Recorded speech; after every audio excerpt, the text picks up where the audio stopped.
You're on the Six Screens Telenetwork, earning the reputation of giving all the right ingredients, uninhibited, and exposing the hard, cold facts about the Watchtower Society.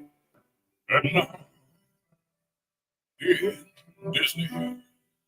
Well, hello, everyone, and we want to welcome everyone into our program here tonight. We have got a great program store for you. Well, we got Eric. He's coming in out of Tennessee, and he's a former Jehovah's Witness, and he knows a lot about the Watchtower. This poor man has really been dragged through the coals, so to speak. The Watchtower has really hurt him and his wife, but he wants to speak all about it tonight. He's on here with us. His name is Eric. He's out of Tennessee. Let's bring him on. Hello, Eric. Hey, how you doing, everyone? It's good to be here. Well, Eric, I'm so glad you're with us. Now, what I'll do for you is I will put the link where people can come in. I'll do that shortly. I'll also play the little clip that you want played. So you let me know when you want to do that. And we're looking forward to your program. I know it's going to be great. You always do a great program. So How are we doing on the phone lines? Because I know you had Efron Spanish program. Oh, yeah. What I'll do? Let me do this right now. So why don't you talk to the audience for about 3 or 4 minutes? I'll mute it here, and then I'll get the phone lines back up. So I'll mute myself and go ahead, Eric. Okay. All righty. Well, welcome everyone. It's good to be here with you all. Hope you're having a good Saturday night. Let's see who's in the audience here while Rick's queuing up. We got Ian Mark. Hello. Jane Spitfire. Always good to see her. Looks like King of Dots. Aaron. Keith Silver. And cool. We got a little bit of an audience here. Hopefully more will come. Love you all. Hope you had a good week and having a good weekend. We're going to talk about the division amongst the organization, the inevitable division that's to come with all the changes and just their spirit and what they're doing. And it's so funny that they always claim that the world is full of division, and it is. We are divided right now quite a bit, but the organization has an illusion. Everything is an illusion. I'm very much on Quora. I talk about that a lot. And I got to be honest with you guys. Hey, Tim T. I got to be honest with you guys. Oh, hi, Dallas. What was I saying? I'm saying hello to everyone. I'm losing my train of thought. I forgot it just like that. Guess it doesn't take much. But anyways, I was talking about just the division in the world and compared to Watchtower. And it's like, Watchtower lives in a delusion. I was talking about Quora. Thank you. Sorry. Quora, I pose questions on there all the time, and you would be surprised, or maybe not surprised, but just shocked of how nasty they are. I get death threats all the time. I consider you're going to die at Armageddon for being apostate a death threat, because if the Bible says only Jesus and Jehovah or God can judge another person, and you're telling me I'm going to die in their behalf, but they don't feel that way, you're speaking for God, then it's a death threat to me. And I get many of those. So many that I stopped taking screenshots of them. I don't care anymore. Not that I would ever report them or anything. And it's not like they threaten my literal life, but it's just nasty. Hi, Ruby. It's just nasty what they do to us. And I get a lot of hatred. I get people telling me I'm stupid, I'm uneducated, and blah, blah, blah. But what's funny is every time I get these comments from people on Quora, they have nothing to say in return. They disable their comments. If I challenge their belief systems, they just disable the comments and run away. I find these people to be very cowardly and mean. I've talked to some widows that had husbands that were elders, very nasty. It's just like this is who we were. This is who we were a part of. This is God's chosen people. It's frustrating for me to watch all this. I know this is a little off topic of division of what we're going to talk about tonight, but Quora is something else. I'll tell you. It's really opened my mind to how the Jehovah's Witnesses think. I made a comment today that I know you guys hate me, their little support group. And one guy that's a real jerk, he said, Mark Lawrence is his name. He said, no, we don't hate you.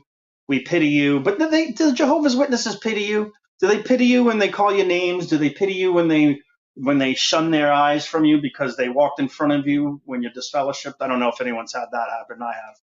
But yeah, that's not love. That's not you don't pity me. You don't if you really pitied me, like you'd care. You wouldn't call me names. You'd feel bad. That's not pity. But I just think they're nasty people. They're starting to be. I feel like God almost is thinning the herd, if you will. Like the good people are leaving. A lot of people are having family members leaving, and that's awesome. The good people are leaving, and the stubborn and the people with bad intentions, they're just going to have to learn a hard lesson, staying in a cult, because we know that this organization is going to steer them the wrong way. And they're so obsessed with division, and they're the ones causing it. Don't Jehovah's Witnesses divide the family? Don't they divide the people's faith? Other Catholics, you can be a Baptist in a Catholic family. They're not going to shun you. Um, that's because this isn't a religion, folks. It's just not. It's a cult that in a corporation, like Rick says, that masquerades as a religion. But when Rick gets ready, and I'm not putting the pressure on him, I'm just building the scene. We're gonna just listen to the let's see, it's gonna start at 4 minutes and 40 seconds in. I think it's like maybe 5 minutes total long, and it's a governing body video or a helper.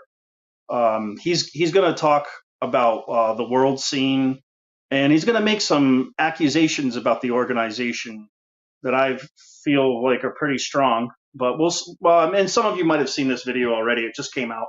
But when Rick's ready, let me know. But I can keep talking. Let's see here. We're going to end up talking about, or he's going to end up talking about hard times to come. That really difficult times are going to come here, and he's gonna go on to be very deceitful, and I want you guys to pick up on that. But I just find it absolutely disgusting that they talk about division so much when they cause it. There's nothing worse than what do you call it, than a hypocrite. Actually, that there is worse than a hypocrite. But anyways, here's the video. If Rick's ready, we'll play it, and it'll just be about 5 minutes, guys. Bear with me. You could argue that our situation today is not much different than that of Peter, James, and John. We know that we have difficult years ahead of us, and we will need a strong faith.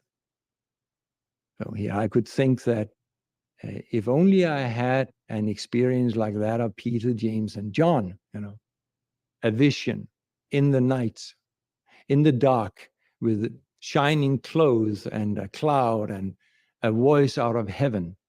Yeah, I would remember that. And it would make my faith stronger. And it would also help me for whatever come in the years that is ahead of us. We do not have a vision like that today, but we do have things around us that are very close to being modern day miracles. And sometimes we can live with a thing for a long time and then we start taking it for granted. But there are things today that are fantastic and special, and where we do see Jehovah's hand. Just some examples. We're living in a world that is completely divided. People are at each other's throat. They are divided by politics, borders, color of their skin, rich, poor, young, old. We have none of that. We are living all over the planet and in different backgrounds and cultures, and we have peace and unity in a world that is completely divided. We see Jehovah's hand. I think every time we see somebody coming into the truth, making big changes to become one of Jehovah's Witnesses, we see Jehovah's hand. We know how hard it is to make changes in our own life and then talk to others and make them change. No. But that is what we do. We study with them. And sometimes they make enormous changes to become one of Jehovah's Witnesses. And not because we are pushing them. It is basically between them and Jehovah. We see Jehovah's hand. We see Bible prophecies being fulfilled today, like Matthew 24:14, preaching the good news to all the nations. We do that today. We are preaching the good news all over the planet. And we see the results. We see a great crowd coming into the truth. We also see a small group of anointed. I mean, we have among us a group of brothers and sisters anointed with Jehovah's Holy Spirit. That means that Jehovah somehow changed their hope for the future. Most of us, we're looking forward to life here on earth. But Jehovah changed that for them. And they know for sure that they're going to go to heaven. They'll be with Jehovah and Jesus. They're going to rule as kings and priests. And how do we feel about that? Do we have any doubts that this is real? No. We know that this is real. Many of our brothers and sisters around the world, they might have known someone who's anointed, or maybe they know somebody. And of course, many others have never had that privilege. I think it's safe to say that if you've been a part of the Bethel family for decades, here at World Headquarters, then over the years, you have known many anointed brothers and sisters. And how do you feel about that? Do we believe that we have a group of anointed brothers and sisters on earth today? Yes, we do. We know that this is real. We have also seen them, seen their character and their love for the truth, love for Jehovah, love for the ministry. We know that this is real. They are anointed. That means we also see Jehovah's hand. So we do not have a vision of a transfiguration, but Jehovah is doing amazing things today, like global preaching, peace and unity, two hopes. It's all foretold in the Bible, and we are living in the middle of all of this. It's important that we see it, and then we also see Jehovah's hand. Seeing this, remembering it, will help us when we go through hard times. Well, thank you, Rick. Sorry for everyone. I should have warned you to get your barf bag before Mr. Burns from The Simpsons came on and gave us that horrible lecture. But yeah, I'll just bring up some things that concerns me for our families and friends and everybody who's stuck in this. Major brainwashing, right? My God. All right, the first thing, how do we feel about such and such? He said it 3 times, 3 different situations. Then he says the answer, like, yes, like do we do have things around us that are very close to being modern day miracles. Sometimes we can live with a thing for a long time and then take it for granted. That's not what I was going to bring up, but regarding the anointed, do we have any doubts this is real? No. Like, that is just complete brainwashing. And then the other thing that I brought up, we do have things around us that are very close to being modern day miracles. Really? What? The breakup of the family and hiding child sex abuse? Is that a miracle? I mean, really, these people are out of their minds that they think that they have close to modern day miracles. Like, they have nothing. They brought up Matthew 24:14, complete failure. I mean, if Christ is up there, he's shaking his head like, yeah, that's not the message. It's just frustrating, everybody, because of the lies, the outright lies. Where did they find this guy? I've never seen him before. His name is Per Christensen. I don't know. He looks like a villain. He looks like a guy that you'd see at a car dealership, and you go, man, can I get another guy, a salesman? This guy's gonna take me for everything. Shady as hell. Sorry to be real, but Yeah, this video kind of bothered me a little bit. Um, let's see what else I found in it. They say that we live in a world completely divided. We have none of. They're saying that they have all the peace and what did they say? Peace and what? Oh, peace and unity. If it was security, that would have been something funny. Peace and unity. Do they really have peace and unity? I mean, I don't have any peace and unity with my family, just because we think differently. You know, Joe and Fran don't have peace and unity in their family because they think differently. Um, pretty crappy at what they're doing. I just think that it's a low blow to constantly have videos coming out where it's damage control. You know, they own the Anointed from Keith Silver. Yeah, they do. Um, you know, these people that just never seem to fail to amaze me to what they're willing to go through to try to just get their message across. I guess it never really did have anything to do about God, but it certainly doesn't now. When is this ever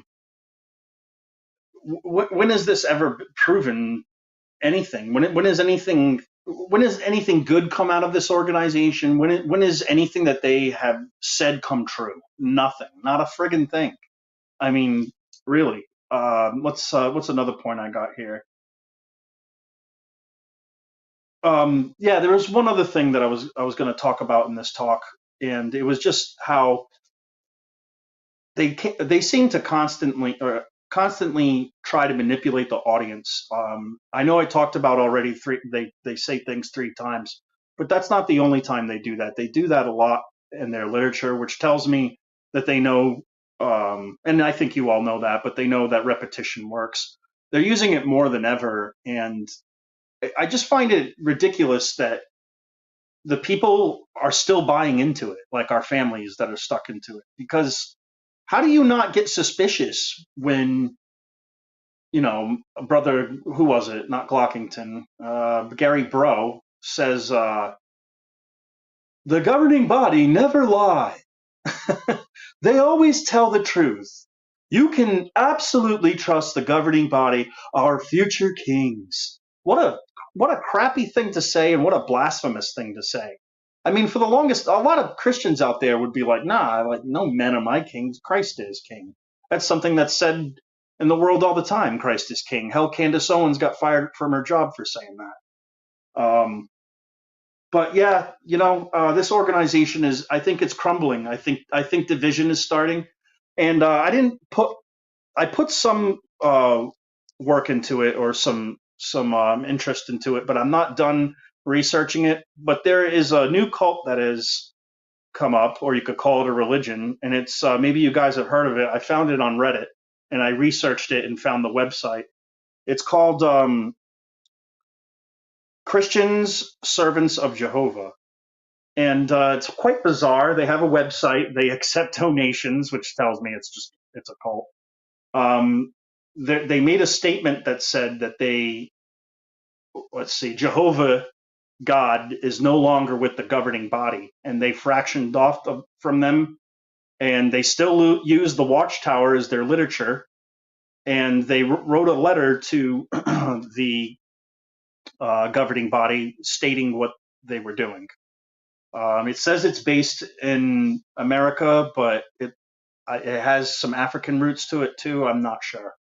I did leave them a message. I haven't heard back from them. I want to know what they believe and where they stand, if it's just a complete con or if it actually is a movement. I just find it very interesting. Is this something that we're going to see in the future? This is Watchtower's worst nightmare. And I hope this is the reason why I'm not like sharing the website and everything, because I want to do more research before I really know what I'm like talking about. But I hope that this is something that is going to cause them division. I hope that people, like the beard thing that happened and all the changes that happened. I mean, there's so many to list: the beard, the pants, you can repent at the last minute, all of it. Maybe people are finally saying, enough is enough. And Do I think it's cool that there is a sect forming from Jehovah's Witness? God, no.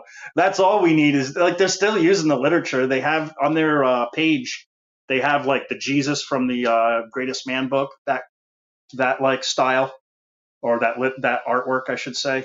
Um, but yeah, um, a knockoff cult, and it kind of surprises me how this is possible, because wouldn't Watchtower sue them for using their it's a copyright issue. I mean, God, Rick and Mikey and Kim and all these other people that have YouTube channels are getting threatened all the time for copyright issues. So I don't know. We'll see what happens with this.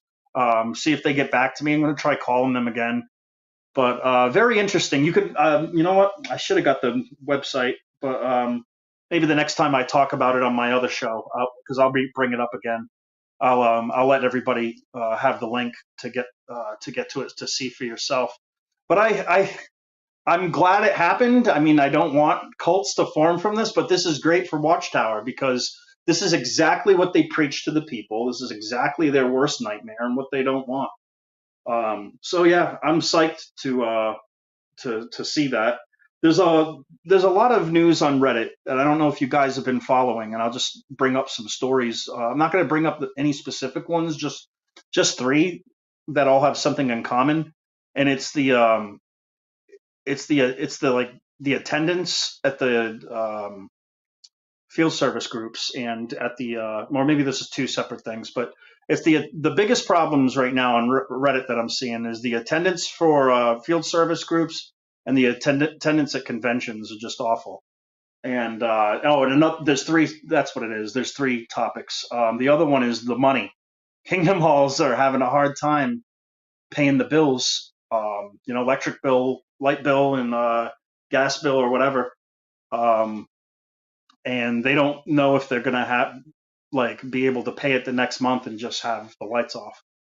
So I find this all fascinating. Rick always is saying that the monkeys died in the circus over it. Well, it is, and what he means by that is that not only is the circus over, but like the monkey is the con, is the trick. Their tricks are over. There's nothing they can do anymore. You can fool toddlers. Congratulations, you're willing to go so low to hurt people. But yeah, that's what I got out of that video, and what I got out of that cult that's coming up. And it's just crazy what's going on in this organization. I honestly think that it's being ripped apart by God. And I know that's a bold statement, but I mean, something is happening here. Something they are losing on every front. They got division. They have I mean, let's face it, they have division amongst themselves. Anthony Morris was let go. Bye. Two guys come in.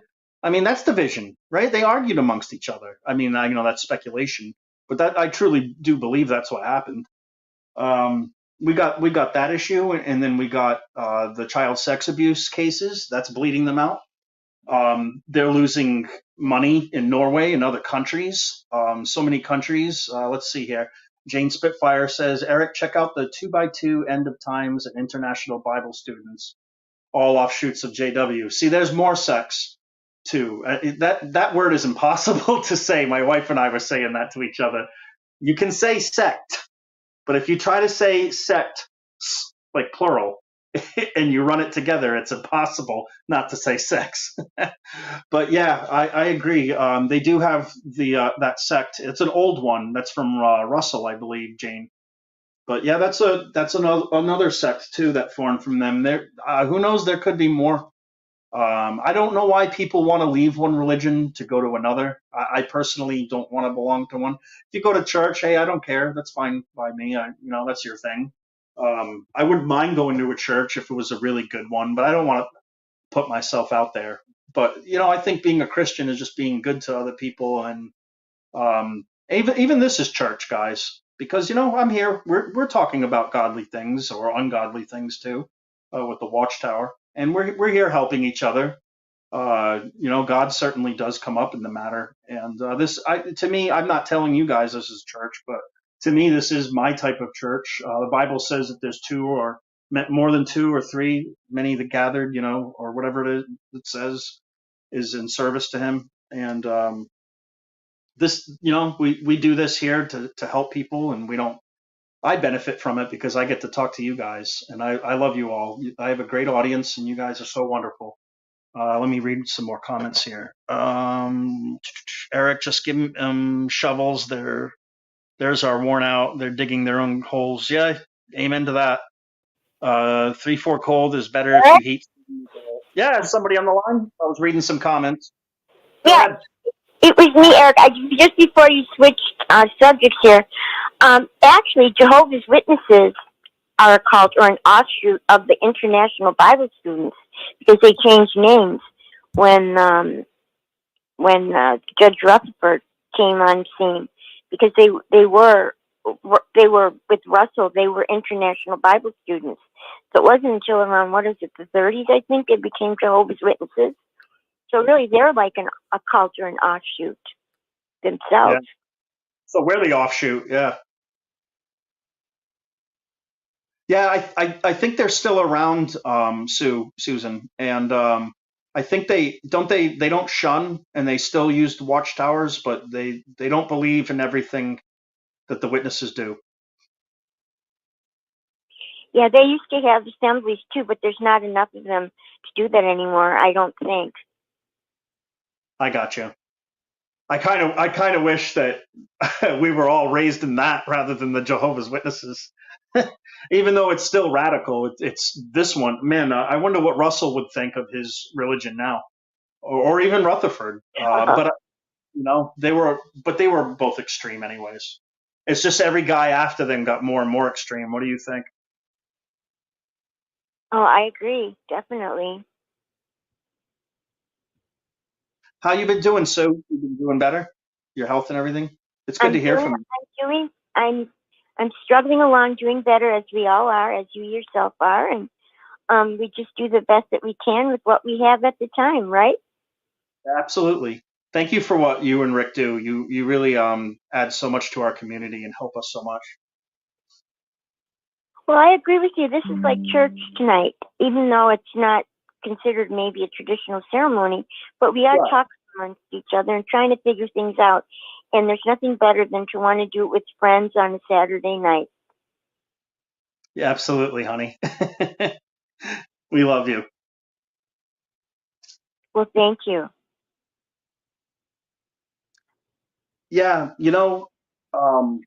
it's been a ride with Watchtower. We've gone through a lot of changes. It's almost like the people are so apathetic. I feel like they're not always listening. Um, not to bring up Quora again, but sometimes when I pose questions on Quora or say something, make a statement, people will say that's not true. Well, let me give an example. We never beg for money. We never ask for money. So I immediately found a quick clip of Gaius Glockington saying, "You can be a friend of Jehovah in Jesus if you donate to our organization." I mean, come on. And then I show that to the people, and then they make an excuse for it. It's almost like a disease that happens. And I'm getting a little off topic. I'm probably just ranting now. Is there anybody else on the phone lines? Or if Susan wanted to say something else, I didn't mean to cut you off, but is there anyone else on the phones that wanted to say something? All right. I'll give it a second. Let's look at the comment section. Eric, this is not a church. We are helping others due to loneliness and some crap went through by a cult. Yeah, fair enough. But I view church differently. Like, I view it as like a healing thing because the ministry wasn't just preaching. It was feeding people, it was helping the needy. That's why but I'm not telling anybody that this has to be I'm not telling you have to view this as church. You don't. If I'm being sacrilegious, so be it. But I just have a different view of it. I think that the Bible is based on love, or it's supposed to be, not on rules. If that makes sense. Jesus said that he was the law. You know. Anyways, I don't mean to get it too spiritual tonight. Or yeah, I guess that's the right word. But anyways, let's see what else we got going on. Eric, have you seen the former Born Again Christian videos? Nope, haven't seen them. Hi, Tad from Japan. Let's see who else. Gabby, hello. Maverick, I agree. But anyways, back to the subject. Yeah, I think there's a lot of things that are going to bring them down. Division. What else is going on? How have you guys heard about? They're having a hard time getting people to do microphones. Word on the street on Reddit. Um, they're willing to have 10-year-olds do it. I don't know if we have proof of that yet. I would love for somebody to take a picture of that. A little 10 or 12-year-old handling the microphones. I think the people are done. I think when Rick keeps saying that, the organization's cooked, it's over. I I know some people don't see it, but I see it. Even though I don't see it personally, I just feel it. I feel it and I see it. Um, Apathy is probably the great cult killer. That and COVID. But apathy is just these. I don't think these people have it left. I mean, think about it. After 140 years of saying that the end is here, and you're always asking for money and free labor and just everything. What would Gigi and Jesse? They covered "Let's Keep It Simple," a music video that the organization had, and it's disgusting because they don't live simple. They live in a compound, like in a nice part of New York, overlooking a lake. And I guess on Tuxedo Avenue, where some of them live, it's like really, really nice neighborhood. Yeah, they're not keeping simple. They want you to keep simple so that they can live a life of luxury. It's disgusting. It's absolutely horrendous. Is that someone on the phone line? I don't know if I heard something. Does someone want to say something? Nope. Okay. Jane, Eric, I heard that adult Jehovah's Witness have to go over as congregation the child Bible book stories, each chapter. I'd be upset if adult Jehovah's Witness got to review this book. What? Yeah, I've heard about that actually. I'm glad you brought that up, Jane, because that's another thing. Like, what happened to the milk and the fat? Eating the eating the sustenance and not the milk. I mean, geez, a children's book, that's insulting. I mean, imagine maybe people that grew up in my time period or were parents in my time period, but that my book of Bible stories book. Imagine reading that. Like as adults, we're like, okay, and now we're gonna talk about what happened with Moses. Like, geesh. And like with the pictures and everything, I mean, that's unreal. It is insulting, Jane, absolutely. I've been watching X cult shows, and the Plymouth Brethren called their leader the vessel of God. The Truth 2x2s called it God's conduit. Jehovah Witnesses the channel. Yeah, it's almost all the same, Artsy Chem. Everybody is, or not everybody, but all these like religions that say they're religions, but they're really cults. And there's quite a few of them. I'm not familiar with that one, but there's just so many of them. We got Scientology and the Mormons or LDS. There's some parts of I would say some parts of Catholicism and Baptist, but not as a whole.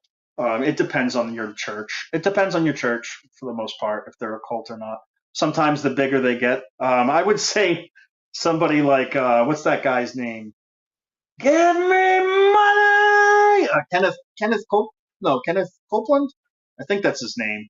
This guy, he's got batshit crazy eyes, and he's got a plane. I mean, someone like that, he's a cult leader all day. So there's those, but there's churches that are good too, of course. But Eric's so true. In my 20s, I was told to get a part-time job in Pioneer. My elders who had houses and wives, children, hypocrites. Yep, I feel you at 587 Maverick. I mean, they'll always give advice that they don't take. I see that all the time with elders. I mean, not that they don't take, but they don't.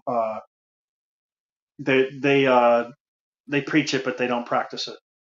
And it's just a part of the hypocrisy with the elders.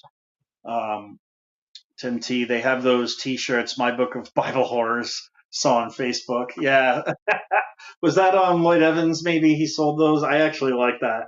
You know what? I didn't realize that, like, when I was a kid, like how graphic all that shit was. that we were reading. What about the Revelation book? You know, just to get like humorous a little bit, y'all. The Revelation book, that was awful. I've told you all before. I doodled it up a storm. I used to draw like swords and like the politicians' hands and stuff. I mean, it was graphic anyways.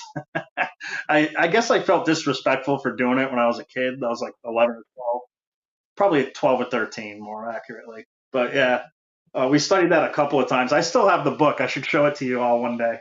I'll find it and I'll show you my artwork. I don't know. Maybe you'll think I'm going to hell.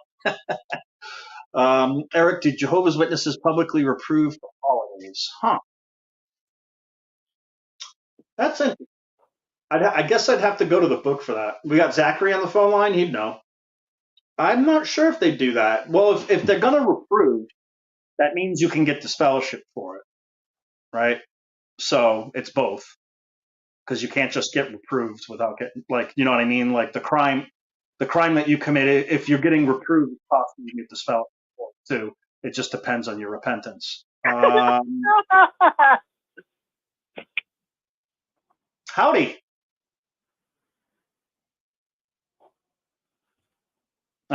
Someone there?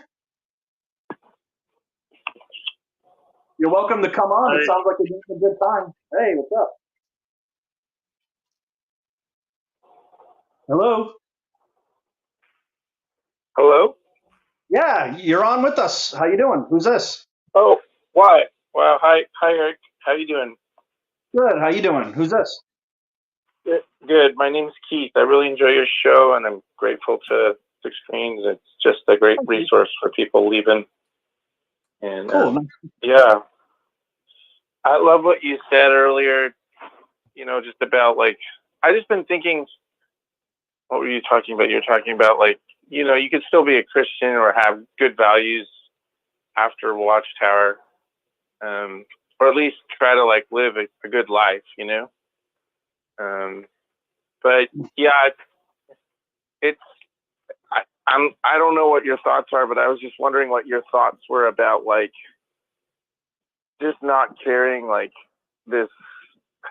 It's just healing after it takes time, and I wondered what like people's journeys are, because for me it's like I think sometimes you feel like you're just the resentment and the anger, and then there's this acceptance phase, and then there's like this just moving on phase too. I feel like you have to kind of like find a way to enjoy your life and live it by a certain set of whatever your beliefs are. But I don't know. I just wondered like what people afterwards, I mean, because you can get caught up in this like just constant reiterating about like what happened and why it's so wrong. And I don't know, I just wondered what, like, do you ever guys talk about stuff where it's like how to be happy and enjoy your life, and I don't know, a lot of people are happier after they left, but I just sometimes I feel like I'm blaming all of my life on Watchtower, and I don't want to do that and be like all Are just, you familiar with the comic book? Are you familiar with the comic book X-Men? yeah. Yeah, you remember Wolverine? Yeah, for sure. Yeah, Wolverine could heal really fast, right? I got friends of mine that left the organization that I won't contact them to be on the show or anything, because they moved on with their life. They're Wolverine. They healed really fast. They ripped themselves out of it. They went through a little pain. Some of them got disfellowshipped. Some of them avoided disfellowshipping. They literally ran from the elders, this one guy, and went from Rhode Island to Florida. And he never got disfellowshipped. But some people heal really fast. Me, I'm a hemophiliac, and I heal really slow. And I guess I heal really slow spiritually too. My wife and I are still very much hurt from this organization, and we haven't really moved on to a new life. But you know, man, I'm thankful that I am no longer living in slavery, that I have my mind as my own, and I can make my own choices and thoughts without having people constantly criticizing me. I try to look at the positives that I have. Like before 6 screens, I didn't have any friends in my phone. Just the guy I get some pot from. He's not a friend. He's just a guy. And then after 6 screens and doing the show, I've got some really good friends like JP from California, and Joe and Fran and Rick and Sue, and many others on this platform. You know, Bob Roberts, and it was Brad from Australia, and Debbie, and Debbie Moore. And I know I'm missing people, so I'm just going to stop there. And I'm sorry for forgetting anyone, but I try to look at the positives and try to like do some gardening and some things. I'm disabled, so I try to like distract myself with hobbies. And I'm a little too worn out to meet new people, just me personally. But like I suggest going to like a pizza place that has a bar, or I don't know, just anywhere. It doesn't have to have alcohol, but just play or some kind of social place. I know a buddy of mine plays chess with some guys. You know, I'm just throwing things out there, and just trying to start. It's really, The further you get from that, the better off. I'll admit, doing these programs and listening to watching their literature and listening to their JW broadcasts, it absolutely destroys my soul sometimes, and I know it does everyone else too. yeah. The thing you want to do is listen to their garbage, but because I'm exposing them, you know, I'm able to pay attention and, you know, and get it done. But yeah, you know. Yeah, thank you for that. I'm gonna sign off. I appreciate what you said. Okay. Yeah, I hope I didn't rant too much. Yes, sir. See, I don't know if I'm on or not, Eric.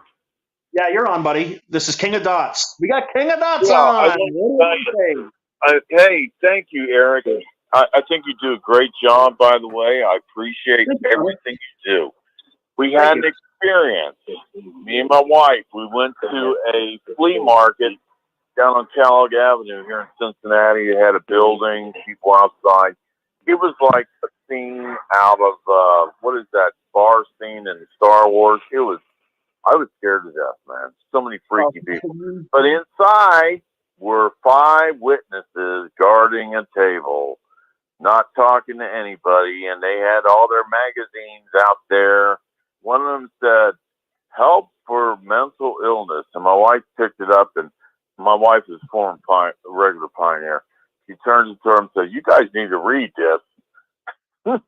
Anyway, but they were literally not talking, just guarding their table with their literature on it. And they immediately, when we told them our name, they got on the cell phone. I guess, I don't know who the hell they were calling. My wife said they're probably calling up an elder to find out if they're allowed to talk to us or not. Anyway, me and my wife are like 2 of the most famous witnesses in the area. We did multiple assemblies and things. So, hey, be afraid. Be very afraid, because we're not afraid of you. And I tell every ex-witness I know, I've told dozens of them, you don't shy from them. You go up to them, you shake their hand, you talk to them, you scare them off. It shouldn't be the other way around. You've got nothing to be afraid of. And I just want to encourage everybody out there, that's the way it's supposed to be, because they're the cult. They're the problem.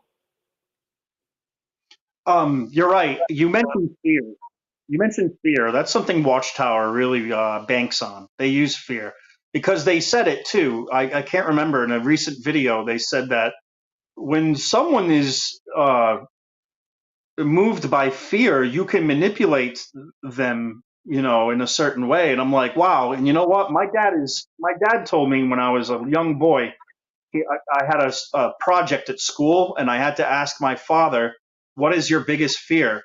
And my dad said, "My biggest fear is death." And it didn't mean anything to me as a kid, but now it means everything to me, because I'm not afraid to die. We're all going to die. I mean, you know, I don't want to die horribly, but it makes sense to me why my dad is so bought into this religion. He's afraid to die. And it's like that. It's like that Star Wars line. Fear is a path to the dark side. You know, fear leads to anger. Anger leads to hate. Hate leads to suffering. Do you want me to pray for you? Do you want me to pray for you so you won't have a terrible death? Would you like me to do Yeah. that? That threw you off. I'm so sorry, man. I'm so sorry, man. That's what I do. I throw people off. I'm sorry. Accidentally, No, of course. you did. I threw people off too. I don't want you to have a terrible death, man. Oh, I'm not saying I'm going to. I'm just saying that, I guess I'm just saying I'm not like completely immune to fear, but like I'm not fearful like my father. So I understand why people get sucked into paradise on earth. They don't want to die. Fear is used as a tool to keep people in line. And I never really realized that Watchtower did that. It's been a journey waking up. Some people wake up almost instantly and learn everything in a year. Some people take longer to learn, but we're always learning. That's the thing. Well, they're trying to control us now. I believe Watchtower said the only thing they're going to disfellowship people for are adultery and apostasy. So think about that. It sends a loud, clear message to me. That's not true. That's not true. Talk to you. That's not true, buddy. I think what they actually were saying was that you don't give a greeting to somebody who's an apostate or adultery, because they brought up Second John. They brought up Second John. Who's an apostate? That's what I'm trying to figure out. Are they going to send out a memo to everybody, an email? This guy's an apostate. I mean, how are they going to determine that crap, man? Yeah, you're right. I guess the same way they're determining sin now. Oh, you smoked a cigarette, gone. It depends on the brothers, or it depends on the person, if they like them or not. But I mean, these guys sometimes it's like the where they said that if you said bad things about an elder, you gossiped about an elder, that was considered apostasy. I heard that recently. Oh yeah. So, talking about that. I mean, these people, trust me, their main aim is to stop you and me, because we keep piling on them, and we've got to keep doing it more and more. I agree, buddy. Okay, I'm not going to hold you up. I know you've got bigger fish to fry than the king of the docks, man. Nah, it's always good to have you on, man. Thanks for coming on. You can stay. Yeah, you can stick. I'm glad to talk, man. And I'm just a small fish in a little fish pool. That's all I am. So we'll talk again. Thank you, buddy. I'm a tadpole. Tadpole sounds like sperm. You have a good night, my friend. All right, what do we got going on in the comment section? I lived in North Central Texas and made a great life there. That's cool. Dallas? Oh yeah, that's where you're from. I think we talked or chatted in the comment section. I was born in Austin, Texas. No, sorry, Houston, Texas, and I lived in Austin, Texas. I just happened to be born in Houston. And then my father got caught smoking weed and got disfellowshipped, so my mother took me back to Rhode Island, and that's how I ended up there. But yeah, I don't remember much of Texas, but I do have one memory. The water, man, went all the way, like you could see all the way down. It was crystal clear. You could see all the way down to the bottom. You could see the fish floating. That's the only memory I really have. That and a pool. But anyways, but I hear Texas is great. I hear Austin's pretty cool city. I know they're a red state too, but they do have the problem with the border. And I know they're working on that. I don't know where they're at with it now. But anyways, I know I'm getting off topic.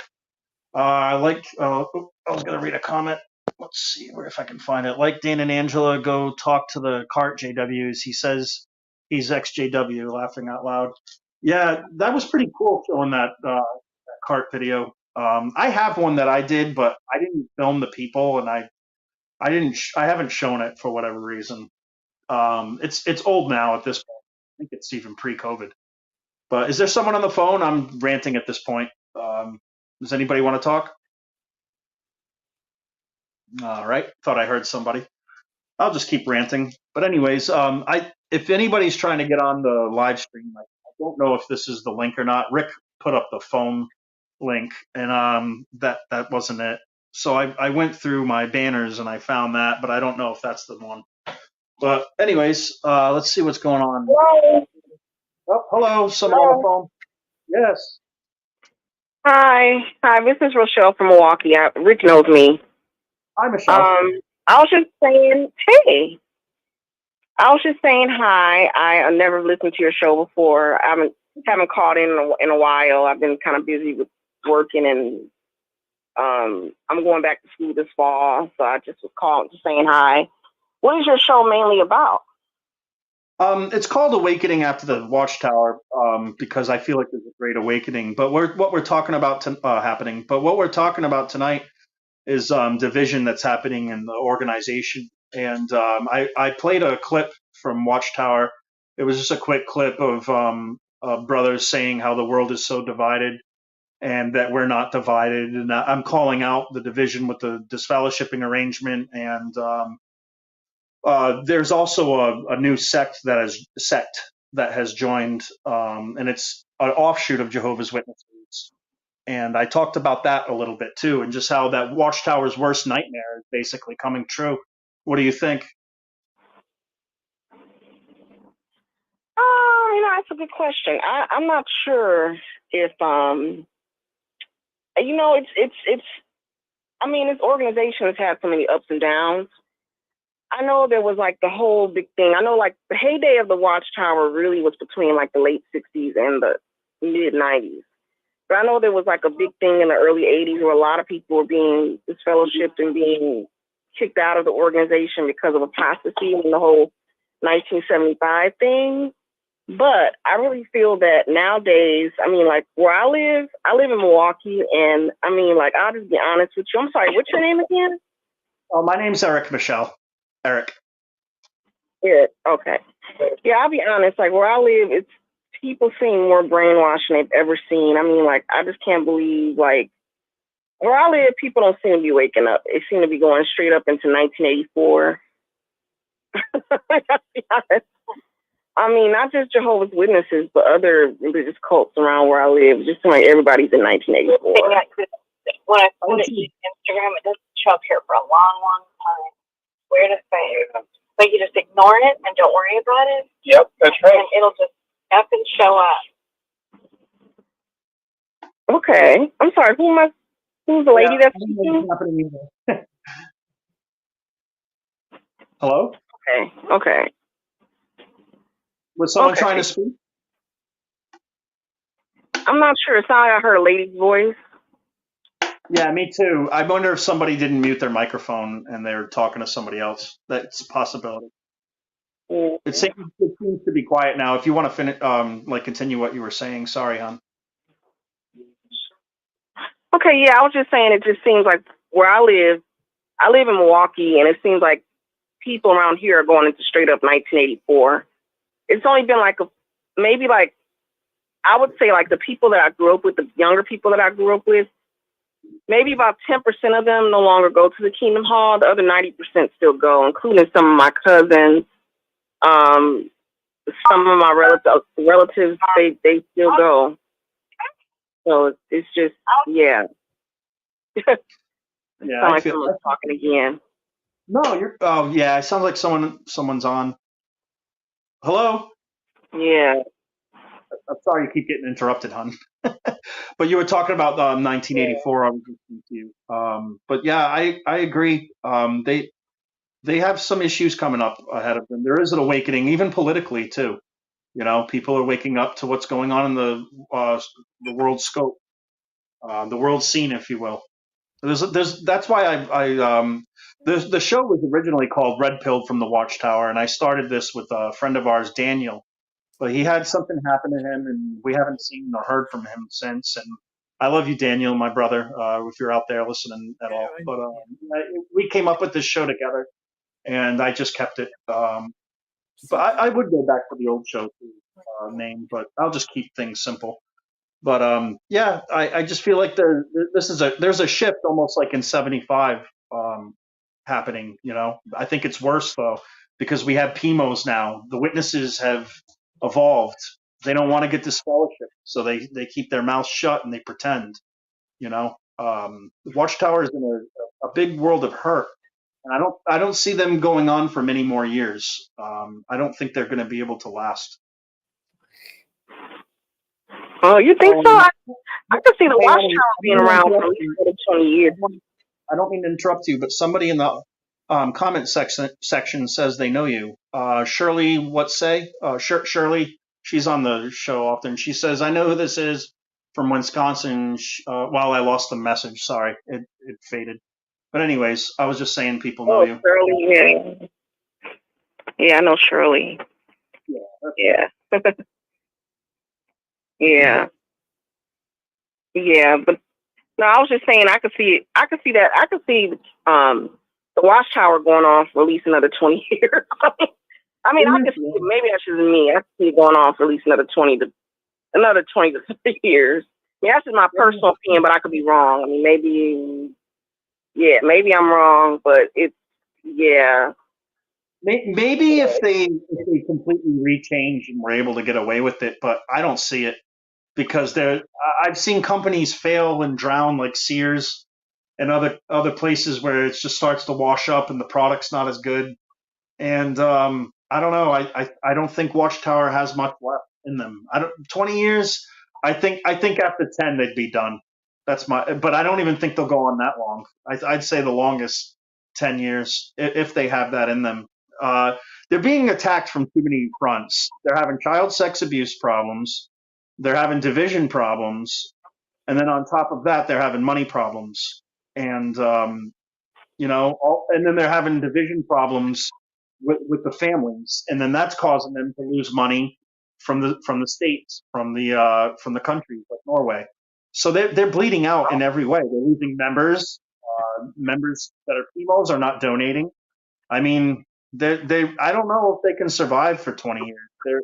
It's almost like it's the Titanic, and they're listening to music, pretending like everything's good. Oh, we got growth, when there's a sinking ship. That's my personal view. I'm not pushing it. Okay. So what year did you stop going? Like, what year did you leave? I don't know the year, but I guess if I did the math, it will be 9 years. Hold on. It'll be 9 years this December. But I've been disfellowshipped for a total of 15 years, because I've been disfellowshipped twice. Oh, wow. Okay, see, I never got baptized. I was always afraid of being disfellowshipped, but I stopped officially attending meetings in 2010 is when I stopped going. And I visit, but I don't attend meetings. I don't attend because it's just where I live. I'm not sure about other people. Where I live, a lot of the Jehovah's Witnesses are very abusive, and I just can't get with that. I'm like, no, a lot of them. I mean, the stories are too much of a coincidence to just be like. It's not like by chance. This is on. It's something there with that. It's every story that I've heard has been abuse. So I'm like, no, I just stopped. I stopped going. I don't really trust a lot of the people there. But I mean, I'll still I'll visit, like my family, because my family still goes. But I mean, I'm not married. I don't have any children, and my parents still go. So I'll visit, but I won't officially be a member because it's a big abuse epidemic there. Yeah, it is. It's you don't want to be around for it when it collapses. I know you think it might still be there, but we've all been like watching him for so long, and I don't know. I logically look at their state, and I don't see them lasting very long. Maybe they could, but they're not without a big sacrifice. There would have to be major changes. I don't see them having conventions at some point. I don't. I mean, their service, their ministry, their door to door, it's not doing well at all. So they're not going to grow because they're not even. No one wants to go out and service. There's a lot of reports of like on Reddit. There was somebody who said there were 5 people who went out in service, at the group, and three of them went home. They just showed up to support the group, and 2 of them went out. And there's been a few cases of wow. situations. The people are losing their zeal. They're becoming apathetic, Michelle, and that's what we seem to think what's happening. And that themselves would cause a major dropout in the organization if people weren't willing to do the slave labor and the going out in service and all that for them anymore. Oh. So yeah. So what was your big aha moment? And if you don't mind me asking, do you reveal your age, or is it okay to ask? Or because I can reveal my age. You want me to tell you how old I am? I was born in '81. I'm 42. Oh, I'll be 43 in October. Okay, I'm 41. Okay, so we're around the same age. Okay. And my wife, her birthday just passed. She turned 42 on the 14th. Okay. Oh, cool. Okay, cool. Happy birthday to her. Oh, thank Happy you. Yeah. birthday. Well, she might be listening, so, but thanks. Okay. Yeah. So what was your big aha moment? Oh, go ahead. Moment. Well, my wife and I went through something, and I don't like telling in specifics what happened. I tell people that I'm comfortable with, like personally, but not on the air. But I will say that I won't get into the specifics at all, but I will give some details. Like there were things that happened to us that made us homeless, and we were making meetings, and we were having questions. We were both disfellowshipped and making meetings, trying to get reinstated, living out of our car, and we had serious doubts with the Australian Royal Commission and other things. And the more that we talked about the things that we were talking about, I really thought that I was with good people, friends and family that I've known my whole life, and they all turned on us. My grandfather, everybody, every single person I ever knew. We became apostates and got labeled, and got treated really badly from the witnesses. The amount of abuse that they gave at us led my wife and I, down a road to where we slowly started watching Lloyd Evans and other people, like who was the guy who used to have on with him? I can't think of his name. He disassociated from him. But, Mark O'Donnell. Mark O'Donnell's been great in the XJW community. And there's other guys like Mark Martin and Dan and Angela helped me wake up. All of these people, but I started learning slowly, and then I came to the conclusion that it's just an absolute cult. Exactly, whoever said that. It's just every time I learn something new, I'd be like, "Oh my god, we were in a cult! Oh my god!" How are you? Yeah, I'm not sure what's going on. Like, it sounds like people are coming in. I'm not sure what it is. Hey, sir, you trying to say something? Yes. Yeah, whoever. Was there a guy out there trying to say something? Yeah, go ahead. Hi. Hello? You there? Hello, sir. Hey, how you doing? I've talked to you before in the past, I don't know, about maybe several times. Yeah, I remember. What was your name again, sir? You're the guy with the beard. I don't remember your name. I'm sorry. Eric. Remind me of yours, but I recognize the voice. Okay, yeah, Eric. Okay, yes, Eric. Please forgive me. But yeah, hi, Eric. How you doing? How's it going? I hope you're doing very well in every good way, Eric. But yes, I want to say hello to you, Eric. I missed my chance to, get on earlier tonight to talk to Rick. I really wanted to, but I ran out of time. So I sent you around and wanted to call and say hello to you because I missed my opportunity to talk to Rick earlier tonight. And I was hoping to, but, Rick, only stays on for a certain, period of time. So since you're on right now, Eric, I think you'll be on just for the rest of the 6-screen show. Is that correct? Yeah. I'm the late night. Okay, you go late. Okay, very good. So, yes, sir, I want to get somebody. You're doing a hell of a... Go ahead. I was going to say you're doing a great job. You're doing a really good job, Eric. More power to you. God bless you in every way. And yeah, Thank you. A lot of your shows are very interesting and really good. Yeah, you brought out a lot of really strong points, especially your life as a Jehovah's Witness. And, when you left, you got, obviously got disfellowshipped, and it was for unfair reasons and circumstances. I understand. I mean, and that's just the way of the JWs and the way of that, very evil cult. I'm going to tell you flat out right now, Eric, and you can agree with me or disagree with me. But I'm going to tell you flat out about Jehovah's Witness. I never got baptized. I was smart. I was very smart. I never got baptized because I knew I'd be chancing, if I got disfellowshipped, to suffering the embarrassment and humiliation I'd have to go through if that ever happened. Because getting disfellowship seems to be so easy to happen to a person in Jehovah's Witnesses. It's downright pitiful, as far as I'm concerned. Okay. And maybe you'd agree, maybe you don't, but I personally think so. It's real easy to get disfellowship in the Jehovah's Witnesses. What would be your opinion? It's super easy to get disfellowshipped. However, back in the day, like let's say somewhere between the 70s and the 2000s, in the South, they were a lot more reasonable. My father... Yeah, maybe back then, but not now, not these days. No, not now. No, exactly. That's why I'm getting more rapidly. Yeah, that's why I'm getting the time. Started changing.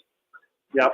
It started changing more and more rapidly for, in the 80s, especially the 80s. From the 80s on, the 80s and going into the 90s and the 2000s, it changed rapidly more and more. I could see all the bullshit. It just really, really just angered me more and more. It really pissed me off. I'm beyond furious come to this day with the Jehovah's Witnesses. I mean, beyond furious with them, because they really, really just pissed me off beyond straight to hell and back. Okay. And I'm sorry to complain, but I'm telling you the truth. And the truth is, Jehovah's Witnesses, they are Nazis. They're Nazis. They're extremists. They are haters. They are a hate group. They're an actual hate group. They're an actual hate group in every way. They really are. They really are. And there ain't no two ways about it. I think they're demonic and satanic, and they're just all that. And they are just they're bullies. They're bullies in every way too. But they trust me, sir. When I say they're haters, they are haters, and they are extremists, big time extremists, and been extremists from the very beginning.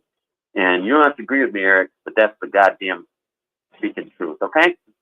Oh, of course they're extremists. I say that all the time. They're radicalists. They're extremists. Absolutely. They don't see it that way, but when you're raised in it and when you've been brainwashed in it long enough, you just, I guess, the average Jehovah's Witness don't get it. Yes, their minds have been very, very poisoned and very, very polluted and very brainwashed and all of that. And that's the truth. Would you agree or disagree? Oh, I agree, of course.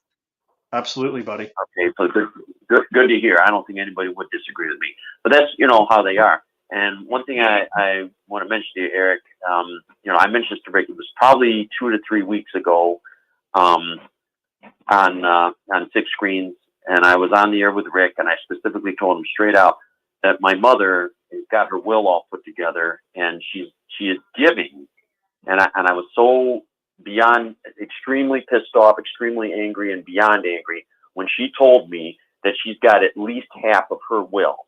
Half of her will. And I'm 100% dead serious, sir. Half of her fucking will being donated and given to the Jehovah's Witnesses, Watchtower Society, Watchtower Organization, and the fucking governing body. I was beyond furious. And that just made me want to go off. I heard the story. I can't remember if it was 6 Screens Sunday or if it was on the Saturday night, but I actually heard that. Saturday. And I think he suggested you get a lawyer. But they have these men have claws like talons, and they'll dig it into your family and to your friends and to you, and they'll squeeze every bit of blood out of you. They'll every bit of money, every bit of labor. They will squeeze you till you're a prune.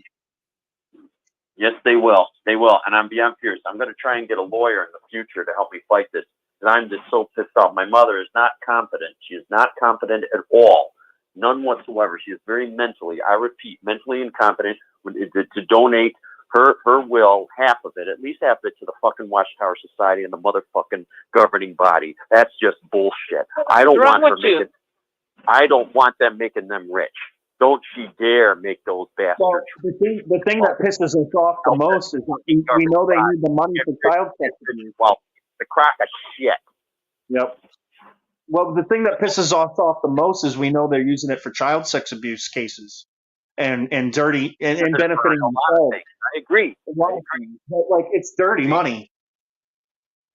It is.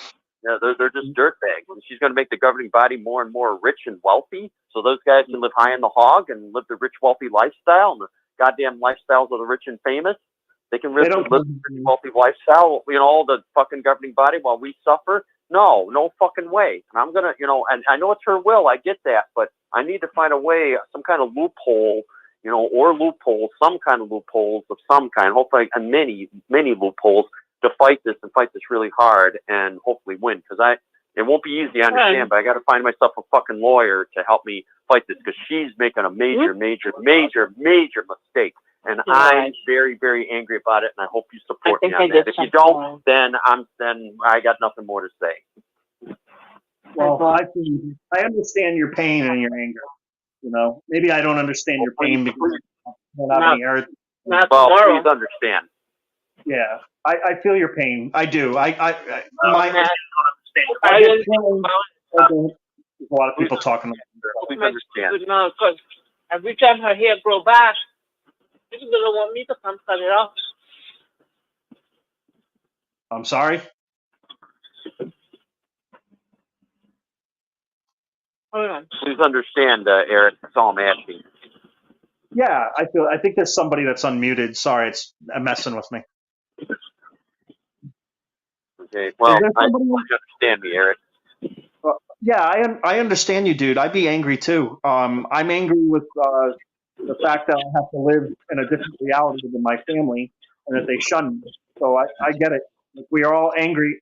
It's enough to make you want to go postal. I'm not suggesting that violence or anything like that. I'm just simply saying the human freedom. No, but you know what I'm saying. It's enough to make you go wacko. It's like, are you kidding me? Going to interrupt, not even a church. They don't even call themselves churches. A kingdom hall. What the fuck is a kingdom hall? I would love to really know what a kingdom hall actually means, what it is. But yeah, I'm sorry. I just title. Hey, some people are getting sensitive to the swearing. So It's a bullshit title. Myself included.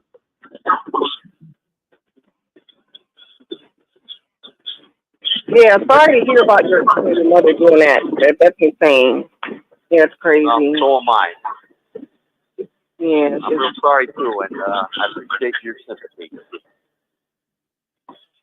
Yeah. Not much I can do at this point. Hope I'll find a good lawyer to help me fight this, because this is a big, really serious thing, and it's a big joke, and I'm very, very angry, and it's all bullshit. And I'm going to get a small percentage of her will, and then she's given to the Watchtower and all these other Jehovah's Witnesses, and I'm getting, like maybe the very least a percentage of her will, while everybody else, gets more. Especially the Jehovah's Witnesses and the fucking governing body. No way. I'm her son. No way. Yeah, well, you're not going to get very far, and you know why? Because when you're talking to a lawyer, he's going to tell you need to shut up and not use that language. Because if you were to talk to a judge and present your case, they're going to throw you out like you're an unreasonable person. This is not your channel. You come in and you pretend you like Rick, and you're throwing F-bombs, and you got to know how to control yourself. So if you want to have any kind of success in reclaiming your money that belongs to your family, you need to get a hold of your mouth and control it. You need to control your attitude, you need to control your temper, and you need to be able to think clearly. So you're not going to get the money. The money's not yours, it's your mom's. And if you're going to win this argument, you need to stop with your language. You need to respect Rick's channel, and you will. If you do this, if you do what I tell you, you will have better success. Okay, you're not going to hit that target until you calm down. Well, I understand that, sir. And then I'm going to tell you this frustrating thing. But this is happening. No, this is happening all over the United States. It's all over the news and the financial news. We're talking about, I think the number's $25 trillion or $50 trillion that's up for stake because the baby boomers are passing away. And that money is going to be, and so it's not Watchtower. It's also the dog pound. It's also midgets for homosexual midgets for Gay Rights Association. Every association under the earth wants your mom's money. I know. This is happening everywhere. I understand, and it's not fair, but it's happening. Well, life isn't fair, but you need to get a handle of the situation. You need to get the facts and present the facts in a way that sound reasonable. Of course. And I will go quote the Bible, the Jehovah's Witness Bible, where Paul says, I agree. You have to be reasonable in your arguments. Of course, you got to be reasonable. And totally agree. So what we have here is a generational wealth.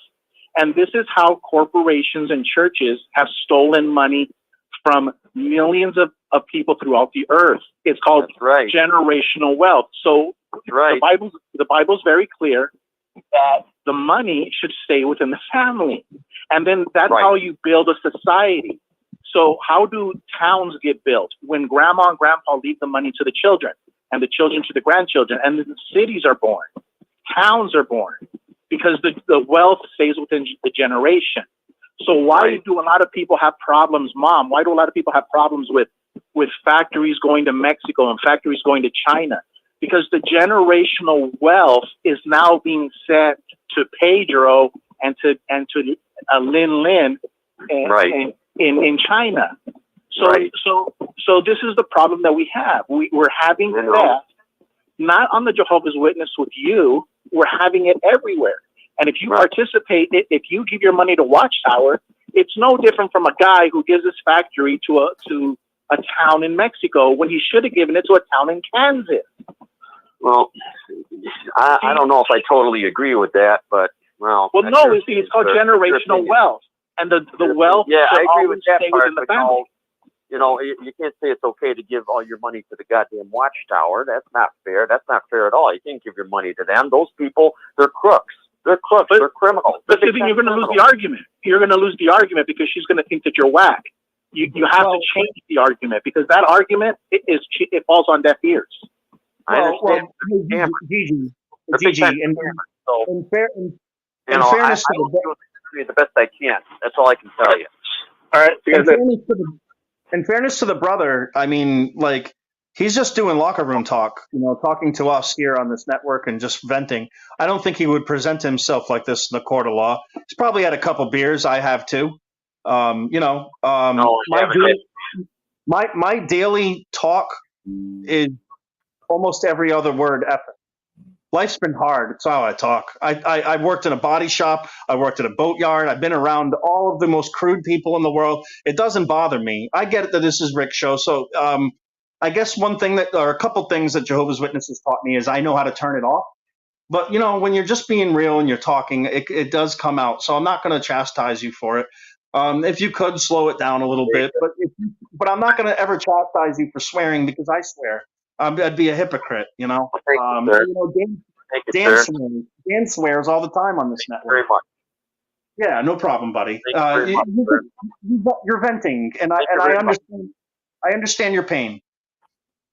Thank you, Eric. I greatly appreciate it. Thank you so very much. Thank you for understanding. I really, it's hard, but I thank you so very much for your good understanding. It's hard to deal with. Yes, it is. I'm going to find a way to deal with it the best way I can.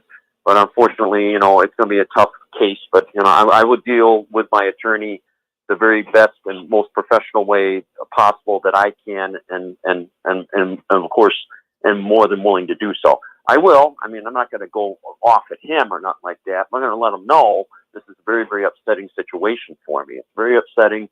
I'm very, very angry about it. I'm sure he'll understand. So, and then we'll just take it from there and see what he can do, So, but yeah, I mean, I just, these scammers, the governing bodies, the big time scammers, there ain't no two ways about it. They are total scammers, and they're scamming everybody. And I don't want them getting any richer. I really don't. I'm sure you understand that much, right, Eric? Oh, of course. Absolutely. Hey, we have a guest with us that just came on the StreamYard. It's Tad from Japan. Hi, Tad. Hi, Alec. Hey, Alec, how are How are you? you? How are you Oh, it's so today? good to hear your voice. A little warm breeze. My name is Tad from Japan, take and care. pronounced Tad Kasai. Kasai. Alec, I love who you are as a person. Aw, Sending love and greetings to you all. Conversations are hard. that is so awesome. Oh, he got kicked off? Thank you so much, Tad. I don't know if you can still hear us. He got booted off, or maybe that's all he wanted to say. I think it's so, you know, the Jehovah's Witnesses talk about their international brotherhood, right?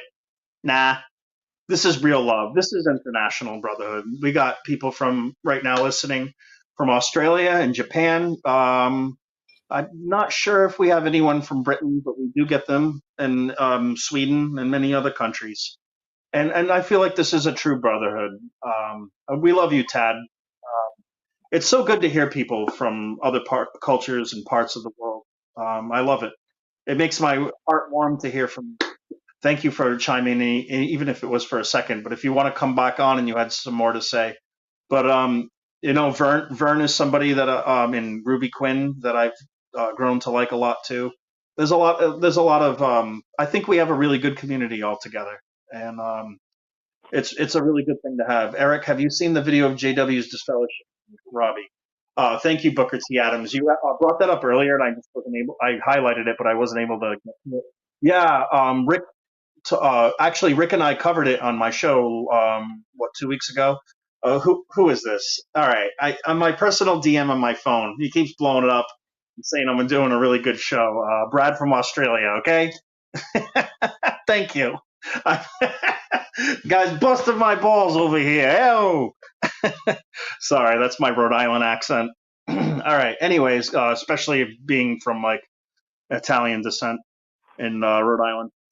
But yeah, what was I talking about? Somebody's comment. I get distracted easy. But yeah, I saw we covered that, Rick and I 2 weeks ago. Let's see. Rick did part 1 and I did part 4. So he did the disfellowshipping and I did the reinstatement. Yeah, I saw it. It was god awful. You know, pretty not not good. Eric, Mike, Take care, Eric. tonight. Yes, sir. Yeah, Eric. This is Mark once again. Yeah, I want to let you know I appreciate your good help and support and assistance and everything. Thank you so very much. You know, maybe I'll talk to you maybe again later down the road in the future. But once again, thank you very much for your very good, generous, and really good support. And I want to wish you all the best, Eric. I got to go, but I want to wish you the best and God bless you in every way. Okay. Yeah, Mark. Thank you so much, man. You have a great night, brother. Take care and take care. You can call anytime. One more. Hello, ma'am. Hi, it's Rochelle. I'm just listening. I was just saying bye. Thank you. Bye bye. See you, buddy. It's Rochelle with an R as in ready. It's okay though. I understand you saying Rochelle. It's Rochelle. Rochelle, yes. Oh, I'm so sorry, honey. I didn't hear it right. I like my headset broke and I'm on a speakerphone, so I don't hear as well. My bad.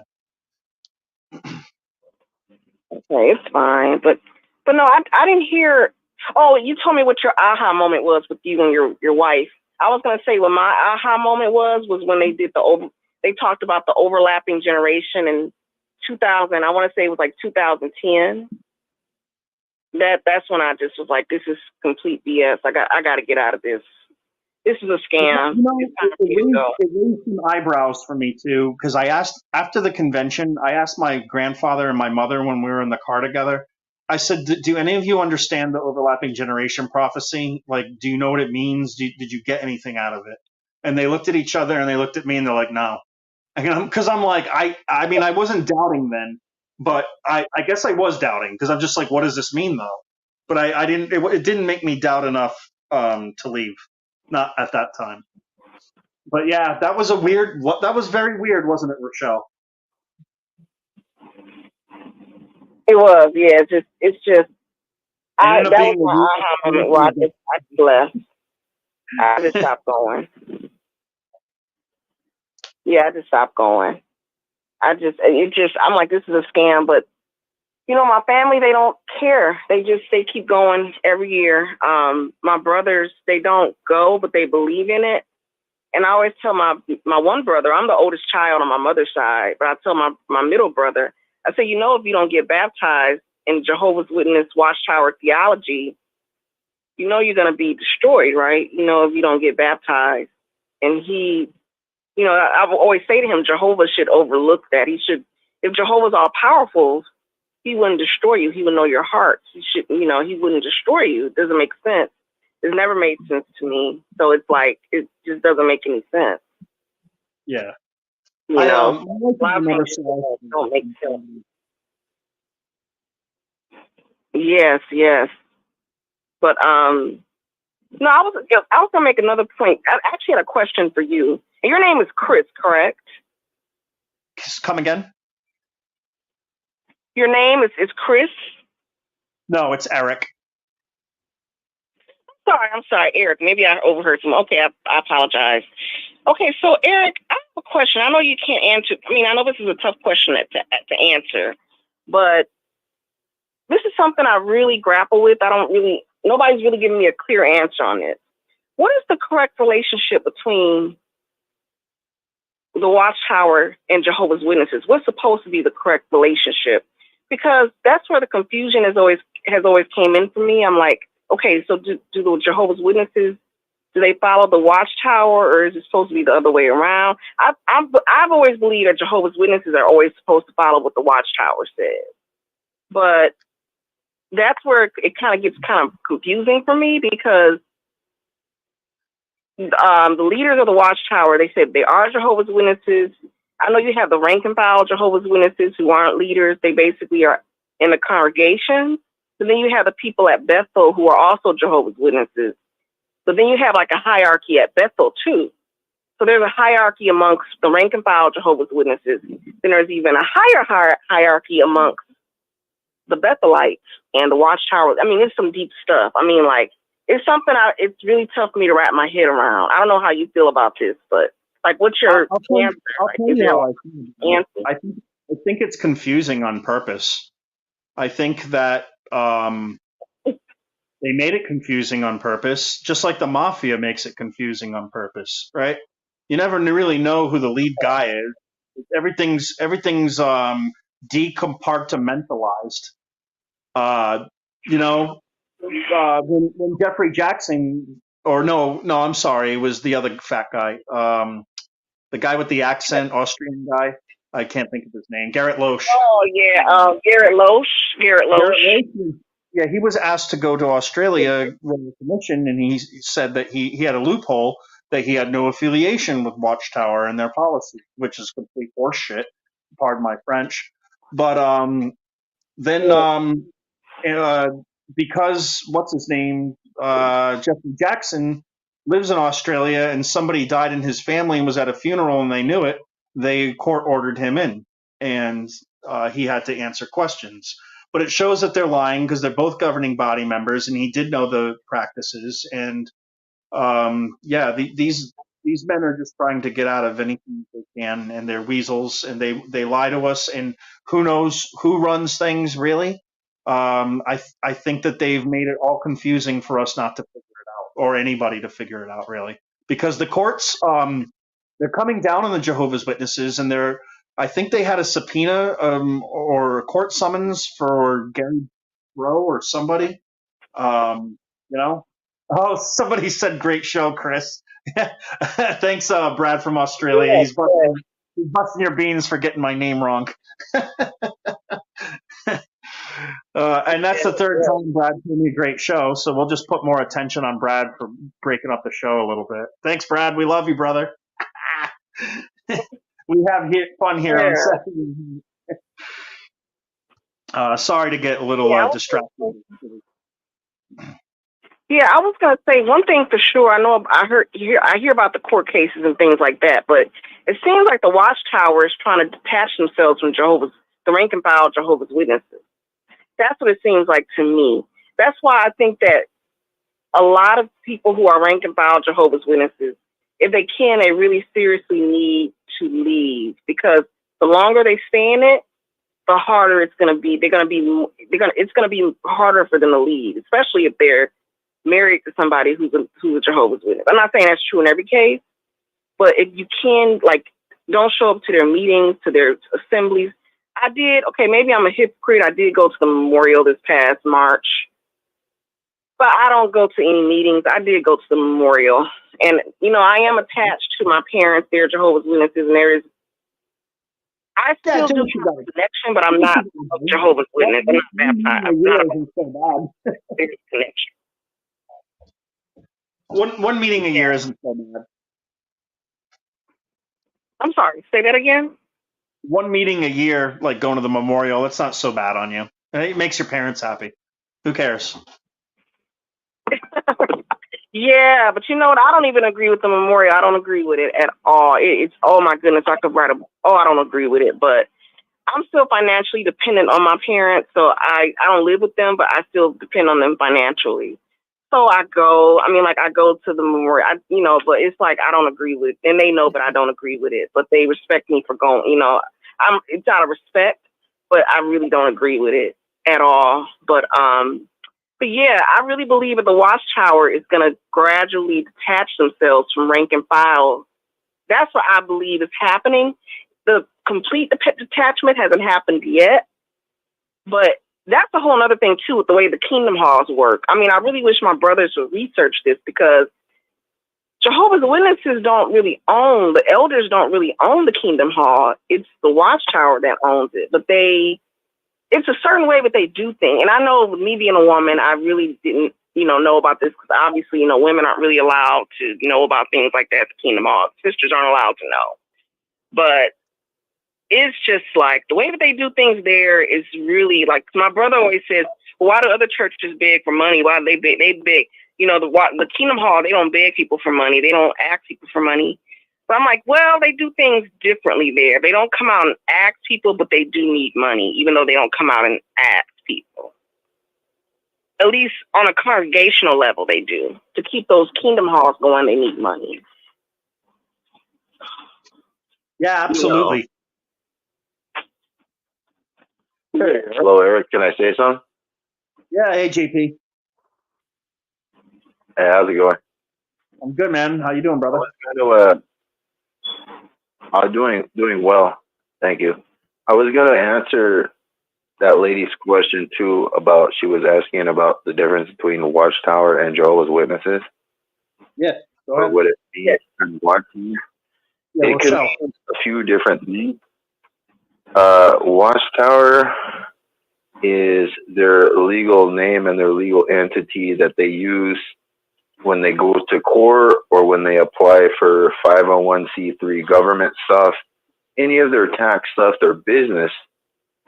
So it means something different when they use it in a worldly sense, I guess you can say. And then to witnesses, Watchtower is their publication, and they recognize Watchtower magazine as their primary source of a spiritual food and new light that comes to them, or at least that's what it was. Now they have, this broadcasting governing body updates. That's another way that they receive their new revelation, new light, or instruction from the organization. But before they had the website and the broadcasting and all that, the primary source that witnesses look to was the Watchtower, and they would view it as pretty much whatever is in those pages of their magazine was equivalent to coming from the faithful slave, which was coming from Jesus and Jehovah. So that's kind of what I wanted to tell her, or at least that's the way I understand it. If there's any more to like the different Watchtower witnesses, somebody else can comment, but that's pretty much the way I've understood it my whole life. It's almost like they have shelters. Thank you. And as far as earlier, Eric, you were talking about that new publication we're going to study. It's like the Bible storybook. And what I have to say about that, I was actually talking to Gilbert Gigi the other day, like in a private conversation. I was pitching it to him. But I think the reason why they're resorting to that book is because, quite frankly, I don't think they have anything else to say. They run out of ideas, because when we're coming up, in our time with this Watchtower Society, we're studying like deeper books, like the Daniel book, the Revelation book. It was always deep material, but anything that they've ever written about, especially those books, prop stuff, all of it's like old stuff that is pretty much irrelevant. Like you might as well consider it like religious fiction, you know what I mean? Because anything they wrote, whether it was the Daniel book, the Jeremiah book, especially the Revelation book, the one in 1988, I mean, they restudied it in 2008, and they have probably well over 100 like revisions. I still have the sleeve from the Kingdom Ministry with all the revisions. It was something that they couldn't even republish the book, or I mean, they couldn't even change it in the book without republishing the whole book. So they just had to put it in a separate thing. But my point being is, I don't think they have any more ideas. They've been doing this for well over 100 years, trying to dismantle the Bible and make, some bizarre sense of it, because it's not that complicated. It's pretty much a book of Jewish history. There's some Jewish poetry in there, like the Psalms. There's books of wisdom, some like Proverbs and Job. And then there's books of the prophets. So, I mean, but Watchtower has taken this whole Bible and they just pretty much dismantled every book. And this verse in Ezekiel, represents this convention, and this year or this.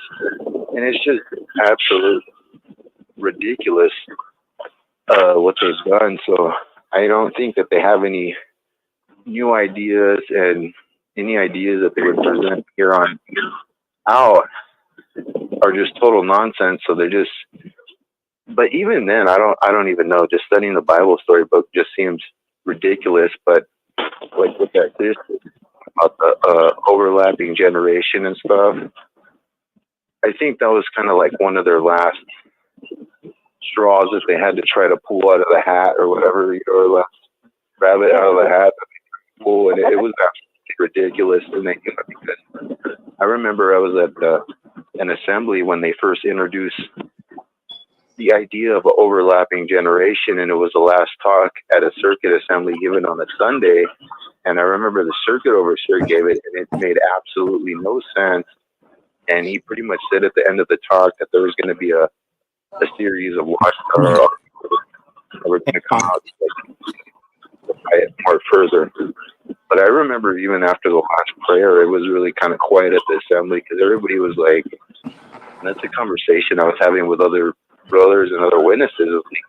What do you think about that last talk and the whole, the whole change in the generation? I mean, even immediately after that talk, we were already calling it like the change in the generation, understanding. So it was very clear in the talk, but it was pretty shady that the way that the circuit overseer presented it. But he pretty much relied, again, going back to what I was saying with the Watchtower, is he was saying, that there's going to be a series of Watchtower articles that are going to come out to explain it to us, to clarify everything. So again, that's like the tool. The witnesses is like the Watchtower is the equivalent to almost like the voice of God in printed form. But that's all I had to say for the moment. Well, thank you. That's a lot of information. That was good information. Thank you. Yeah, it's always good hearing from my boy JP. Love you, Jerry.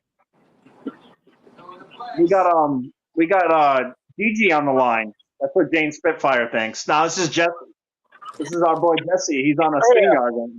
I'm KOTD. Oh, he's King of the Dots tonight. Oh, you did. I'm sorry. Yeah, if I get rid of the thing, it'll show your name. Oh, well, forget it. KOTD. I'm Gary tonight. Hey, Eric, I used to be bald, and I started eating these apricot seeds like crazy. And look at that. I got new hair. Send me some apricot seeds, brother. I need it. Look. Look, it's bad. I got hair where I don't want it. It's everywhere. I had some in my ear. Are you trying to? Is this like an infomercial? You're trying to sell me a product? No. Hey, this bald guy, this boy Gringo. It's like Jehovah juice. It's a good product. Hey, you know what? Is Ricky on from Milwaukee? What's your name? He was listening. Are you Ricky from Milwaukee? No. What was your name? Yeah, I'm from Bobby. No, she's Rochelle. She's Rochelle. Okay, I heard it wrong. I thought it was Chris. No, you got it all wrong. Yeah. She's Rochelle. Okay, Rochelle. I'm sorry. Someone called me Chris. Okay, never mind. Never mind. Are you from Minnesota? Are you from Minnesota, Rochelle? No, I'm from Milwaukee, Wisconsin. Is that better? Mm-hmm. No. Hey, you know what? I love Milwaukee. We love Milwaukee. Do you? I'm a little bit older than you. But we used to have Laverne and Shirley. They were from Milwaukee. Oh yeah, Laverne and Shirley, yeah. And Lenny and Squiggy. Yeah, I mean Laverne and Shirley. Okay, I thought you had to be 55 like me to remember those shows. Okay. Hey, now I got a question for you. Now, me and Gilbert, we've tried everything. Me and Gigi for GB, we tried everything, and they won't disfellowship us in our town. No, I'm serious. Gilbert even made a video. He said, "What do I got to do to get disfellowship around here?" And they sent in the governing body to our hometown, Yuma, Arizona. They sent it all the way over here to have a meeting just on us. They brought in all the congregations, but they would not disfellowship us. We don't know why. Maybe they're going to save us for dessert or something. So. Well, they were protecting the properties. That's why, Jesse. They and our brother-in-law used to be a circuit overseer. They wanted to assess the situation, and they were there also to protect, see who's loyal, who's not loyal, and they were there protecting their money interest as well. Hey, but Chris, you have a great show going on today. Yeah, I love the show. You know, the only thing, Gilbert, what did you think about the F-bombs? What did you think about the F-bombs? Because I heard you're not passionate about that subject. Yeah, it's not. You can throw all the F-bombs you want on your property, but not on somebody else's show, not on somebody else's channel. And you know what? It's not politically correct to throw F-bombs because we had a Japanese national on our show, Tad, and they're very sensitive about bombings. Yeah. We beat them back 40, 50 years ago in this thing called the Korean conflict or something like that. Yeah. They got post-traumatic stress. Hey, but I'll answer, Chris. I'm gonna answer your question on about what JP was talking about. It's just real simple. It's like the Mormons. Hey, so the Mormons, look at the Mormons can't grow. Who are you talking to? Who's Chris? Same. You. But check this out. The only way that the Mormons can grow is having babies. That's the only way they can grow because they have a name called Mormon, and so they try like hell. They try like hell to change their name to the Latter-day Saints of Jehovah's of whatever. But here's the point: it's the same thing with the Jehovah's Witnesses. They're like Sears, because I've been telling Rick this for years. That Sears is trying to rebrand itself, but they can't. They have a name called Sears, and no matter what they do, no matter if Martha Stewart was to go and redecorate the store, they still are called seers. And that's the problem with Jehovah's Witnesses. They can make all the changes in the world and try to do a new religion, but they're still Jehovah's Witnesses. And because they don't have a lot of texts like the Mormons, their numbers don't grow. So they're in a predicament. They have a bad name and they don't have babies. Okay. So what you're saying is that they're typecast. They're typecast. So if the Jehovah's want to and have babies and do it like the Mormons, there's no other way. There's just no other way. Wait. Now they all have beards. So their testosterone is greater now in the Jehovah's Witness. They're acting tough. And they might start having sex. Yeah. They might have a baby boom. They might have a baby boom. But that's where they're at right now. They have a name and they can't shake it. Who wants to be a Jehovah's Witness? Wait. What was the date of the beard? What was the date of the beard policy? We got to add 9 months to see if there's a Jehovah's Witness baby boom. Because there's an increase, there's a decrease in estrogen. There's an increase in estrogen in leadership, but in the rank and file, there's an increase in testosterone, which put together could lead to a Jehovah's Witness baby boom era. Which would be a good thing. Babies are good. Why would it? Okay, babies are good. Oh, would they be enemies?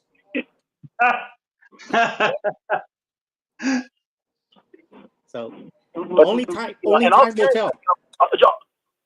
But all joking aside, when you bring it down to its most simple, basic form, that's what it is. They cannot grow regardless of what marketing scheme because they have a name called Jehovah's Witness.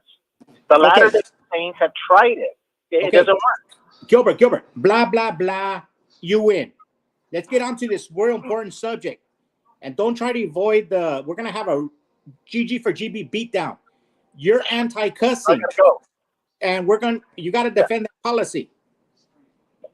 No, I'm not anti-cussing. Just do it on your channel. That's all. It's not your problem. Okay, so what say you, Chris? Well, this is what I say, Chris speaking here. All right, I'm just going to be honest with you. A piece of shit really abused me, and his name was Chris. So let's get off of that. Is that okay? Okay, no more. He was fucking me up, and I'm swearing because there was this guy, Chris, that really, he was an elder son, and he did a number on me. I don't want to get into it, but it's traumatic. So let's not call me Chris anymore. We're going Eric. You could call me Ricky Bobby. You could call me Eric. You could call me Cracker. You could call me Crack-Ass Cracker. That's been a name that's been given to me because I smoked so much weed in a night. They said I was cracked out. I'm like, I didn't do crack. I smoked weed. So shake and bake. Shake and bake. I'm Eric. Ricky Bobby. Shake and bake. That's what we're doing. What was the question before I got into that? Oh, the cussing hypocrisy angle. Oh, yeah. Whatever. It is Rick's show, but it's also my show. And Rick said I can do what I want on my show. And what I take with that is I don't mind occasional cussing on my part. I'll do it. And I don't mind if someone's venting. At some point, if they're going to be on the show long enough and if every other word is the F word, I am feeling for the audience. When I see into my screen, my TV, people are saying, enough with the F button. Even though I cuss like a sailor, I don't by any means want to push that on anybody. Like the Apostle Peter, right? He didn't eat meat or something like that around somebody. I might not have it completely right, but I'm the same way. I'm an extroverted feeler. I go with the crowd. I'm not going to say I'm never going to swear. It's going to happen. I get passionate and I'm a man. Sometimes you talk about something, but that's I agree that we shouldn't just go on the all-out F-bench. It kind of turns the conversation south. And any Jehovah's Witnesses that are questioning and they hear this and if that bothers them, that could turn tune out. Don't tune out. Hey, but Eric, when a woman cusses more than you, is that sexy or is that like a red flag? No, I love it. I love it. Okay. I'm all for it. Okay. My wife cusses just as much as I do, and she's more intelligent than all of us in here. She's the IQ of like 160.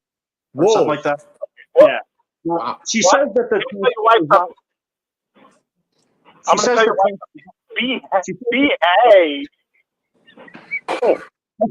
oh, behave. Behave. Eric, would you, if you were single, because Gilbert's going through this traumatic experience. Okay. He's like the 40-year-old virgin who's trying to get a date into the dating scene. But he met a beautiful girl, beautiful. But she thinks that the earth is flat. So I told her he's got to dump her. Am I wrong? Dump her. Red flag gone. Get the out. You hear that, Gilbert? Get out. Nah, you never know. I mean, it depends. But here's the problem. It depends on her other moral values and where she stands. Maybe like morality. If she gets something wrong, whatever. But the Earth flat is the most retarded thing I have ever heard in my entire life. Does anyone have a telescope or ever look into one? I did. I had one. Guess what? The moon is round. I mean, like, it's round. It's a sphere. We have cameras that went into space. They're not conning us. They're not tricking us. If the Earth was flat, at some point we would have bumped into the boundary or fallen off the planet. So to say the Earth is flat is absolutely retarded. Well, Gilbert has a compromise. He's going out with a girl that believes in the flat Earth, but she has a lot of curvature. Yeah, she's not flat. She's not flat. It's like a compromise. It's a coming together. Well, she believes in spheres. Yeah. So, now, I don't know if me and Gilbert, we're thinking about getting out of the apostate business, and we're going into Jehovah's Witness dating and love counseling. JW Loveline. Loveline, yes. Because Gilbert has a lot of XJW Loveline. Sorry. XJW Love. No. We'll because we want that Jehovah's Witness baby boom.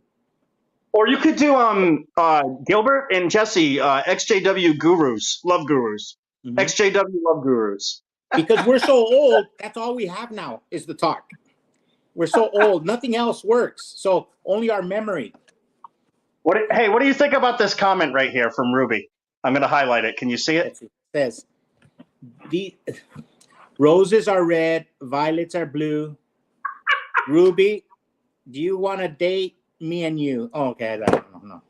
I think she's got the hots for me because she's always saying silly stuff. She says something like that. I look like her uncle or something like that. So she's attracted to her uncle? Yes. She's from Florida. They do things. She's from New York. She lives in Florida. She's from Rhode Island, Rhode Island, New York. We're like 3 hours apart. That's why she talks like yo, bro, you don't know. I don't have that as much. It's more like if I'm around my buddies or my family, it's like, hey, it's wicked dark up there. Hey, park the car, hit it hard, cut it right, hit it hard.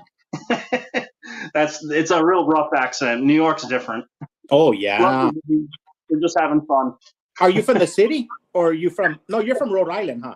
Yeah, the city. Okay. East Providence. It's Providence is the capital of the city. Providence is from God. Yeah, that's Gilbert's favorite word. Hey, listen to this question, you guys. Booker T. Adams. Eric, do you think Jehovah's Witnesses will ever marry a gay couple? Can I answer that? My opinion? I don't think so because I served with an elder. His name was Sergio. He's the service overseer in the Yuma congregation 124560, Yuma Spanish Central, 1051 South Avenue A. And anyways, this guy was such a homophobe that some of the kids in the congregation went to a wedding at work, from work. And this guy was ready to disfellowship the kids because the kids were gay that got married. So they were work friends from work, and they just happened to go to it. Some kids, they weren't ministerial servants. And Sergio wanted to DF the kids. It was bad. We had to hold that guy down. And we talked to him about it, and there was another way to handle it, but the homophobia within some of the elders is intense, man. Now I don't like I don't like political gay people coming into my politics. Then I fight. But what you do at your house is none of your business. Just keep it in your damn door. Don't shove it down my pie hole. That's all. But this elder, he wanted to DF the poor kids for going to a gay wedding. And the rest of the body, we calmed them down. But it took a lot of effort. So I don't think they'll ever. Yes, go ahead. Jesse, I have a different with you, but it's similar to Jesse. But I've always told Jesse when we were kids that numbers don't lie. God made numbers, and God doesn't lie. Numbers always tell you the truth. So this is what happens. There's a certain segment of the population, whether you like it or not, are homosexual. Certain segment of the population are alcoholics. A certain percentage of the population are drug users or marijuana smokers. It doesn't matter. It's a percentage. So what does that mean? That a certain percentage of your group are going to be homosexuals. It's going to be almost identical to the national average. So there's nothing you can do about it. Correct. There's nothing you can do about it. So I'm not saying that you endorse this or you endorse that, but when you just accept the reality that if you have 100 people in the room, and let's just say it's 2% homosexuals, let's just say, and 1% asexual, they don't have sex, okay? But that's what's going to happen in your group, in your congregation. And if you actually did a really deep, pun intended, search, you would find that that is true. In some cases, you have a little bit more, but in other cases, you would have a little bit less. But when you average it all out, like I'll give you an example. In your congregation, there's 0 homosexuals. But in New York, in Warwick, there's a shitload of them. So, but when you put them all together, it averages out to the same as the national average. That's just my opinion. It's Eric's turn. Okay. About what? Are they going to ever have a gay marriage? Oh, okay. Sorry. You put the question. No way. There'll never be a gay marriage. Hold on. I'm letting Ruby on. There'll never be a gay marriage because it would like they have enough problems losing members. There would be outrages. They'd have like we talked about tonight, division. They would have an extreme amount of division if there was a gay marriage. That's my simple thought. Hey, could they make it allowable if they don't have sex and it's a conscientious matter? Or if you go Bill Clinton, don't ask, don't tell. Don't tell. That's what Bill Clinton did. They are progressive, like Hillary Clinton. Don't tells go for everything. Honestly, if I knew the right elders, I wouldn't have gotten disfellowship for pot. But I did. It's kind of funny that the guy that disfellowshipped me, his son admitted to me that he smokes. Him and his wife smoke weed with their worldly in-laws, his in-laws, occasionally. And I'm just like, so why am I getting disfellowshipped and he's scot-free? The good old boys club. Well, remember what the old Jehovah's Witnesses used to say? Remember what the old Jehovah's Witnesses used to say? Once you go gay porneia, you never go back. Yeah. The reason why, Eric, was because you don't think like a crook. A real criminal, a real good, honest crook would have gone and smoked with the elder. You would have smoked weed with the elder, and then when they would have come to you, then the elder would have defended you. Yes. That's how criminals work. See, so this is how. What kind of Italian are you? Well, this is how it works with. Well, I'm not Sicilian. I'm from my grandfather. All right, so I'm a quarter Italian. My grandfather's 100%, and his parents come from some town that I can't pronounce. Massafina, something like that. Yeah. It's in the north end of Italy. I don't know. Like my grandfather was an elder, but I never had the good old boys club. I got in trouble for everything that I did, basically. I never got bailed out of anything. I think it's because of my If you were the type of elder that treaded on me, I'd be like, "Fuck you." I just say it to him. You know, like you're out of line.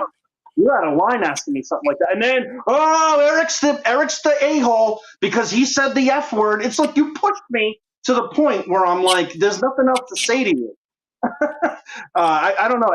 Elders hated Desiree and I because we didn't realize it, but we were different. We didn't fit in. We weren't Correct. like everybody. And everybody else, and we weren't bad people. We just didn't fit in. We were cool, and we didn't judge people. We both never done disfellowship people. We wouldn't hang out with them publicly, but we never if we ran into them or if I worked with somebody, I actually became friends, and I was a mentor to a man who was disfellowshipped, and he taught me everything he knew about painting because even though I was a painter already, he saw things I needed to work on. I respect that relationship forever. I owe that man everything. He's the reason why I was successful in my career. And it's a disgrace that we disfellowship and shun people who are beautiful, and we say they're not beautiful because we don't think like I do. Hey, Ruby, I don't want to cut you off. You're here with us for a little while. You got something to say? What do you think? Oh, hey, no, I just had to come over here and defend myself because y'all were name dropping me. Oh, but we weren't saying bad things, were we? No, we were saying good things. No, I know, but I just wanted to correct that. I said you remind me of my uncle so much, and he passed away in 2021. So when I listen to you guys, I feel like I'm back home, like with my family. And your humor is so much alike that I'd be dying in the comments. So I just wanted to come here and tell you that you guys are like my favorite. Okay, I heard that. I like you like you're my uncle. I heard it wrong. I stand corrected. Yeah. But it's okay, Ruby, because we get that. I get that all the time. We get that a lot from a lot of women. Yeah, we get that a lot. Mhm. But, We get that kind of affection from all the women. Yeah. Yeah, I miss my family. They all Hispanics, very funny Puerto Ricans, class clowns, and you guys you bring me back to like that Spanish Hispanic background that I don't have it anymore. You know what I mean? So even the way you speak, even your mannerisms, like everything that I don't have anymore. When I watch you guys, when I listen to you, it's like I'm back home, and I love it. Well, you're Puerto Rican? I don't know if you know, but me and Gilbert are Mexican. Yeah. And no wonder, because like our Spanish is a lot more romantic than the Puerto Rican. Because you guys, you guys got we got a lot more romanticism. We have more control of the Spanish language. We got the Queen's Spanish and everything. We made it to the mainland, and but we respect the Puerto Ricans. It's the Dominicans we don't like. No, I don't like them either. No, just kidding. Just kidding. No, I've been to the Dominican Republic twice. I like them. Wow. Is it beautiful? No, sorry, 3 times. Whoa. What were you doing over there? My wife and I, we love vacationing there. Wow. Where do you fly out of? New York? Yeah, I think so, actually. Yep. We would go to Boston. And then so Boston, sorry, not New York, Boston. Now they say the Dominican Republic is on one side and Haiti is on the other. Am I correct? Yes, sir. Yes, it's sir. one island. Yes. And we've visited 2 parts of the country. We visited Puerto Plata, and we visited Punta Cana. Punta, Punta, not Puta. No, that's Mexican. Yeah. Punta with an N. Punta. Puerto Plata is so beautiful because it's in the mountains. And that was it. We went to the other place, Puerto Plata. Punta Cana twice. But we went to Puerto Plata once, and we ziplined in like a tropical place. And we had monkeys climbing on us and stuff. It was like really, really cool. Hey, Eric, let me ask you something about the Dominican Republic. And like people drive absolutely batshit crazy. They're on little mopeds, and there'll be like a child in an arm, and like maybe another parent in the back, and they're like dodging through traffic. It's like, oh my god. That's how the taxis drive in Tijuana. We met a Jehovah's Witness there. It was funny. And we were Jehovah's Witnesses at that time. Yeah, we weren't disfellowshipped, but we were there just fellowship once too, and it was almost like you could live, But yeah, I loved going there. The culture's cool. I like the people actually. I didn't have a problem with them. They were really nice. Maybe they're paid to be nice on the resort. No. They're beautiful. But even the people outside of town were nice. I mean, like, don't get me wrong. I've been to Chile, South America, and I know all the like if you look like me, a white boy, I had clean shaven and hair at the time, and I don't look like everyone else. I kind of fit in, but not because I'm tall. It's just different. It's just different. You have to be careful, but for the most part, they're good people. I like them. I had good times with them. Beautiful. Hey, let me ask you something. Let me say one more thing. Yeah. Their food is amazing. Like their chickens are a lot smaller than ours, but they're just so flavorful, like really good. They're not gamey. The fish was really different. They had all kinds of fish because they're right on the sea. Just really, really good food. A lot of rice and beans. A lot of foods that I like. Simple Spanish foods. When I went to America, there was a Jehovah's Witness family, and they were really poor, and they invited us over, and we had there were two meals that we had on separate occasions. One was with goat, but the other meal was much simpler, and there was no protein really, and it was rice and beans and tomatoes that they crush into the rice, and then we would add cilantro and lime and maybe jalapeno if you and just build it, like a rice bowl almost. But it was delicious, and they grew everything. And it was a labor of love that it doesn't have to be Jehovah's Witness. There was like a brotherly bond regardless. Like we went camping together and like hiking in the mountains. And it was just like, even though Jehovah's Witnesses had so much potential because they loved God at some point, but at some point they drew the line with God, and the governing body became more important than anything. And that's the tragedy of Jehovah's Witnesses. Yeah, I agree. Hey, one question, because I love baseball. When you were in the Dominican Republic, do the kids play a lot of baseball compared to soccer? The very first thing, right? When I went to Dominican Republic, I think it was the first time, the Red Sox, my team, because I'm not a sports guy anymore, but I used to be. My team won for the very first time, and it was a guy from Dominican Republic that was the pitcher. What was his name? Pedro Martinez. Pedro Martinez. Pedro Martinez. Yep. And when I went there, it was our guy that was driving us to our place, because it was a drive from the resort. I mean, from the plane to get to the resort. And the guy goes, "Oh, Boston Red Sox?" I'm like, "Yeah, man." He's like, "Pedro Martinez, huh? All the way." They love baseball. Yeah. They're big Red Sox fans because of Pedro, or were, back in the day. But there was a bonding there that was really cool. Even though it's something simple as sports, but it was still cool to hear the guys root for my team, because there was also another guy. Who was the big black guy that was Big Papi hitter? Papi. Big Papi. Mm-hmm. I don't know if he's from Dominican, but somewhere around there, he was beloved by them too. Oh, you're thinking of the guy from the Cardinals, Pujols. Oh, okay, that's who I'm thinking of. Another guy. Yep. Yeah. But they follow any of their guys. Anybody. Yep.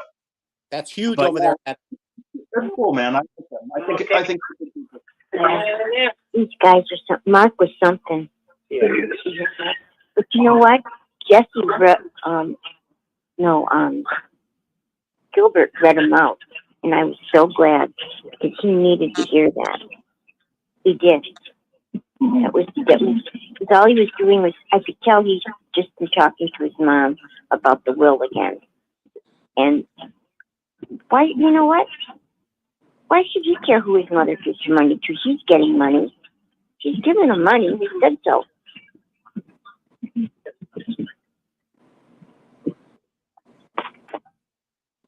She's talking about that gentleman who was cussing a little bit.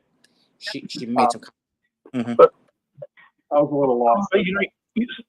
Susan, you're right, and the money belongs to the mom. But if he presents the argument that this is generational money and that everyone is trying to steal your money, and he were to not talk about Watchtower, he would show her the articles. Look, the dog pound is trying to steal your money. Everyone is trying to steal people's money with all of these organizations. And this is how people become poor. But, but the reason it's so important that this is why generational wealth was never taught in the Kingdom Hall, because they didn't want you to prosper as an individual and as a family. And just really quick, this is why idolatry is so important not to fall into, because when you fall into idolatry, you fall into poverty as well. The people that I'm agreeing, Jesse. I'm agreeing with you. I'm so glad you said what you said to him. He needed to have it said. Oh, yeah. It's his mother's money. There's a lot you don't know about Mark, and I'm not going to. I'm sure he's a great guy. But I was trying to also let him know that there's a bigger picture. He's focusing on the money when he should be focusing on something bigger and greater. And his arguments are very. They're not going to go anywhere. They're going to fall on deaf ears, and he needs to go back to the drawing board and re-examine his arguments. Hey, Gilbert, what me and Eric were saying, that gentleman was just venting. He was venting, poor guy. He's been hurt. He's just upset. Well, he's been venting for a while, a long time, and Mark really needs to calm down. If he lets his anger rule him, it's going to ruin his life. And Mark's been angry since he's been 12 years old. Because I've known Mark since he's been 12 years old. Mark's now 50. So Mark's been angry a long time. Does he have a sister? He's got to let it go. He's old enough that he can let it go. Yeah. And these are the lessons. These are the bigger lessons that we're talking about. There's more to life than money. There's big lessons here. Not a lot. And well, I think not a lot, Gilbert. I know. I'm just kidding. Because nobody likes money more than you do. You're always watching General Salente and Dan Pena. Mm-hmm. Yeah. You know what? Can I give my 2 cents, guys? Can I give my 2 cents about it? Yeah. And my suggestion. All right. Ahead, so I was the head of my family's will. My father told me I was. I've got you on the will. You're gonna like, settle it out between the family. But then I became an apostate, and I guarantee you there's no way I'm on that anymore. Impossible. If I was, it's impossible. So I've accepted the fact that I've lost an inheritance. It's fine. I'm okay with it. It's disappointment. It sucks. I'm not saying that the same for Mark. What I suggest to Mark is to say to his mom, like, just reason with her, and if she doesn't accept it, then she doesn't, and say, listen, Mom, here's what I'm going to say to you. Watchtower is worth billions of dollars, and your money is not going to save you. You know that if you donate, Jehovah doesn't care. That doesn't matter to him. The money won't save you. And I'm just going to plead with you, Mom. Times are really hard. With this Biden and Harris administration that came in, we have seen, I'm not making it political, but we have seen inflation. We have seen our Social Security disappear and everything. If you care about me, would you please just save it all to me? Maybe give a small little portion to them. I'll accept that. But like, to cut me out of half of it is infuriating. And I understand that. And then if she doesn't agree to you at that point after your plea, then you just have to accept it like I did. I'm cut out, or I get less. He has every right to do what Gilbert says and fight it in court. Yeah. Get a good lawyer. Yeah. He does. Go legally for sure. But I understand him also venting to it. And maybe some people don't want to hear it sometimes, and it aggravates them. But I try to give everybody a little minute to get it out of their system. Yeah. I certainly get things out of my system with my wife. She's there for me when I, need to just let something out. Not everybody always has that. And I don't always have it for Des. Sometimes she's hurt too. I can't always burden her with my problems. It's a tough world we live in, and there's a lot of infuriating things. And Gilbert's right. cults are after your money. Not so much religion. Cults are after your money. There's a lot of scams out there. The governing body are some of the biggest con artists out there. They did a pretty good job, but their tactics aren't working anymore. They know that, and they're frightened. They're terrified. It's a racket and a snare. Yeah. I was gonna say this is a Rochelle. So what you? I'm sorry, the gentleman I was talking about generational wealth, is he still on?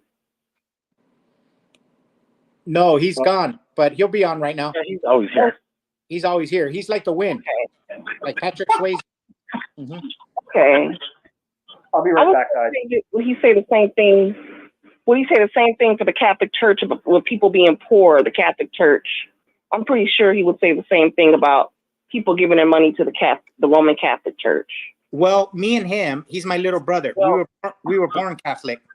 We were born Catholic, but Gilbert doesn't remember because he left the Catholic Church when he was probably 6-7 months old. But he was raised a Jehovah's Witness all his life. But one of the reasons we left the Catholic Church, my dad got in a fight with the Catholic priest, and so we came from a family where we have a history of fighting the authority. And one of the things was probably money and the way the priest handled the people. So my dad, he instilled that in us, that we didn't look up to priests that abused the flock. But yeah, it happens a lot, especially in the old Catholic Church. There was a lot of money. Let me answer. Let me answer to Rochelle. When she talks about the Catholic Church, Rochelle, if you go to the liquor store and just look at all of the tequila, rums, and all of these, you're going to find out that the great majority of the most expensive alcohol beverages have the names of Bacardi, Cuervos, and they're all last names. They're the last names of families that for over 100 years have been making the alcohol. And for over 100 years, they've kept the land in their family and their children, their grandchildren, great-grandchildren. That's called generational wealth. So this is how rich people stay rich, because they teach the kids, you keep the money in the family. So a lot of people say, well, I hate the Jews because the Jews are rich and powerful. Of course, because the Jews teach their families about generational wealth. So I'll give you an example with the Jews. The Jews work with jewelry on diamonds, but only the big ones. And the people from India, the very poor people in India, they work on diamonds too, but only the very small ones. But the Jews go and get the big ones. Now, should we criticize the Jews? No, because grandpa, great-grandpa, and great-great-great-grandpa have kept the generational wealth in the family. So this is the dereliction of duty of a religious organization that doesn't do their job in educating the people, and they keep them perpetually poor while they're stealing their generational wealth. Does that make any sense? Yeah, that makes sense. I understand what you're saying. So let's say your last name is let's just pick a last name. Pick a last name, or just Rochelle. Rochelle. Let's say Rochelle has she's really good at making a certain drink, a certain cocktail, and you teach your daughter, and then your daughter goes to college, but your daughter has to also work in the factory with the employees, and if she does a good job with the employees, you send her to school. And then she does the same thing with your granddaughter, and so forth. And before you know it, the whole United States is drinking Rochelle's fine liqueur. That's called generational wealth. And Watchtower steals it by saying, give it to Jehovah. Jehovah doesn't want your money. Jehovah doesn't want your money. He wants you to take care of you, like the Constitution says, our posterity. The founding fathers gave a gift to the children that have not been born. It was a gift of freedom. And that's what you're supposed to do with your child. Watchtower is saying, no, Jehovah wants the gift. Yeah, but Gilbert, listen. Okay. In Mark's case, it doesn't have to be millions of dollars. It could just be a small real estate. For example, look at Mark's situation. and you're talking right about generational wealth. The mom is going to give it to Watchtower. That's already $1 billion corporation. And she's not going to take care of her own son. That's what you're calling dereliction of duty. So it doesn't have to be millions of dollars or 2 or 3 generations. It could just be between a mom and a son, a dad and a son. Mm-hmm. Watchtower destroys that wealth in just one generation. Mm-hmm. Wow. And that's how the poor stay poor. And that's how the rich stay rich. Wow. So what you saying like that? Yeah. Oh, go ahead. Because this is church. This is church right here. We are at church with Eric, and we are discussing these things. You learn more in this little church session than you do at the Kingdom Hall. Look, Gilbert, explain it with Jared Kushner. Look at Jared Kushner. Jared Kushner is teaching his children because Jared Kushner's dad taught him. Watchtower doesn't teach nobody nothing. You're poor, and you did a vow of poverty, and your children will be poor, and their children will be poor. And then they wonder why 66% of the children leave the organization. Well, because there's no money in it for them. Yeah. Yeah. Now, Jared Kushner didn't buy anything. He brokered the deal. He's the deal broker. So all of the rich people went to him. He got it all together, and he bought the property. He was no. But I'm talking about his children, how he teaches his children. He passes that knowledge. Yeah. And so the kids are learning how to broker the deals. You know, and there's money in being the broker. You know, and Donald Trump is doing that with his children, and his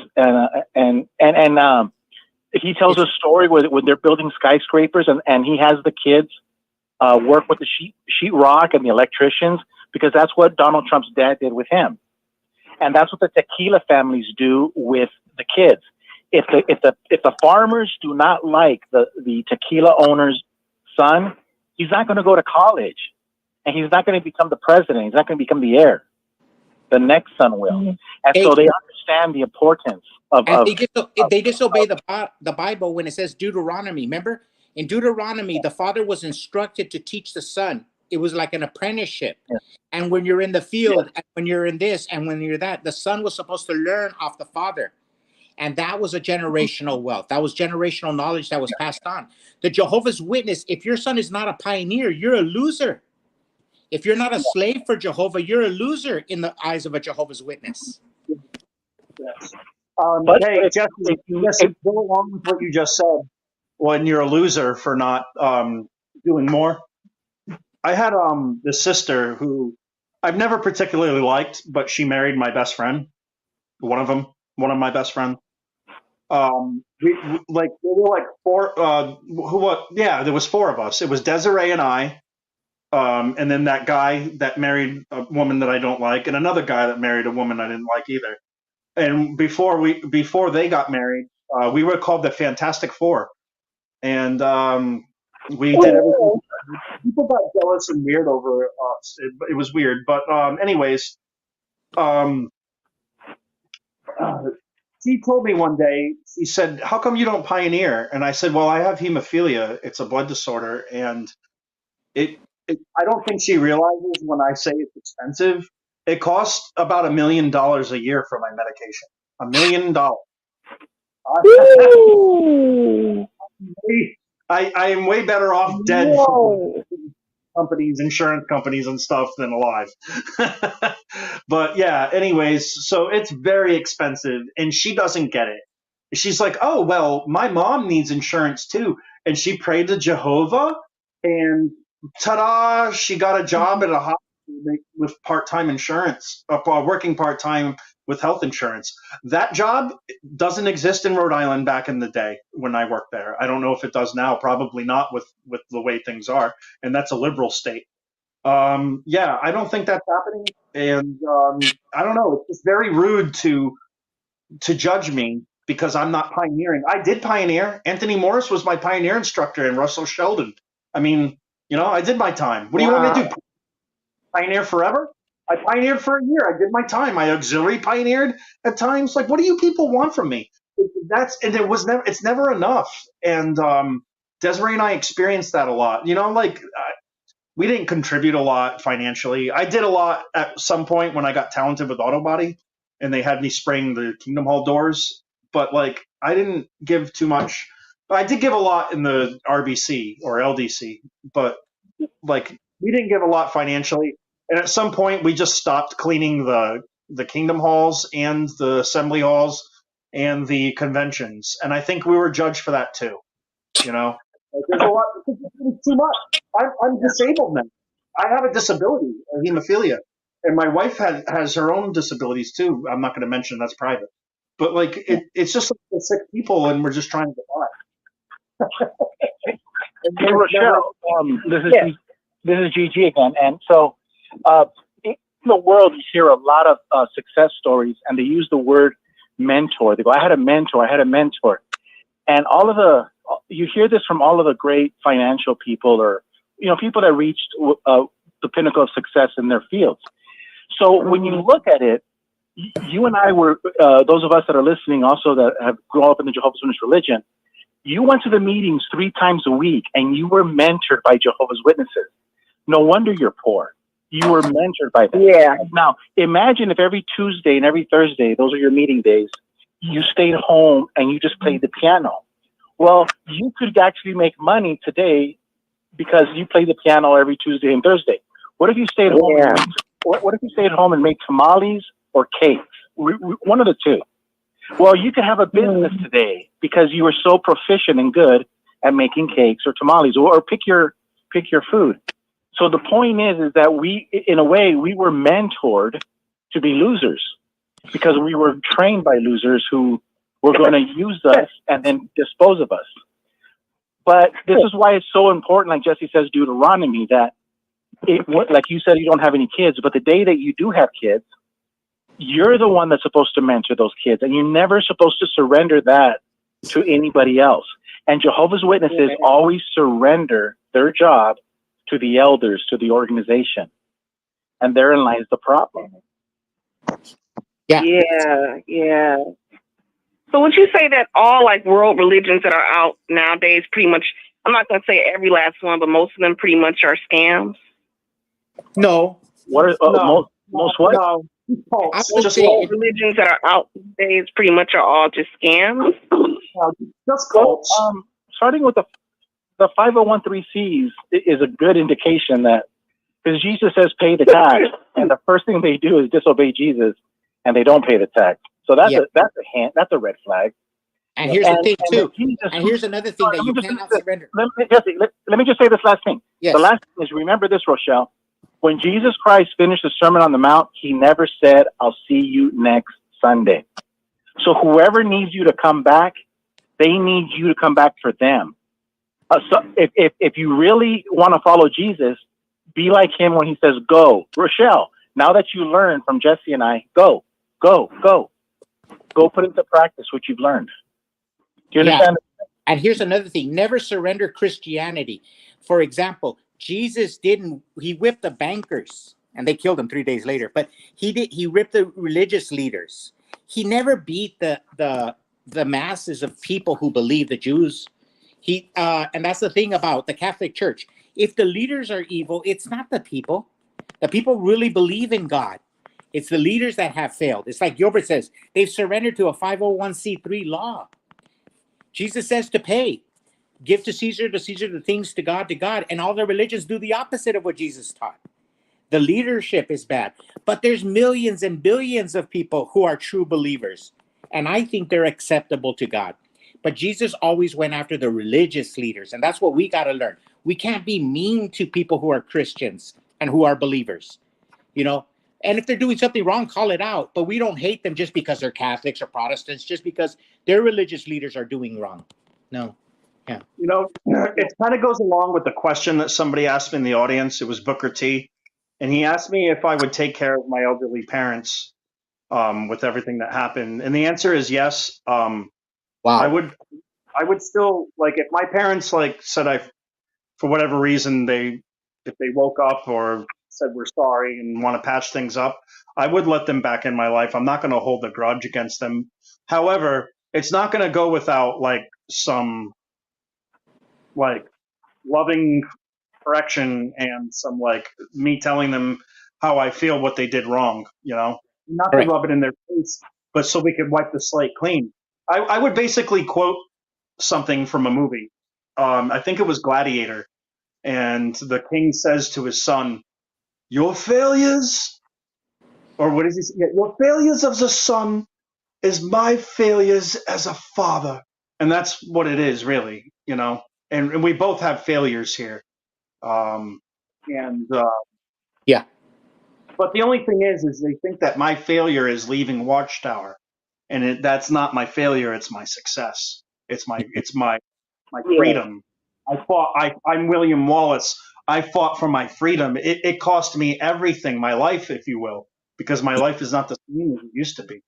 So, You know what? you know, Eric, let me not a- feed it's a- off your energy. not a- Let me feed off what you just said. I told my wife and I told Gilbert that I feel I have accomplished in life leaving the Jehovah's Witness. I feel a sense of accomplishment in my life. On Sunday, when I can work and be outside in my yard with the chickens, I feel happy that I don't have to go to the Kingdom Hall. I feel blessed by God, not being a Jehovah's Witness. You got chickens? Yeah, I got chickens running all over the place. Mhm. You get eggs? Yeah, sometimes they leave them on our door. Nothing better. I've had a friend of mine in the South that I used to work with get them, and oh, they're great. Yeah. My wife doesn't like them. She thinks they're a little gamey, but I love them. I love them any way. Scrambled, sunny side up, over easy. They're great. Yeah, they're really really good. They add a lot of flavor, and they're probably healthier for you too. But And anyways, mine I are, don't mean. I don't. I just. I that's kind of my dream. I have a small property. I can't have them, but mine are Mexican. They swim across the river. No, I'm serious. And come on. no, and they do the job I don't want to do, that Americans don't want to do. They fertilize my yard and everything. They're great chickens, and they work, and they'll outwork any white guy or black guy under the sun. I hear they make good pets, actually. Mexican chickens are the best. Wow. They work with a sense of humor. You work them, and they just keep laying eggs. We got an Australian in the audience, and he's got chickens. What, I don't know. Are Australian chickens better than Mexican ones? Wow, that's a great question. Are Australian chickens better? I think it's from Australia. I think he has chickens. They Yeah, have Brad says he has 2 chickens and love more than anything. Loves them more than anything. Wow. I heard they have kangaroos. Breakdancing. Boxing. Boxing. You know, Rochelle had beautiful questions. Rochelle had beautiful questions. You guys are really funny. I'm really enjoying hearing the chicken stories. Rochelle, you had beautiful questions. Beautiful questions. Thank you. But I was gonna say I just know I'll just admit on this call I've always been like a low income earner. I've never made a lot of money, and I have to get help from people to pay bills sometimes. And whenever I try to go out and earn a living the right way, I work with people who are really angry, especially the women. I work with women who are super angry at work. I mean, more angry than the men. Why? And I don't understand. I just don't get it why they're so angry at work. They're really angry. And some big snitches, too. They're really snitches. Rochelle. They're telling you like a drop of a dime. Where do you work? Yeah. Where do you work? What do you work in? So right now, Did you bring out any food for me? Did you bring out? Okay. Well, my current job is going okay. It's going all right. It's going okay, but it's not perfect, but it's going okay. But I want to know. The women are angry? So, hey, so do you know why a lot of people are angry? Like you talked about at work. When I was a Jehovah's Witness and I left, I came to the realization that I was a very angry person. And you never felt angry. Someone on the phone, can you please mute yourself? Hello? Is someone on the phone? Can you mute yourself? So, Rochelle. Yeah.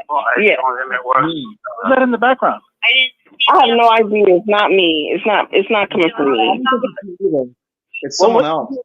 When you realize that you were a hateful person, a lot of people don't realize it, but we were hateful people as Jehovah's Witnesses. But the point I'm trying to make is you have to learn that these people. I was fed a constant diet of hate at Kingdom Hall. I didn't know it, but I realize it now. So a lot of people watch TV a lot of times on the news or social media, and they get fed a diet of hate and anger, and they don't know that they're eating hate and anger. And this is where mentorship is very important. You really have to choose your friends and dump a good percentage of them, and only be around people that are going to uplift you, and that'll eventually affect your income. But you really, and I hate to say this, but bad associations do spoil useful habits. And so I'm not. One thing I pray when I talk to God, I ask Him to help me find people. I'm not asking Him for money, but help me find people that I could work with, network with, or just learn from, And so there's, one thing is asking God for money, but another thing is asking Him to help you find a good mentor, a good friend, a good business, partner, somebody that that could inspire you or teach you. And again, that's where I think the religion has been derelict of duty. They didn't teach us these things, Yeah, they didn't. It didn't. And, I just know that when I work with people, they're really angry to see me come to work, which is really strange. I interrupt everyone. Hello. Happy to see me there. Can I interrupt everyone for 1 second? It's actually, they actually didn't like me either, but they pretended to like me there at Kingdom Hall. Or they were sociopaths. Both sides hear me? But hello. Can I just interrupt for 1 second? We have a guest on, Tad from Japan, on the StreamYard. Can we have him? Have him say something real quick? Hi, buddy. Just my opinion. Bit off topic. Many elders are full on alcoholics because they have no other way out. There you go. They are not allowed to masturbate on the JW music and the political stress among elders. As for money issues, Watchtower was actually backed by Rothschilds, not Shield, because Watchtower was the first religious organization to promote Zionism. Thank you. Yeah, what a good point, Tad. Thank you. That is an excellent point. What a bunch of issues we have here. I'm just going to go off topic real quick. Tom, is that you? If you could mute yourself or even want to talk to us, it's distracting. Is that you, buddy? Thank you, Tad. What a good point you made. Sorry, I get so distracted from the noise, it messes me up, and I forget my train of thought. I apologize, everybody. Wow, there's nobody left on the phone lines, or nobody here left in the chat. But thank you so much, Pat, for coming in. Hi, Jimmy. Jimmy's here in the comments section. Jehovah's Debater. Hello, I've seen you before. Welcome, my friend. Steam One. I'd like making sure everybody's here. Ruby's back.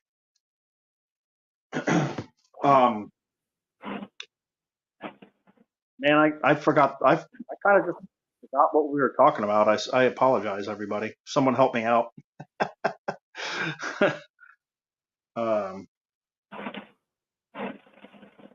Distraction fries the older brain. I know I'm only in my 40s. I'll be 43 in October. My wife just turned 42 on the 14th. Made her a nice little salmon dinner. Okay. We don't like going out as much anymore. A lot of it is too, not just the price, but like here in Tennessee, the food quality is not as nearly as good in New England. Let me tell you, if there's anybody listening, I know I'm completely off topic, and anything's open to talk about at this point. But if you go to Rick's convention, and you want to make a convention out of it, you absolutely can have some of the best food of your life in the New England area. Seafood, Italian food, heck, you name it. In Rhode Island, you got Portuguese, Spanish. Portuguese food is excellent. I highly recommend Portuguese food. But anyways, I know I'm getting way off topic. We were talking about Watchtower and their demise, and Tad had a good point, and I'm fried from the phone line messing me up. But anyways, there seems like there's somebody on the phone. Does somebody have something to say?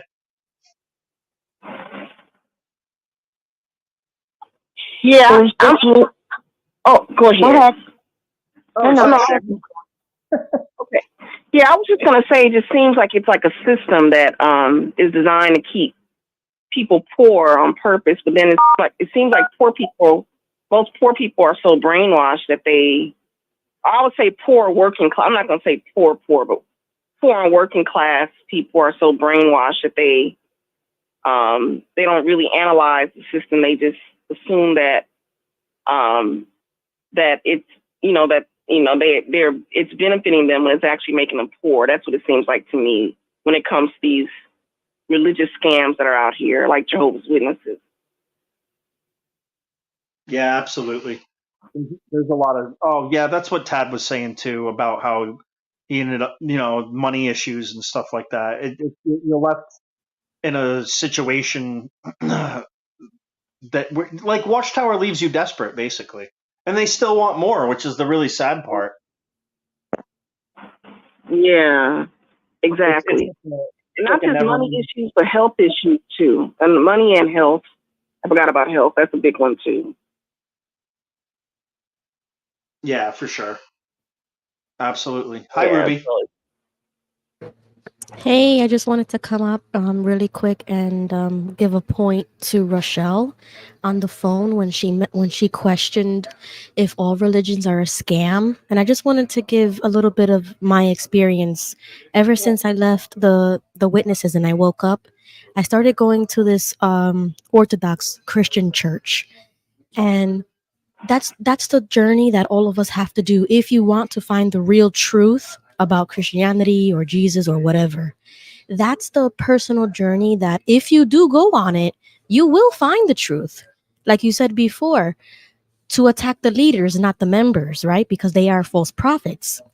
So when I go to this church and I ask them a million questions, I tell them, like, I used to be a witness, so I am going to be super critical and I'm going to ask 1,000 questions and I'm going to be skeptical and I'm going to have doubts and I'm going to, really dig, my question to them. And that's what we have to do. We have to start branching out and asking questions. And when we find falsehoods in whatever denomination, reject it, just like you would reject the Jehovah's Witnesses, and then tell them the same exact thing that I tell the witnesses. No, you're wrong. That's not biblical, or that's not traditional, or whatever the case may be.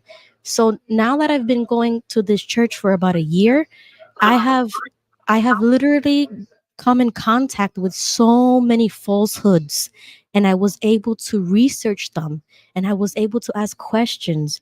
And this is all this, like, that would have never happened if I never went to the church and spoke to real Christians, spoke to priests, speak to people who are educated in these theological questions. And it's a beautiful journey. Wow. Hey, that's a great point. That's a great point, Ruby. This is Gilbert again. You know what? I went to school with a girl in high school, and she's now like way up in Arizona politics. I'm talking like governor type level. I mean, super high. Well, but it doesn't matter. But the point is that when she goes to the house and Jesse's there and we're all together, she told me, she goes, Gilbert, she goes, I'm Catholic, and she goes, I don't agree with everything that they teach. But here's the thing, and what really impressed me about her was she says, I'm so busy with my husband, my children, and my job, because her job is, like I told you, she's high up there in the government. And she goes, I can't do the things that I want to do, but the Catholic Church allows me to help the orphans in Mexico, help different people in, the elderly in retirement homes. So she uses the church to do her nonprofit work. She uses the church to give her charity, and she uses the people in the church to help her accomplish her ministry. You like that, huh? So we can do that too when you think about it. Like, you don't have to be a member of a church, but you can definitely help them out when they're feeding the homeless. Do you understand that point? So, so a lot of times we throw the baby out with the bathwater. We want to say the meanest things about all of these churches, and you're wrong, and we want to point the finger, but we never look at what Jesus says, the rafter in our own eye. So, and when she told me all this, I mean, that was like, I was like, man, how come we didn't learn this at church? So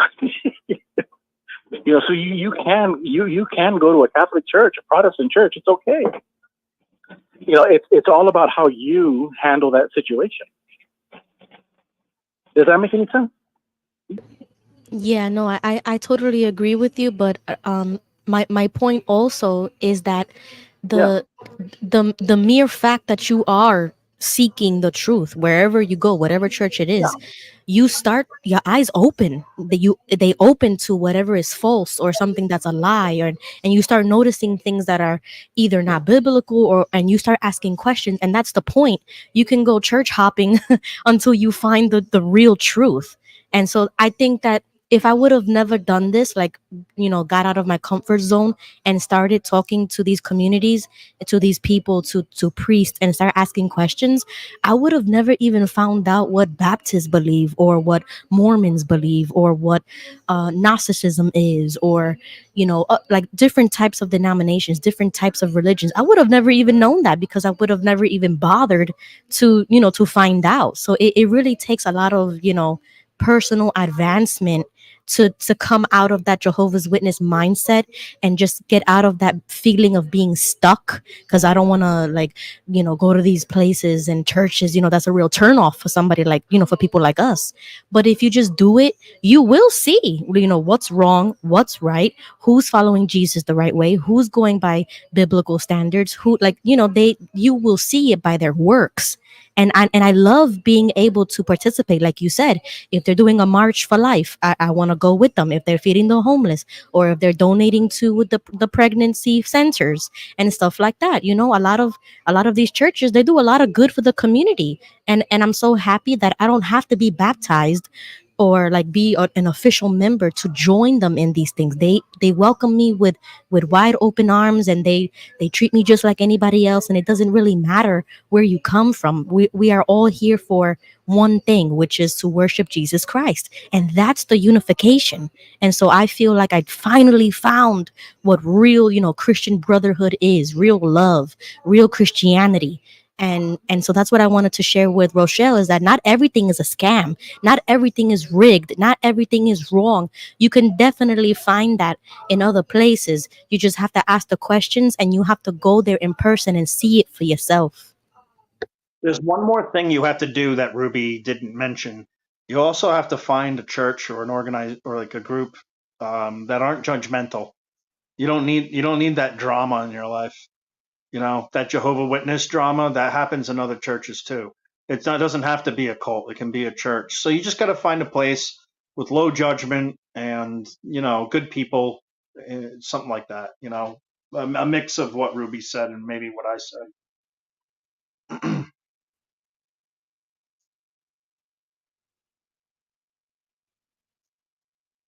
Shit, it's quiet. I can literally hear the crickets chirping in my yard outside. Yeah.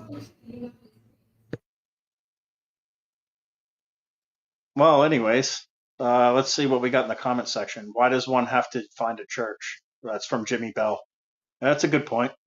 I don't personally find the need to have a church, but if I could give my own perspective of why someone would want church and because it's why I would want church, is community, to belong something. I have nobody in my life physically. I have you guys. I have my really good friend Jerry from California, but like I don't physically have a relationship with them where I can like see them. And it is kind of hard not to have anybody in your life. So I get why someone would want that or belong somewhere if you're in a isolation situation like I am. But like the thing is I'm so damaged from people that I have a trust issue, so I don't like opening myself up to anybody. I don't know.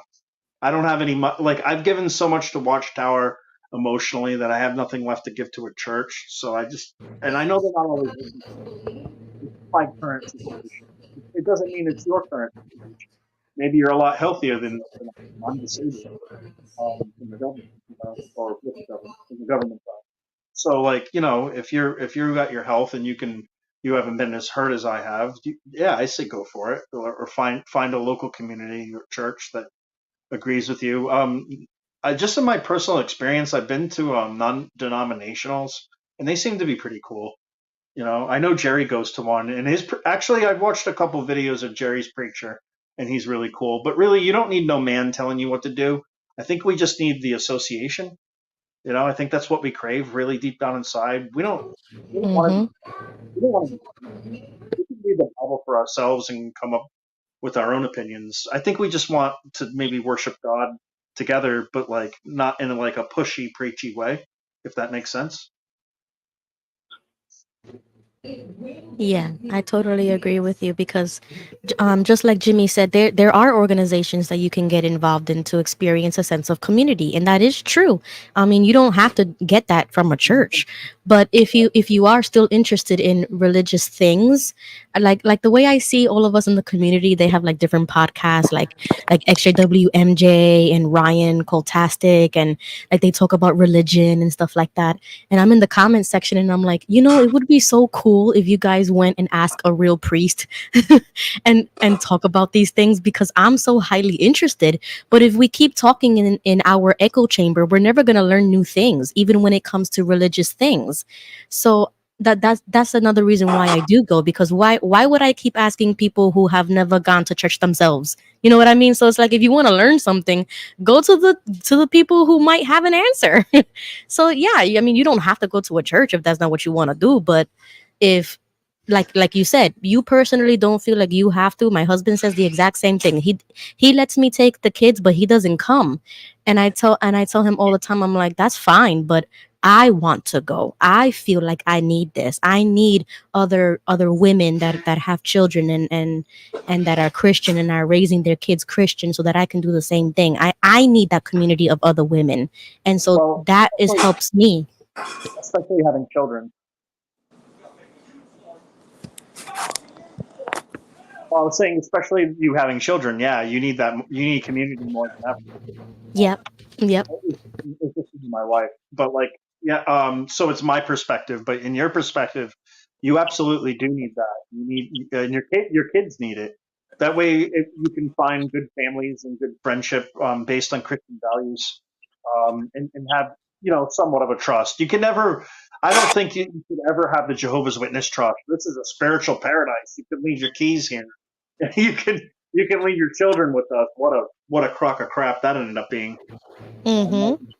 But in balance, everything in balance.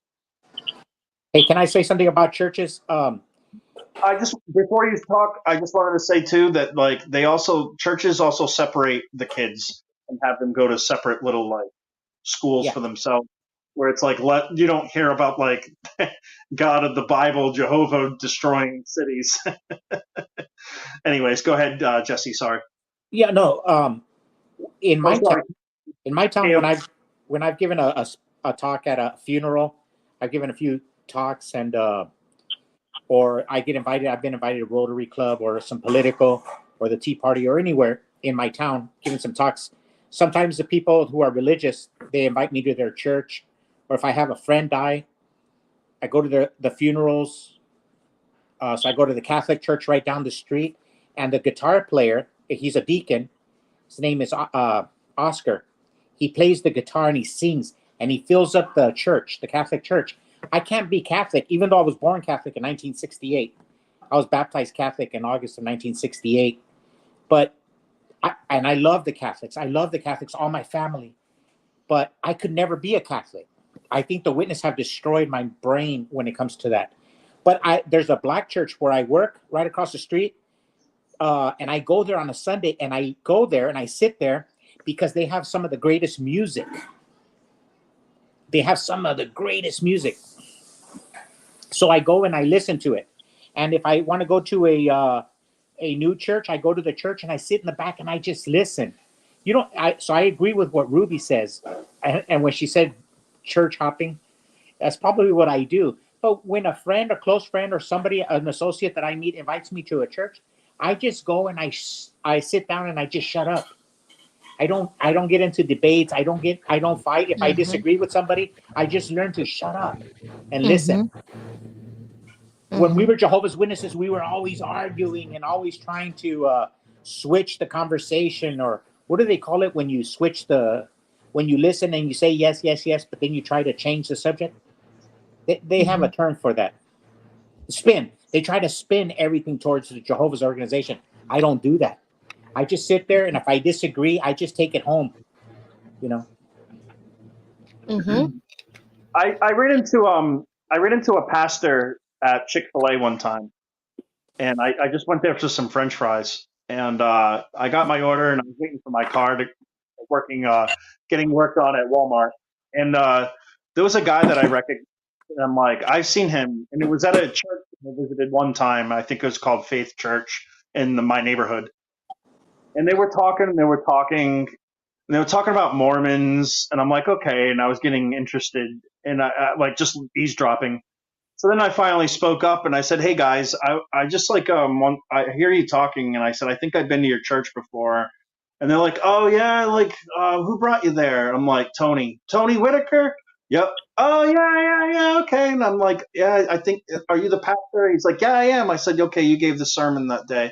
He said, oh, why don't you come back? And I told him my background of Jehovah's Witnesses, and I told him what, like, they let all four of the men let me speak, and I told them my little sermon about just a brief summary of Jehovah's Witnesses. And the pastor, after I was done talking, he said, Eric, he said, the one thing that I noticed in all my life of talking to people of all different faiths, and we're non-denominational, and he's like, the one thing I've noticed about this faith is they are the most stubborn. They shut down. They refuse to even come to a common ground. He said they're so like they have the blinders on, and he said they're just stubborn like a mule, and they're the most unapproachable people I've ever met religiously. He goes, I've never met Muslims. I don't know. I haven't talked with a Muslim. I don't know personally how they would feel about me. I'm pretty sure that's what he was saying. But like my personal experience with Jehovah's Witnesses, they don't want to hear anything unless you agree with them. And he said that is a very dangerous. He told me he'd be interested in me to tell my story, because I told him straight up that they're a cult and the dangers of it. And he's like, you have a story to tell me. If you ever want to come by to my church, he gave me his business card and everything. But I don't know. I have chicken. I'm chicken shit.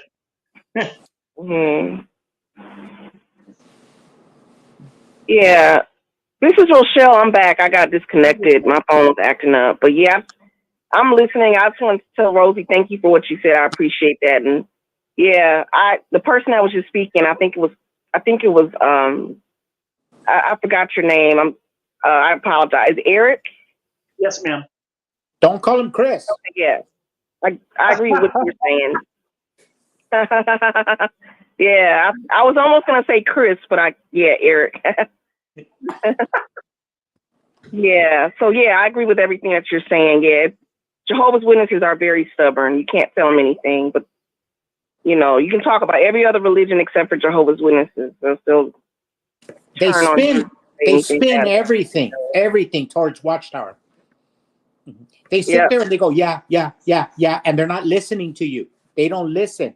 They just say yes, yes, yes, and then when they get a word in, they spin it to Watchtower. Yeah, pretty much. Hey, I'm going to pose a really cool question to the audience, okay? And I don't know if everyone can relate to it, but I can.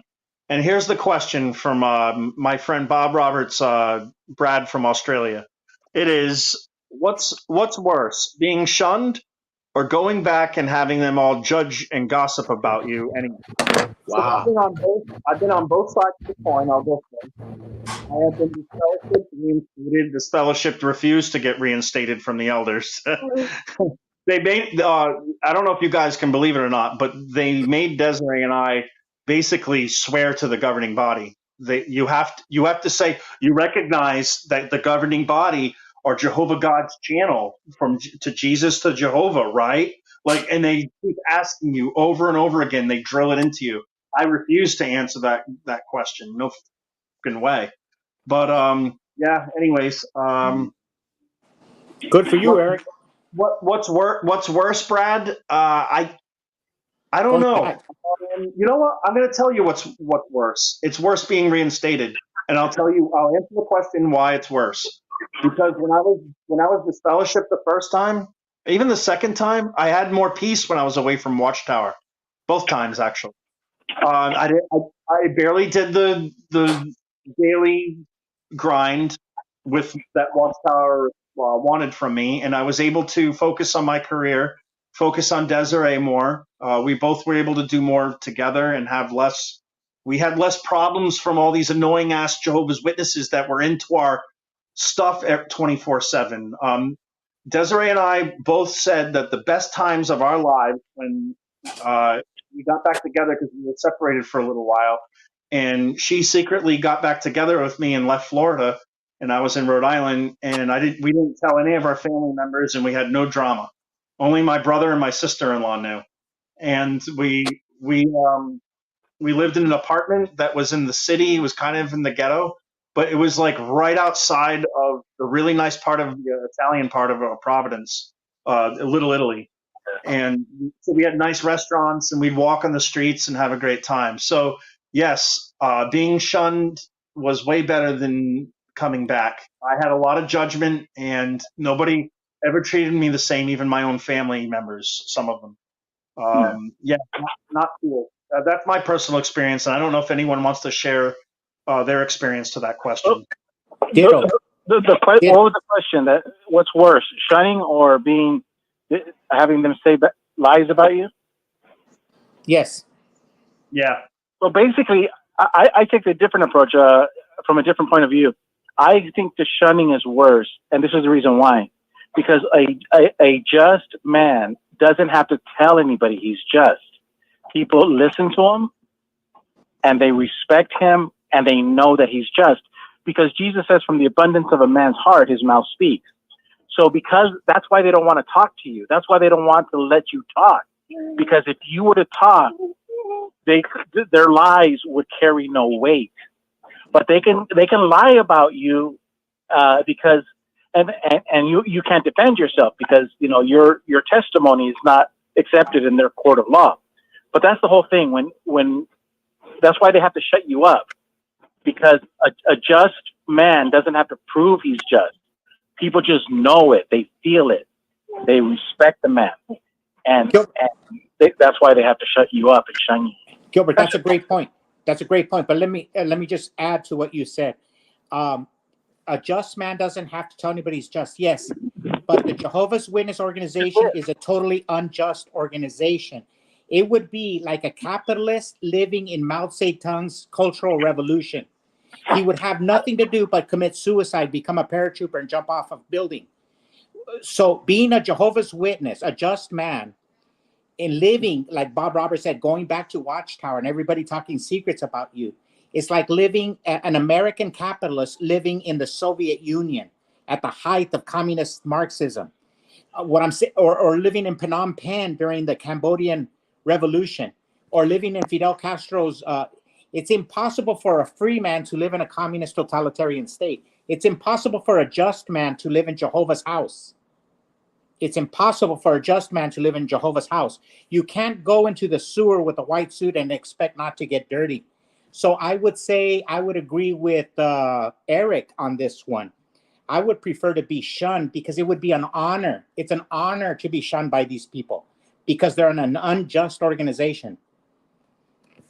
Some of my best friends, just that go a little further, when I was disfellowshipped the first time, were from my cousin Brad.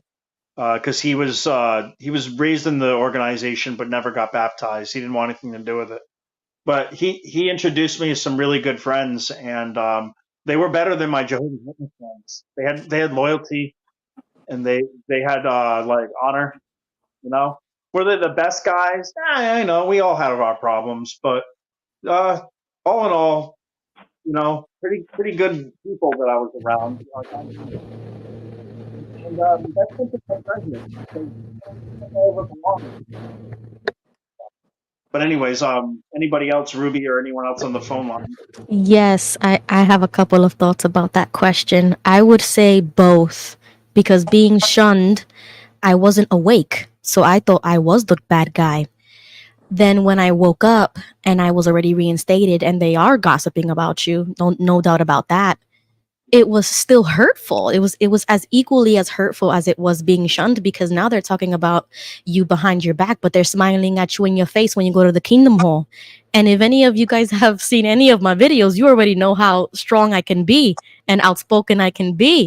And so they didn't like me. Even my own family, they don't like me because of the way I speak and the way I throw the truth in their face. So they don't really F with me, and I don't F with them either, because they fake as hell, even as people, like just in general. Forget about witnesses. They're just, POSs of types of people that I wouldn't even want to associate regardless of the religion. So I do agree with Jesse that, yeah, sure, shunning is a little bit better now because I'm awake to everything. And even though I'm reinstated, they still don't talk to me. So I said, what's the point of getting reinstated if you're not going to talk to me anyways? There's no point in trying to get validation from these people. But one more thing, I told my cousin, I would rather send my letter of disassociation and have them shun me on my own will than them shunning me because a man told them to shun me.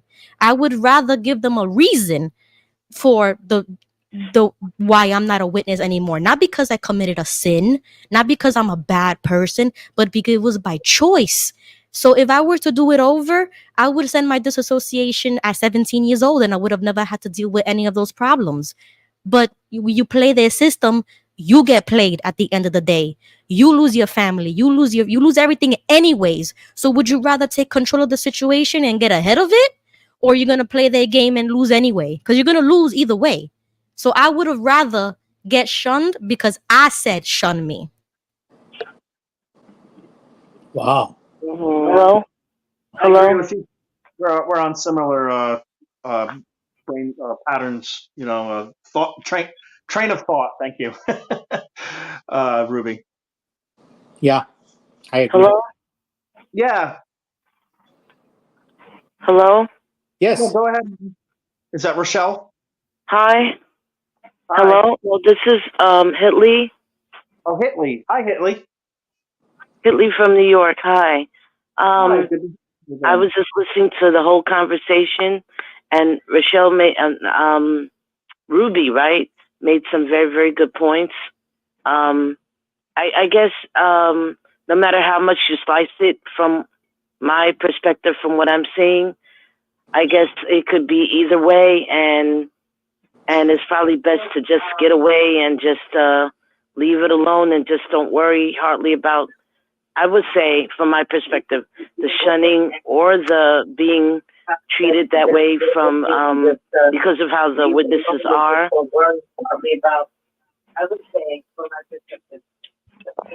Hello? Is her We're radio here. on? She got We're all feedback. here.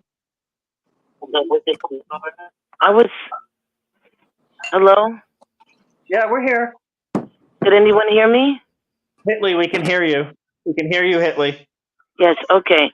I'm because somebody else was speaking, but I just want to just make the point, or my point of assent, that it's that it could be, either way, because no matter how much you slice it, when it comes to Watchtower, if you're not fully indoctrinated, or as I use the term, Steffordized, fully subliminally influenced by them, and going to every single hurdle and do every single letter that they want you to do, or movements, or thinking patterns that they want you to do, you're dead in the water anyway. because they want every single person to be a mindless drone and not to show any emotion, not to show any type of creativity, not to show any type of independence or anything. They don't want it. And if they see or even have a suspicion, you know, that you may be veering off or you may have another, maybe thought, that's not written in Watchtower. Forget about the Bible. That's not written according to Watchtower, not written according to the GB, and not giving the GB worship, because I don't think it's they're actually worshiping the God or even having reverence for recognizing Jesus Christ as their Savior. They're worshiping those 9 men of upstate New York. And so if you don't show that you're worshiping them, they'll cut you, cut you from under anyway. It doesn't matter, I'm just saying from what I see. So, I just say to them, kick rock deuces, get it. Just leave them be, because they're not gonna. They don't care. They don't change. They don't care, and they don't care about anything. I mean, even to the point that, like from last week, I'm gonna be finished with this. What they've done when during the health crisis, President Trump gave all the food to these organizations. They themselves took those letters, destroyed them, and started distributing the food and making people think the governing body were the ones that gave everyone the food and everything. So they're a heinous bunch, and they really don't care. They want to get people out. In fact, I think they want to get the ones out who are not the mindless drones and the robots that they want, to give these 9 men reverence to. I agree. It was a disgusting act what they did with that. Donald Trump did a nice thing for us all, and to take, I know what it's like to have credit stolen from jobs and stuff like that from other people, and it's pretty infuriating, and it's very low class, it's very low character, I think because they did that, they eventually were not able to have that privilege anymore. They spoiled it for people, and there was all kinds of people that talked about it on YouTube. I'm sure everyone's aware of it. But yeah, that's a really good point, Hitley. I've seen 2 videos. Yeah, thanks for bringing that up. Thank you. I mean, you're welcome.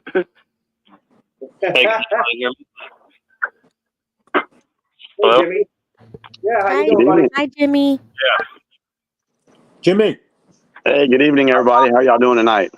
We're good. Yeah, wasn't there somebody getting ready to talk on the phone or something? I didn't want to interrupt anybody. Yeah, Aaron, I just wanted to say real quick that Ruby mentioned that if she had to go back and do it all over again, that she would and send her letter of disassociation at 17. Well, yeah, maybe so, but what I would have done is never gotten baptized at 16. that's what I wanted to say. Amen to that, brother. Never get baptized. Yeah, he's right. But I do feel like it's kind of a similar thing. Like, okay, I'm 41 now, so if I had never been baptized, I would still have been soft shunned all these years, regardless, right? I mean, they're still not going to want to associate with a person that's affiliated with the organization from birth, yet doesn't want anything to do with it, but still, I think it's better to not have taken the plunge in the first place. That's just me. It's good. We agree with you. Yeah, I want to say something. I agree with everything Hitley said. And hey, Hitley, good to hear from you. If you can hear me. Guess not. Yeah, we can hear you, Rochelle. Okay, I didn't know if Hitler heard me, but I agree with everything she said. We all do. Okay. What's up, Jimmy? What's up, guys? So I've been listening for a little while, and I kind of wanted to chime in on this because I think the decision to either go back or continue to be shunned or what, like I've said before, everybody has to do what's best for them, what they feel in their soul that they need to do. If you've been out, like Booker said, he's been shunned for 35 years. He's thinking about going back just so he can speak to his family. Well, my message to Booker is, if that's what you feel like you need to do it. You're on your own journey. Now, as you do that, if that's what you choose to do, you may end up learning some lessons that you probably need to learn about Watchtower. Just saying. Now, for me, in my personal experience, when I found out that Watchtower lied to me after I did the research and realized they lied to me for over 40 years, I was pissed off. And because I gave everything I had to that organization. And so I was pissed. And so for me, my decision was, I'm not playing by your rules anymore. You bitches lied. I'm sorry.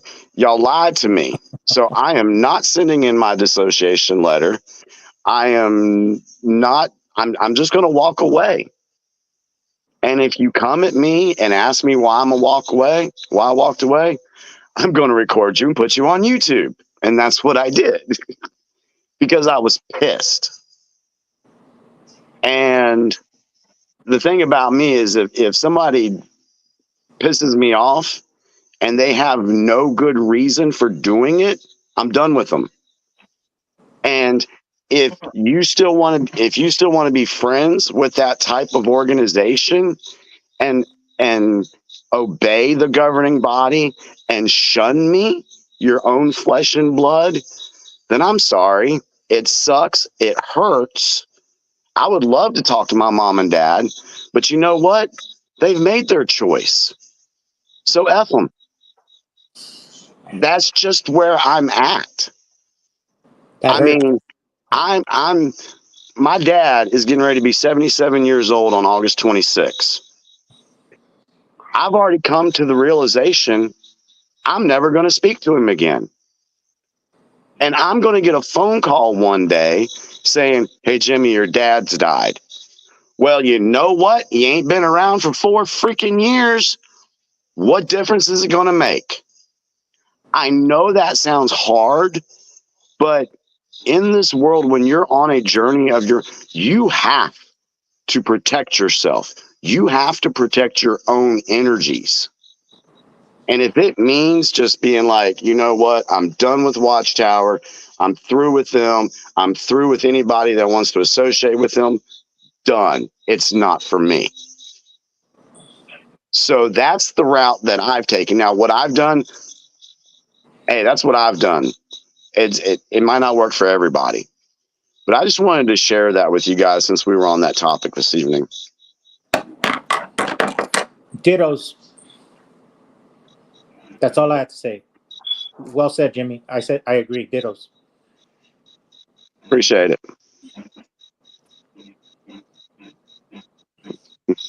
Where's the bearded one?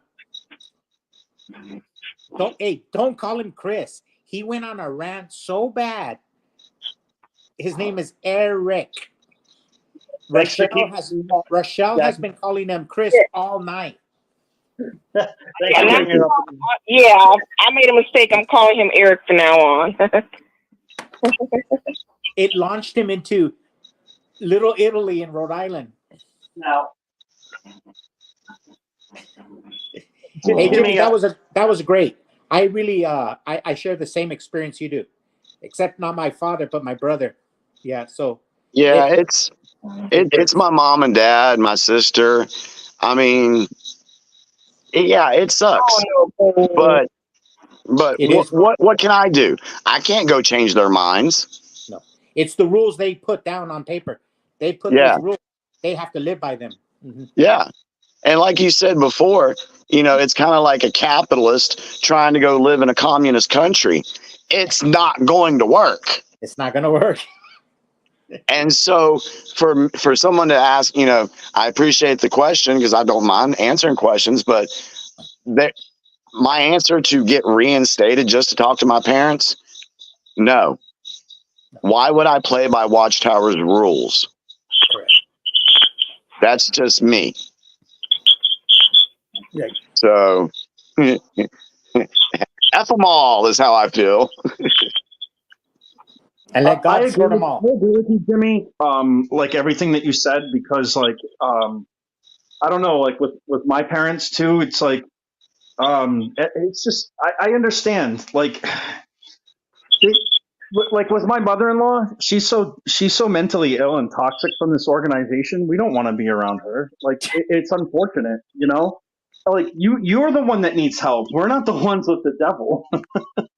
And I'm not saying that they're with the devil, but like but their mind is with men, and that's a very treacherous path to be obedient to men like that in the way that they do. When you find that power within yourself, not to bend the knee to the Watchtower organization or any other organization that treats you like freaking cult members, when you find that power, it's liberating, and you don't want to give it back to anybody unless it bodes you well. Correct. For us too, it's also a morality issue. It's like we're not going to be scum anymore. Like we're not going to feel like we're superior to everyone around them, calling them worldly, not celebrating birthdays because of some stupid guy that thought it was pagan. I mean, if you're going to go there, everything's pagan. Like even the disfellowshipping arrangement from a 1947 fake article says it's pagan. It's like, guys, I'll take the pagan holidays that are like bring happiness and joy like Christmas than like shunning. Columbus I mean, can anybody on the call tonight or watching the video say that honestly, in all honesty, look deep down inside yourselves, while you were in Watchtower, were you 100% happy? Oh, hell no. No. Never. Oh, hell no. I mean, there was, I just wanted to say one small thing. I had anxiety because of Watchtower. Yeah. I had anxiety. A lot of people had anxiety. I was not even happy. I mean, there were like even going to different events like the get-togethers and the weddings and everything, to a certain point. I had anxiety. I mean, it was like, it wasn't, it's also the fact is that not only, that even though everyone was supposed to show, like, have a full smile on the face and all this other stuff, you could tell that it was just like an aura that I got where there were so much hypocrisy, even during what they was called normal get-togethers, like gatherings and weddings and showers and everything. It was just so much anxiety, and anxiety was worse when it came to giving talks or even going out in field service and all this stuff. It was like worse than 1984. Big Brothers watching you. It's just too much. And when I got to work for those non-witnesses, because I hated the word worldly as well. Non-witnesses that really didn't give that much a damn about, my, at the time, the belief system and everything. They were really nice people. That's when I felt some relief. The ones that hated me because I was in that belief system, I'm talking about some of my past jobs and everything. The anxiety came back. But for those who really showed me a lot of respect, and even after I left, I'm Pamo. After I left and told some of them I don't believe in it no more and everything, then it seems like though after maybe a few months, we started having, I'm talking about my coworkers, even my neighbors and everything, started having a good rapport, a good impasse, and that anxiety that I had went out the damn window. I'm telling you, it caused so much mental upheaval. It's not even funny. Yeah. Hey, good night. My phone's gonna die. Good night. Good night. Oh, Hey, he's gone. to answer your question, Jimmy asked about being happy when you're in Watchtower. And now, Jimmy, if you go and you look at my voting ballot, GG for GB says the first thing out of the gate, I say, accept your birthright. God is your father, you're his son. Don't let no one get between you and your father. Here's the point. A man is happy. A little boy is happy from the moment he's born all the way, in his life, as he's separate. He loves his being with his mom and dad.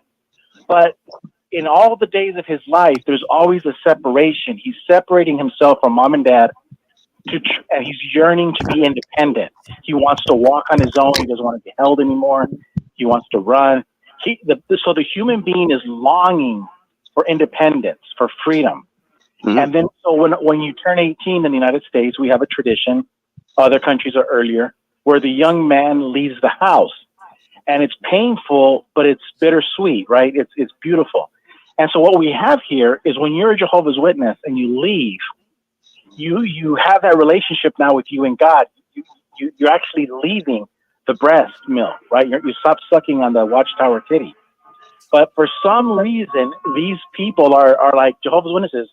They're like the 40-year-old virgin that still lives in the basement of mom and dad's house. Holy shit. They can't get out. But it's true. But the point is that, so the happiness that Jimmy Bell was asking is in the liberation of finally accepting your birthright, that you don't have to be subject to other human beings, that you finally understand that it's just you and God, and that's it in this universe. There's only two people in the universe, you and your father, nobody else. And see, and Gilbert, that's why I know a lot of people say, well, now I've left Watchtower, I need to go to another church or something like that, because in all fairness, they said they lost that sense of community. Well, what I did is I went and I did something that I've always wanted to do. I mean, when I was 11, 12 years old, I wanted to be a Major League Baseball player. And I was good. But my mom wouldn't let me play Little League because bad association spoils useful habits. So my love for the game of baseball and everything, when I finally left the Watchtower, I said, you know what? I might not be able to play in the major leagues, but I'm going to go join a recreational softball team. And that's what I did. Mm-hmm. And I didn't have to go to a church. I went there. I found something that I love doing, and I went and did it with people that like to do the thing that I do. And I had I played with them 4 years. The last year I played, we went undefeated and won the city championship. And they gave me the trophy. And wowzers. And that right there, I know I get choked up about it because I'm like, I got a baseball trophy on my own. It was so meaningful to me. It was just I have it in my office and I see it every day, and it just makes me thankful that I took the route I did. Mm-hmm. Mm-hmm. Yeah. Wow. And I just wanted to say one thing. That congratulations, number one. Number two, that's something that Watchtower probably, no doubt, hates, because they want the accolades and everything else to be put toward these leaders, these cult leaders. They don't want any of the members to feel like you're worth anything. They keep calling you good for nothing slaves and all that stuff in that scripture and what have you. They don't even want you to have nothing. I've had, and I'm going to make this short and sweet, that I've been told by so many other witnesses and some of them elders, some of them ministerial servants, for us not to have any hobbies, like some of my family members and some of my friends from different congregations, not to have, or most of them now who are in who are out of the organization, not to have any hobbies, not to go to movies, not to get into music, not to take care of themselves by going to a local gym like a like a Planet Fitness or something like that, or a Gold's Gym or something. They don't want them to have any type of validity or feel any type of self-worth. And so they want everything to be given to them, not only the time and everything, but of course the money that you would use to join a club, or if it's not free or something like that, like a enrollment fee or a class, you know, to learn something. They want all that to be put in Watchtower's coffers, you know. So I just thought I'd tell you that. Congratulations, bud. You're doing a great job. Good job. You know. Yeah. So you see, Jimmy, that trophy that you have, it's the separation. So it kind of goes to what the Jehovah's Witnesses. They have separation anxiety. You know, they're like little children, or they're like an 18-year-old kid who's afraid to rent an apartment. He's afraid, and you weren't afraid. You separated. You stopped. You like, I don't want breast milk anymore. I want T-bone steak, and you went and got it. And a lot of human beings are of the other type. They cling on and they don't know how to let go. And that's why the famous Star Wars scene is Luke, let go. And once you let go, you can destroy the Death Star. And so that's what you did. You let go, and look what you did. You destroyed the Death Star. And that's, so it all goes back to like when you accept your birthright, that you don't have to be clinging on to these things in the world. You know, you use them. You use the church. You use the friendships. You use everything. But we cling on to them to our own detriment. Does that make any sense? Yeah, I think the message there is people need to learn to find their own power, not to be subjected to anybody, your church, your job, nothing. You know, I'm basically self-employed, but I have a manager hierarchy that I have to like report to and all that. But whenever they have meetings, my district manager is like, Jimmy, are you going to say something? Jimmy, what are you going to say? This good. They're afraid of what I'm going to say at these meetings because they know that I will call out the BS. Yeah.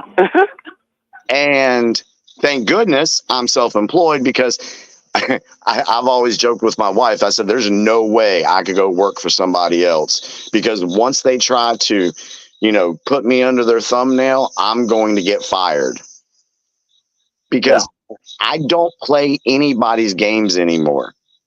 Nobody's. And that is finding your power. And I don't use it to be an ass or an arrogant SOB.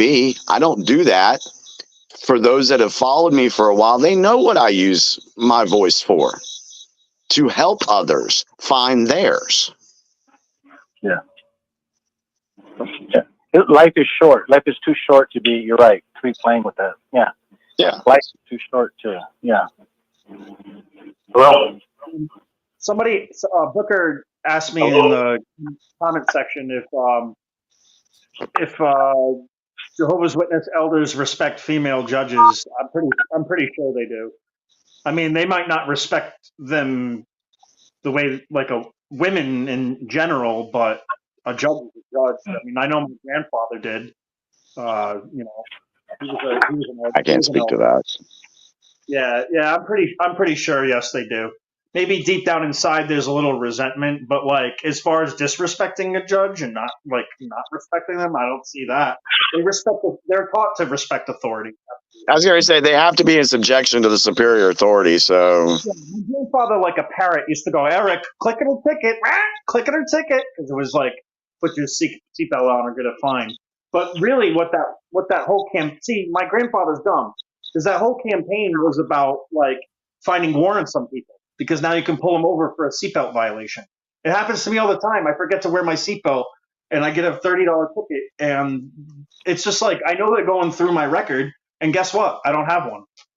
I don't know. I've definitely done criminal activity in my life, but I never got caught.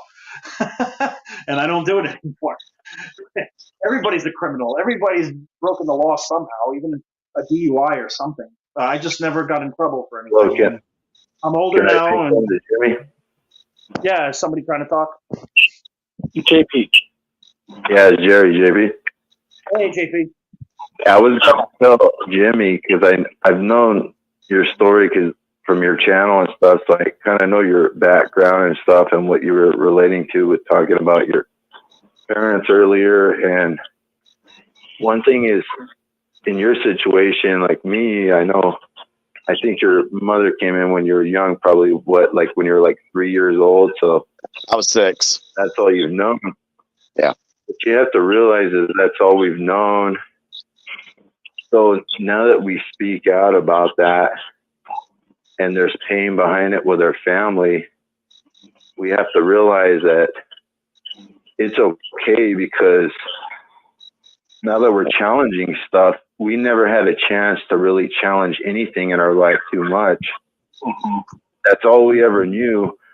So it's something that our parents, they may not even get, with that, but we can't show hate or other stuff or frustration. And yeah, we're going to have frustration, but we have to keep things balanced, because the only way, even though we may not win our family and our parents out of the organization, one of the best goals to do is to just come to an understanding with each other.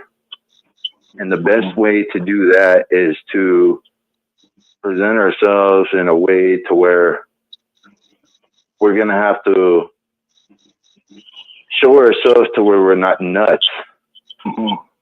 And I realize, what you're going through. It's hard to not keep back. I think that's one of the biggest mistakes I've made personally, is going in too deep about too many doctrinal stuff, or just going too nuts when I'm talking to family members or even like a few friends. And it's hard, because that's all we've ever known. And we have to realize that our parents, even though they're still believing, they always thought that they were doing the best that they could for us. And I always have to really try to forget that I was always that one XJW that was always like looking at somebody with a little facial hair and criticizing them, or keeping clear of that disfellowship one. I was always that person too. And I was even buying into the governing bodies BS and all their lies, like even up to like just a little over 2 years ago. So we can't beat ourselves up too much through our journey, and that, because we just have to look back at what we were like even just a few years ago. Some of us, like, man, like I was that person too that would just like look at somebody like me and be like, wow, this person's out of their mind. Like some resident must be out of his mind. So I think we always have to keep that balance, especially us who were raised in, which I consider, like, I think you're pretty young, around 3 or 5 when your mom came in, you first came around. Like, that's pretty much considered being raised in as me. And like, never forget where you came from. And even though we are like, came out, I think we could never, besides never forgetting where we came from, we can never get too big of a, think we know too much. This is always going to be a learning process. And I think I'm even like guilty of that, like thinking I know too much. Because even when I first woke up, I was like, well, it's because I knew all this stuff about the deep state and all this, the New World Order stuff, you know what I mean? Yeah. So I was always but it's always when I honestly did like a deep soul searching of myself, it's like, Ro, like really deep down, like I think I always kind of knew ever since like in elementary school, there always seemed to be something missing, but we just kind of went along with it because there was just so much pressure from our family and our friends. And there was always this, like, it's like being a part of a chain, like an iron chain. And it's like, you feel like you can't break apart from it. Like you're locked into that. I think we all had our in some ways, but all of us, even when we were strong in the religion or not, that we always stuck with it because it was just the amount of pressure that we're in. And we all just either had to shut up. It's almost like with a communist regime, you know? Yeah. Because there is some people in countries that are down in the regime and stuff. And there are some families that were like officers, especially like in the Soviet Union. But they all had to just shut up. Because if it does, you could cost you your life and the life of your family. And I think we were so trained to be like that, even when we had our doubts for years, or even physically and mentally out, that we have to like really examine ourselves and figure out where we are, like in our own as we're leaving, because I think it takes years. And I think depending on how many years you're in this cold, I think ultimately, like, you're never going to be quite the same, you know? Especially when, like me, like I was raised in, and I really woke up when I was 38. Even though I was in and out, I really mentally woke up with that. I think, you know, the younger you leave, the better. But I think it's always going to play something in your life, especially if your family's in there. It just has to. Yeah. Can I respond to that? Yeah, but Jimmy, Jesse and I always say that old adages are true, and this is why Watchtower never uses old adages. And so I'll give you an example. This is why we keep it simple, because you say to Jehovah's Witness, I would say, I agree with what he's saying with JP, but what I would say to Jehovah's Witness, I'm a grown ass man. That has been said since the beginning, since forever. I'm a grown ass man. You know, you're not going to tell me if I'm going to wear a beard or not. And so what happens is every human being needs to assert himself, and these old adages are true. We need to grow up and assert ourselves and become independent men that God created us to be. Independent, freestanding men. And the old adages are always true. And I agree. Yeah, we have to assert it, and we have to encourage other people. Like, assert your power, assert it. You're a grown ass man. Stop this. You know. I agree with that, and to follow along with some of the stuff that JP was saying. What? I thought I heard somebody.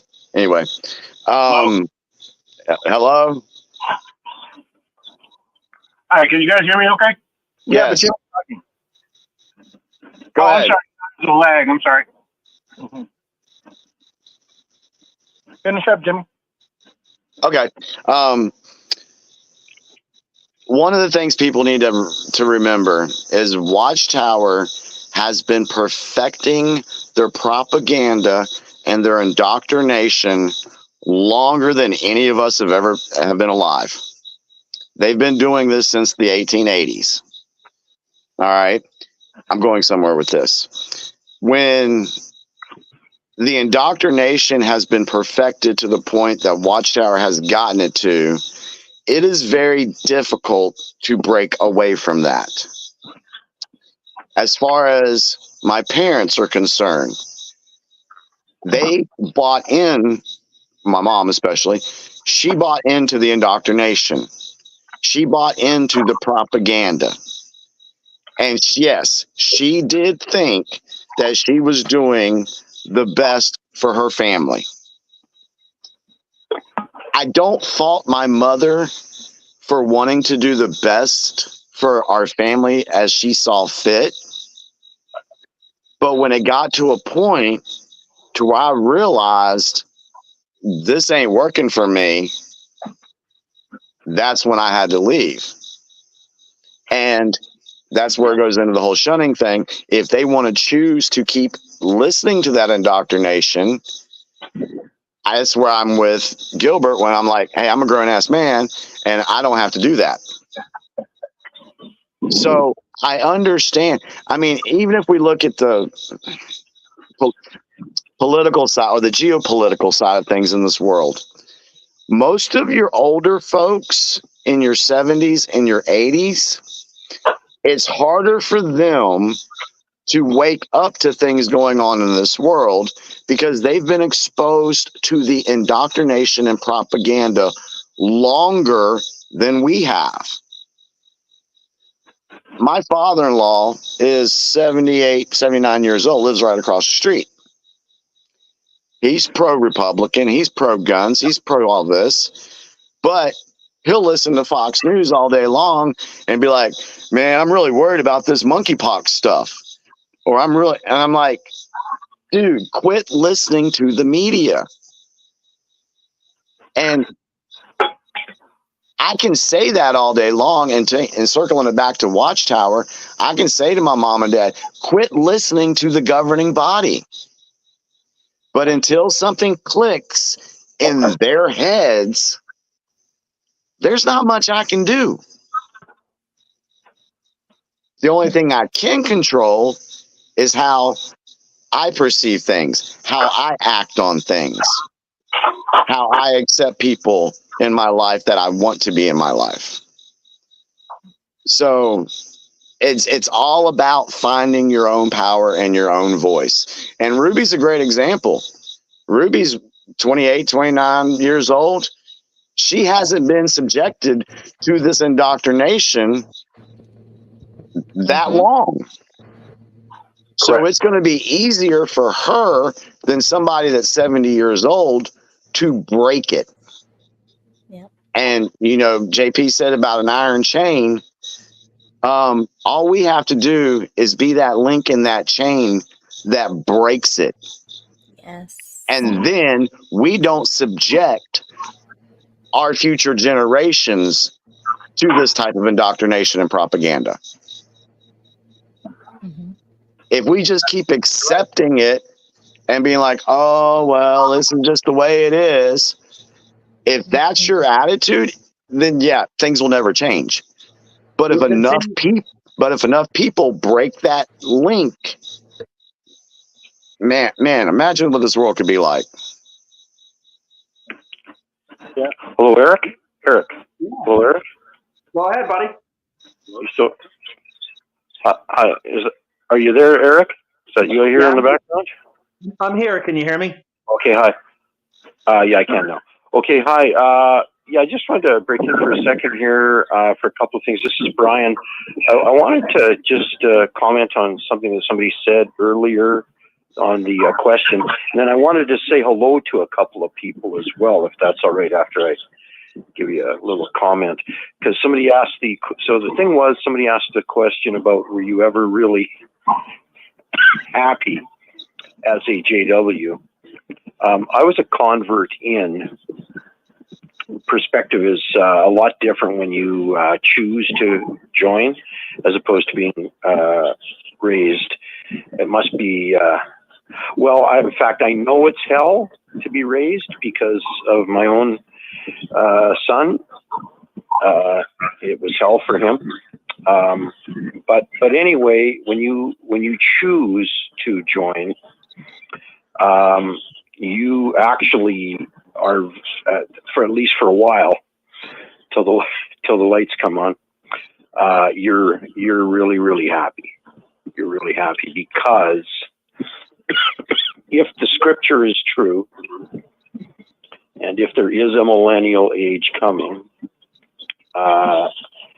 then you're doing the right thing. And you are in a church. Go back,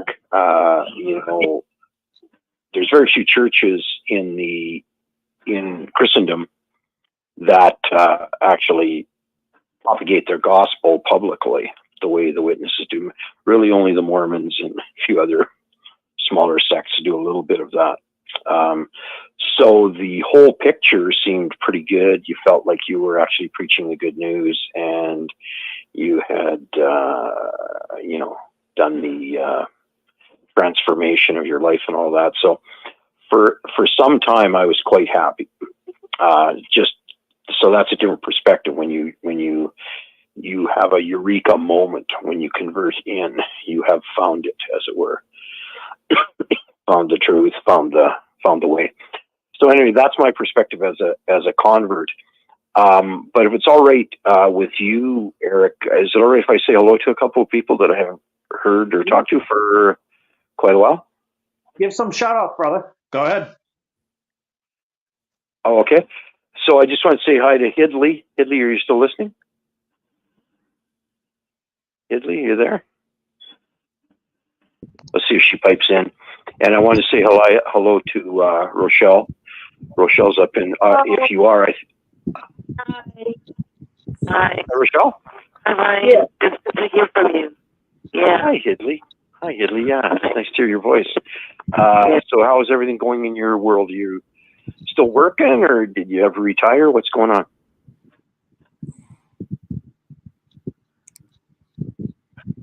I'm just, starting to get used to not working and just, endeavoring to, work on trying to clean up some things here and at my home and prepare to go to travel with family and friends, hopefully 2025. So good for you. I'm okay. You're still living there somewhere in New York City, right? In New York, yeah. I'm still in New York City. Oh, good for you. Good for you. Yes. Thank nice you. To hear your voice. Nice to hear you. Nice to hear you too. Good for you. I'm glad that you've been able to retire. And Rochelle, are you there? Yes. Yeah. Hi. How are you doing? Hi, I'm doing pretty good. What's your name? Brian. Okay, Yeah. I haven't talked to you for quite a while. You're still living in Milwaukee? I am. Good. How's everything going? Good? It's going pretty well. Just trying to survive the heat. Yeah, it's been a warm summer. Yeah. Even up here, I live in Western Canada. It's been hot and smoky and forest fires and 100-degree weather and stuff. So it's been a hot summer this year. So. Okay. Well, good. Anyways, nice to hear your voice as well. Yeah, I'm on Facebook. I'm deactivated, but I can activate my Facebook if you're on there. Well, I'm a non-Facebook person. But the only thing I do a little bit with a couple of my nieces that insist that they want to talk to me occasionally. But other than that, I don't even have time for it. I'm running a business still.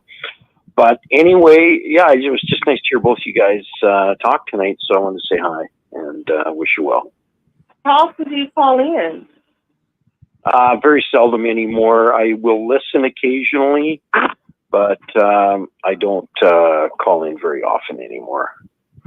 But I do listen once in a while at night, Saturday night, if everything else, all the other decks have been cleared, and I'm looking for some entertainment. It's kind of entertaining some nights. So yeah. How about you? I was just surprised to hear you guys. I mean, not that I listen that often anymore, but I just hadn't heard from either of you for probably a year. So, yeah. I try to call in at least once a month. Yeah, me too.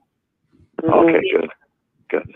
But you guys always reach me through email too. Besides, if you don't do social media, you can reach me through email or both. Yeah, you can always reach me through that. Okay. Yeah, I'm kind of busy with school, and then when I with work kind of gets a little busy too. So yeah, usually always I prefer. I don't mind giving people my number, but if I really have to choose, I prefer email. If I choose, no, I wouldn't ask for your number. That's fine. No, I just, like I say, it was nice to hear you guys, and I wanted to say hi. Talked to both of you quite a few times over the years. So yeah, and I also wanted to say hi to Brad if he's listening in Australia. Gold Coast. Are you there, Brad? Hopefully he's still on. He was on earlier, right, Eric? I think I heard you say that. Brad in the comment section. What's that? Brad was in the comment section. If you're talking about Brad from Australia. Yeah. Oh, okay. He had posted a comment, had he? Oh, okay. Well, if you're listening, Brad, hi from Brian. I haven't talked to you for quite a while. Hope everything's going well in your life as well. So, well, that was it, Eric. I just wanted to give my little comment about being a convert. It's a little bit different perspective. You have a great flush of joy when you convert in. At least I did. It was in 1970 and 71, and you do think, oh, okay, these weird people that you've seen standing out on the street corners holding up Watchtower magazines, and they seem strange and a little bit frightening almost. I remember in my family, it was common amongst people who were not Jehovah's Witnesses to not answer the door when the witnesses came by. Sometimes, not in my family so much. My mother invited them in, and she had lots of discussions with witnesses. But I do know of people who would say, yeah, whenever they come by, we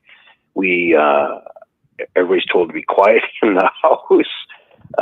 Close the blinds and be quiet till they walk away. And I remember actually there was an old guy on my street where I grew up. There was an old member of the so-called anointed remnant. I found out afterwards, after I converted in, that this old guy that used to call at my house, he rode around in our neighborhood for all the time I was growing up. I remember seeing this old guy riding around on a bicycle with a bag in his basket on the front of the bicycle. It was his witnessing bag, and it's this old dude that was supposedly one of the remnant, as they called it. And I do remember my mom saying that she had talked to that old guy a couple of times, and she wasn't going to entertain him on the doorstep anymore. But there was other women who were pioneers, I guess, and stuff like that, that I would come home from school, my mom would be sitting there in the living room with a couple of the neighbor ladies and one or two of these witness ladies talking about the Bible and religion and stuff. But then later on, as a teenager, about 18, I converted in. And I thought it was great for a number of years. So anyway, that's all I wanted to say. Thanks for giving me time to say hello to everybody. Thanks, Eric. Have a good night. Hey, we're glad to have you on, buddy. Hi, Gigi. Am I allowed to speak? Gigi for GB. No, I just listening in. I just wanted to show my beautiful face, my picture, when I had black hair. Let me tell you. Can you? Oh, hey, JP, how you doing, brother? Good, man. What you have something to say? Yeah, I just wanted to comment on the question that was asked about do we enjoy, growing up as a witness? And the way I think about things in life, I always ask myself, hey, if something's bothering me, I'll ask myself, is this something that I'm going to remember a year from now, 5 years from now, 10 years from now, the rest of my life? And I have to say, when I put it into that context, and if I ask myself, would I want to be raised, if I could go back and decide if I want to be raised a witness or not, the answer would definitely be not. And to be honest with you, we'd be here all night telling you all the things that I missed out on by growing up in this organization. So were there times that you would have been happy? Sure. But overall, no, because you never got to live, I'll just put it in that context, you never got to live your own life. You were just a cog in the Watchtower wheel, and the more you acted the way they wanted you to act, you get all these accolades, but at the same time, you're basically dying on the inside. And so when I think about that, and that I'm just now living my life that I should have been living it, or at least had the freedom to live all along, you can't really help but be angry. But when I sit back and say, well, was I happy as a witness? No. The answer is no. And I know people say, well, it wasn't all bad. Yeah, it wasn't all bad. But I still, if I had to choose to do it all over again, I wouldn't do it. Did I learn certain things in the organization that I wouldn't have learned elsewhere? No. The answer is no. I would have learned to speak. I would have learned to dress. I would have learned to carry myself a certain way from other places as well. And I know that for sure, because when I was in college, we had a class on that, how to present ourselves, how to interview, how to speak, all of that. So I would have learned those same things. Everybody that wants to say, if I wasn't a witness, I wouldn't have learned X, Y, and Z. Well, that's you, but I can tell you firsthand, I would have learned those things other places as well. So no, I would not have wanted to be raised a witness. And as I said, when I think about, am I going to remember this a year from now, 5 years from now, for the rest of my life? This is one of those things that I'll regret for the rest of my life. The Jehovah's Witness had nothing to offer me. Hey guys, I need to go ahead and just jump off. You had a lie. Yeah, guys, I just need to say good night. My phone's down to 23%, and I got a few other things I need to do. But thanks for having me on, Eric. Good night. I appreciate you guys. Thanks, man. Have a good night. You too, brother. Take care. Hey, Eric. Yeah, what that gentleman just said, I've got another little bit of a comment that I've kind of thought this for quite some time. What the witnesses have ended up being is they're a gigantic monastic community. And the fact of the matter is that monasticism is only for the few. Historically, you know what I mean? Like in the Middle Ages, and as the church went through the Dark Ages and the Middle Ages, the monasteries grew up, and it was only, a number of people who would go into the monasteries and the cloisters, and it was only for the few. The Watchtower organization is too strict for the majority of people. You just can't live with that. And what ends up happening is that the type of people who don't want that strict of a lifestyle eventually go nuts. And they either are mentally ill within the church or they leave, or both. A lot of people who have left the Watchtower Society are really, really screwed up. As you may know, you've probably run into some of them. But the thing is, you just can't keep that many people. Like, we are meant to have a certain amount of life and normal activities and just the normal part of life. And the other thing is, if a sect is an apocalyptic sect like they are, that believes in the second coming as ardently as they do, the delay will eventually also drive you nuts, because the date setting and all of that is enough to drive a person nuts. After 1975, when we had, quote unquote, our great disappointment, which the Adventists had 100 years earlier, 130 years earlier, I can tell you, like, those last few years before 1975, the assemblies were really, really exciting. We thought the end was actually coming.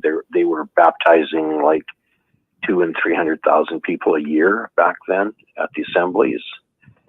And then when it didn't happen, and they didn't really have a good excuse, a lot of people left. people left in droves after that. Everything shrunk down for quite a number of years. And after that died off, then they started. And now they deny that. I understand. Anyway, this is what I hear. They denied that they even said it. But those of us who lived back then, we know the truth. So, Well, it's getting pretty late here, so I just wanted to give one comment, Eric, if that's okay, about what Jimmy was saying earlier. Go for it, Ruby. Okay, so remember when Jimmy mentioned about the whole baseball story and the trophy? I think that's wonderful. So I wanted to give the female perspective. That's exactly why I started voting, getting politically active. It gives you some sense of that participation, and they give you a sticker. And so that's kind of like the trophy. I feel like I did something, and that's why I do my political show. I talk about these things because this is something that you're passionate about. You know, you find something that you like to do outside of religion and everything that we've been talking about, right? That's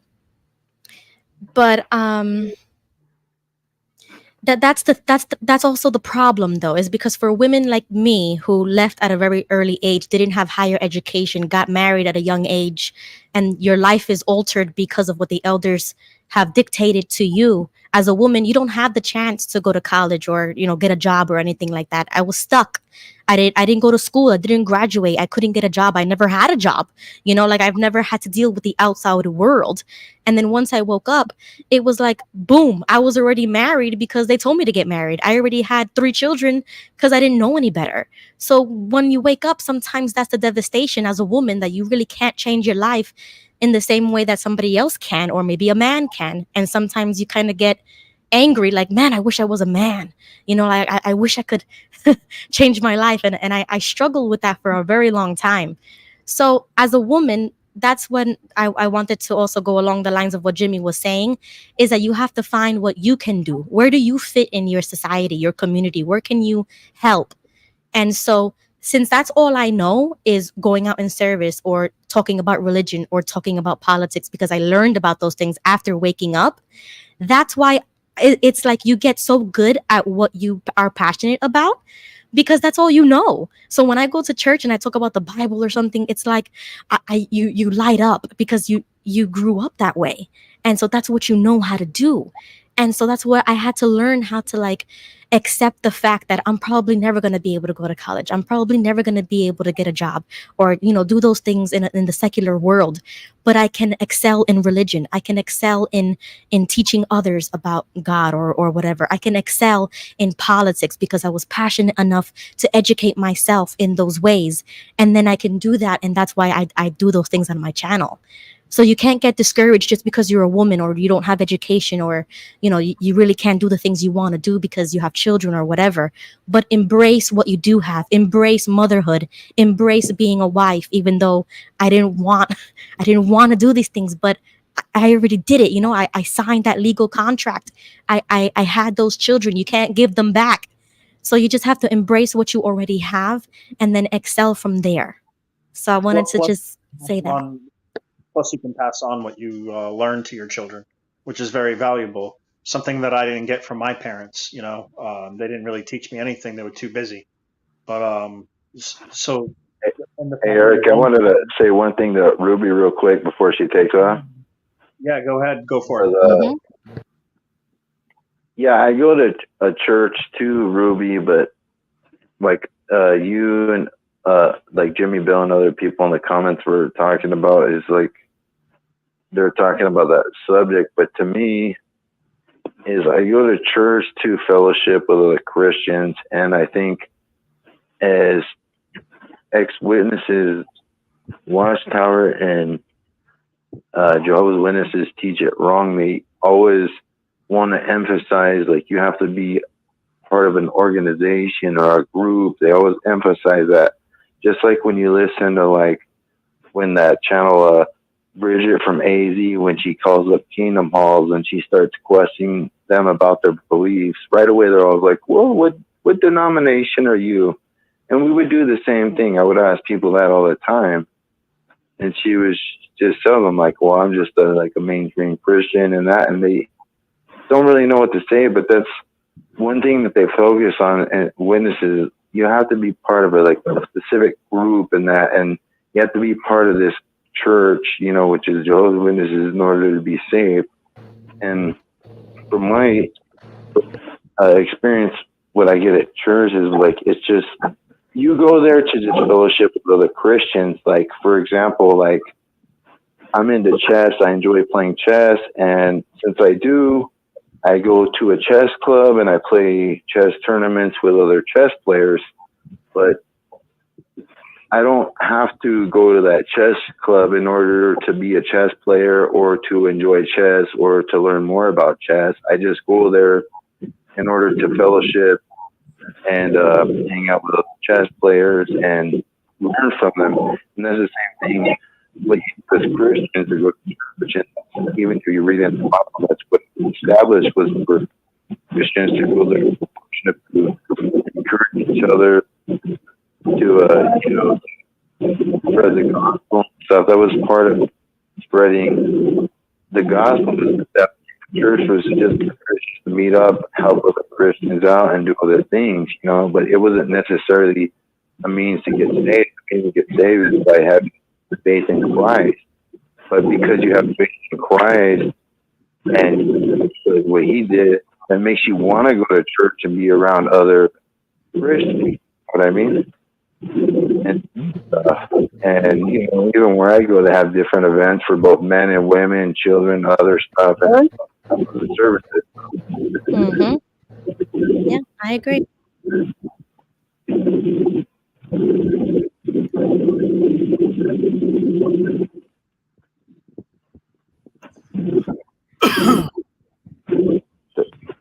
That was all I had to say on that. Thanks, Gary. Appreciate you, brother. Yeah, you don't have to you don't get saved by going to church or find Christ or that by going to church. That's all I'm saying. That's just a place where you go to fellowship with other Christians. And even if you read the whole history of the church in the Bible, that's primarily what it was established. But ultimately, by means of that, it's in a way to spread, the kingdom and God's word more, it's through the church. But being saved is not by the church, but, it helps spread God's kingdom, and it's a place where Christians can go and help each other out. I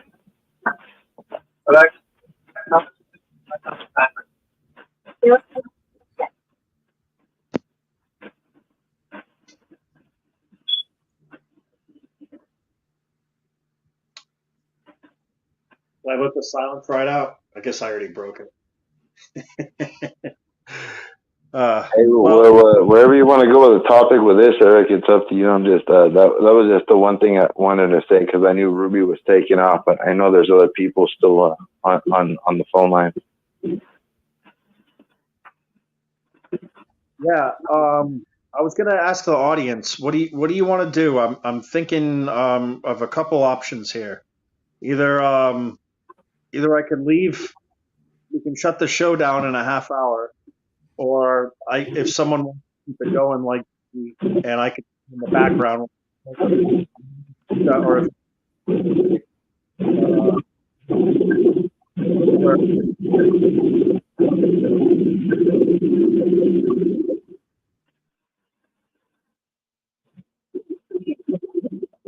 no one can hear me. Damn it! Can you all not hear me? I can hear you. Oh, okay. Desiree says she can't hear me in the other room on her YouTube. It's kind of a delay on my end, Eric. It just seems like a 3 or 4 second delay when you speak. Yeah, you know what? It's because I'm on speakerphone on my phone, and it's not very successful. I had a better show when I had a headpiece. I was telling JP this, but the thing broke after a year, and I don't know. I might have to buy a cheap $20 one or something, because it doesn't really work out on the speakerphone. I think it causes echoes and delays, and so I'm not able to speak to people on time. Anyways, I'm really close to the microphone now, and I think that's why. And I turned the camera off. I think that's why you guys can hear me better. But what I was saying is, it's like 1:30 here at my time, and I'm thinking of shutting off around 2 o'clock, unless someone wants to take over. And you could and read the news and read the headlines of the news. me now. I've been No, no, busy with. I did that on one of your shows. I Oh, came I heard back that. power. JP told me. Yeah. Yeah, if you want GG wants to do headline news, so let him do the headline news at the end of the night, dude. No, let's wrap it up. Yeah, let's wrap it up. Okay. Puts me right to sleep, dude, with the headline too.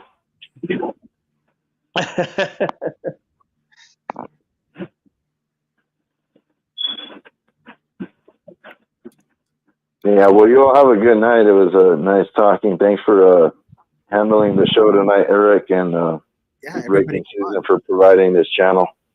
Yeah, thanks for coming on, JP, man. It's always good hearing from you, buddy.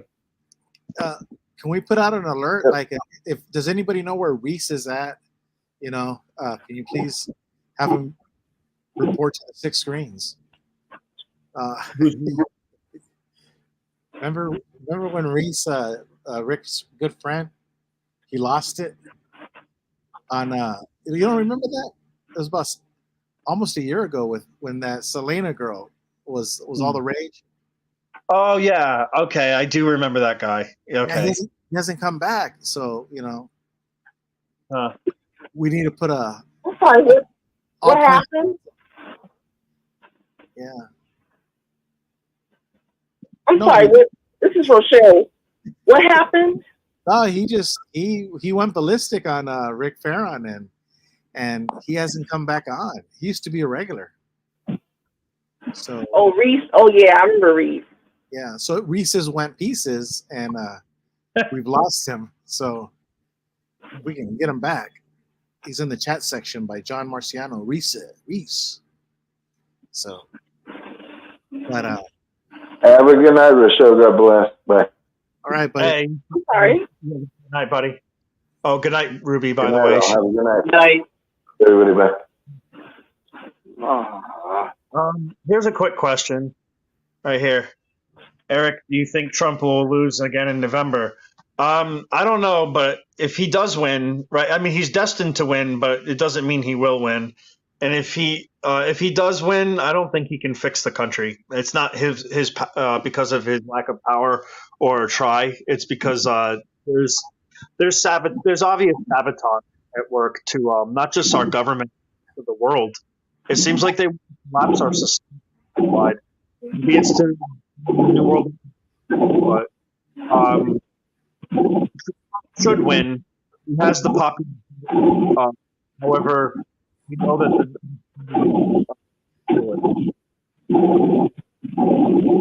is that Rick snoring? Is that Chewbacca on the line?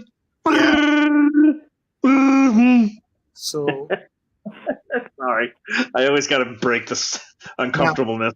Something. No, anything is possible. You know what? This thing of prediction, I mean, we're like in a Twilight Zone movie, so anything is possible. I mean, I wouldn't be surprised if aliens came down and, took over the White House. Anything is possible. This world has gone crazy where like nothing will surprise us anymore. But to answer this question, GG for GB, did Reese go as ballistic as Smurf Girl? I don't know, man. That was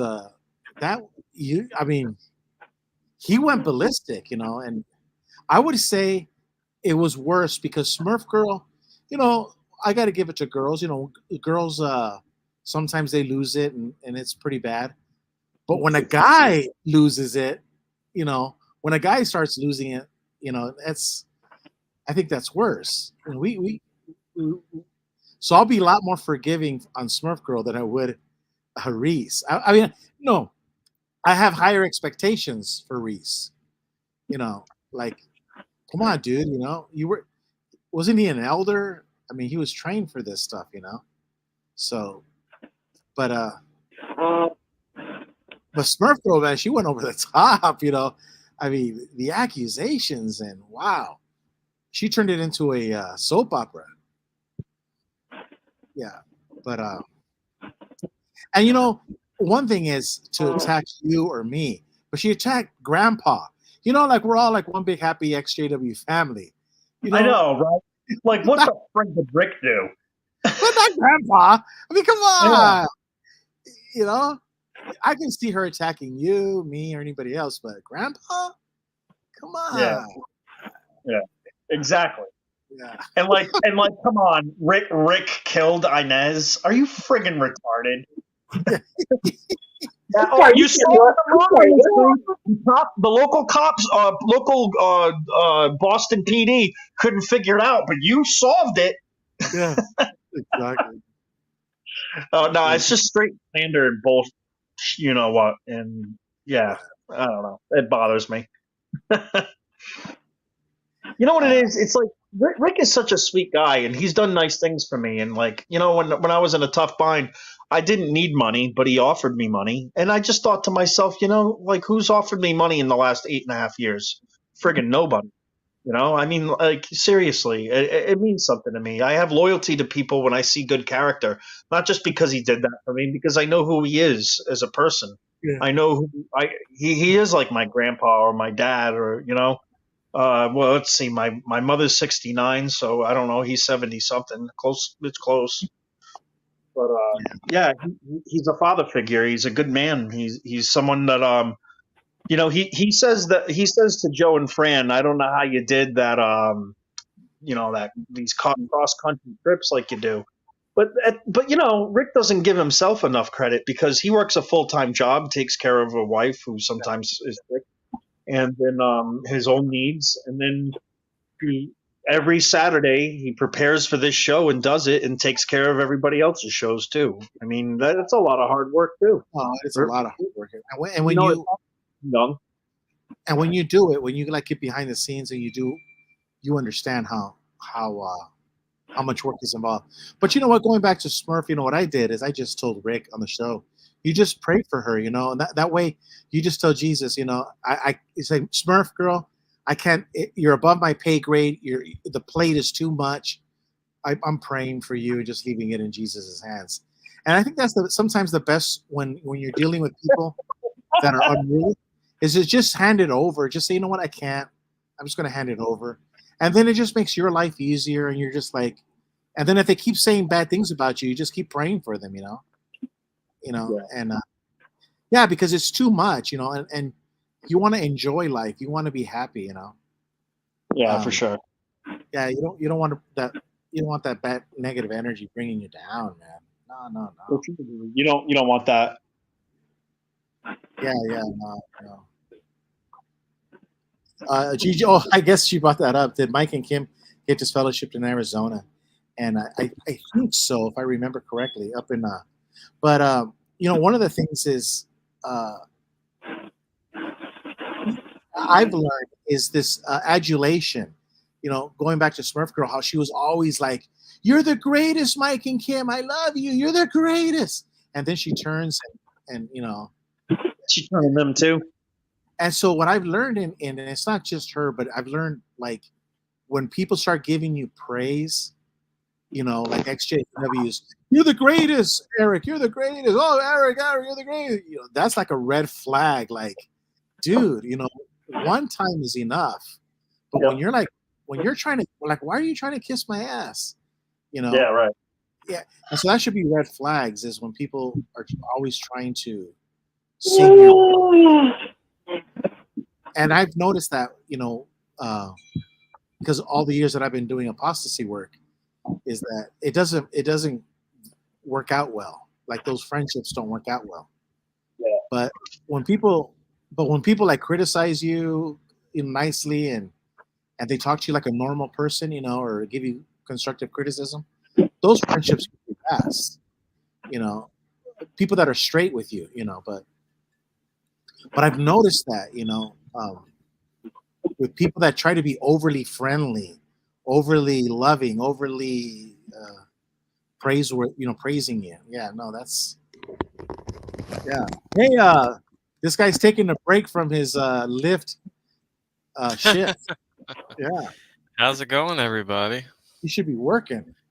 Oh man, I made over $1,000 this week. I'm done, man. I'm just chilling, good. you know. What are you gonna do with all the money?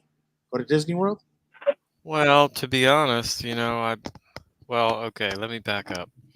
I spent quite a large sum of my savings over the past year and a half to 2 years on house improvements and dental implants and other various expensive things. So my goal right now is to work and just to try to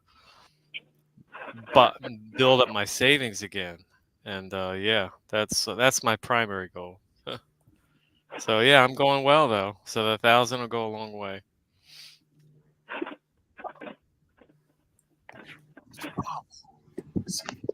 That's good news. But you're too young to have dental implants. Well, there's a funny story behind that. Well, okay, I'm 41, so I have two implants, and they were both root canals. My first root canal was done when I was 14, believe it or not. It was I wasn't very good at taking care of my teeth when I was younger, just because I really didn't care. But as I got older and moved out on my own, I realized, I got to do these things. And well, the root canals eventually failed, and yeah, so I had to get some implants. But I'm gonna have to get a third one next year. I want to say next August. That's my plan, but we'll see how it goes. Because you said it was a funny story. So I'm trying to go along with it. No, just kidding. Hey, well, yeah, how there's can a lot of. That's not funny. That's a painful story. 3 of them? Do you drink soda? Well, I don't drink as much pop or soda now as I used to, but I certainly take very good care of my teeth now as I got older than I did when I was a kid. And yeah, it's just one of those things. I didn't really start doing really good dental care until I was maybe 22, 23. So, yeah, I mean, it makes a difference. It I would have lost made a about big difference. I lost about 3 teeth to soda, and I quit drinking it because my body doesn't like it. It just, I don't know. I had to quit out the sugar drinks. I'll tell you I what, don't have though. I don't have teeth problem anymore. Like it's like the problems that I did have are still there, but it hasn't progressed anymore. I have I feel Right. I feel like my teeth are much more healthier getting off of sugar. I just wish I would have quit a long time ago. And I'm not suggesting that for everybody. It's just me personally. I mean, I still have sugar in my food, but I don't drink like Gatorade or what's the other one? Like any Mountain Dew or Pepsi or Coke, stuff like that. Corn syrup, yeah. Maybe Yeah, you should. well, Maybe you should drink tap water because all that fluoride is good for the teeth. Yeah, that's not good for the teeth. It destroys your enamel. In fact, for the longest time, I used to have like I don't know toothpaste that didn't have fluoride in it, but it's kind of inescapable. Well, the worst thing for you is actually high fructose corn syrup, and Yes, I would much prefer the corn syrup over the high fructose any day, because you're right. anything that has fructose is bad for you, according to many doctors, but specifically the one I forget his name. He's in a lot of advertisements.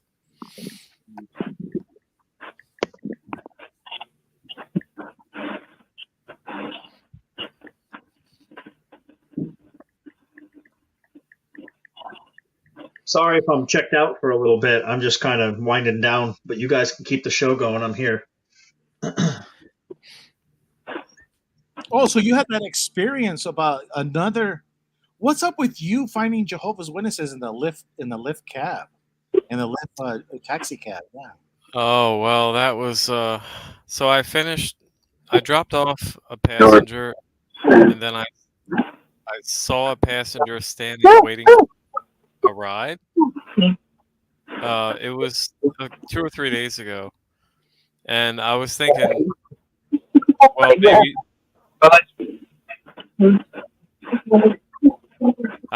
well, maybe I'm going to be her driver, and so I went across the street to sit and wait and see if I would get another ride. And lo and behold, I ended up getting Christine as my next passenger, and she was a scheduled ride. So, yeah, and it was these things happen. I mean, look, I've done in 6 months, I've done almost 2,000 Lyft rides, so I met a lot of people. Wow. Yeah. So today I was saying how it's a numbers game. Numbers don't lie. So if you had 2,000 people, you just do a percentage. You're bound by just numbers to pick up so many Catholics, so many Jehovah's Witnesses, so many alcoholics. It's just a numbers game. You know what I mean? Yeah, that's all. Yeah. So That's right. I mean, however many, tipsy, drunk people I've picked up, and I always say it's usually about 1 out of every 10 rides that ends up being a fun, quote unquote, fun ride, like one that's somebody that's really drunk or something. Somebody has to mute their mic. I know. I think it's Rick Farron. He must be sleeping or something. Yeah. Well, if Rick falls asleep, it's usually not at in the chair, but I mean, I guess it's possible. Oh, yeah, or somebody's on the phone line. Yeah. There was a Yeah. question that said, GG, Eric, how do you think the wars in Russia and Ukraine and Israel and Gaza will end? I don't know. But eventually, wars have to come to an end. You know why? Because all wars are bankers' wars. Exactly. And wars cost money. And whoever runs out of money loses.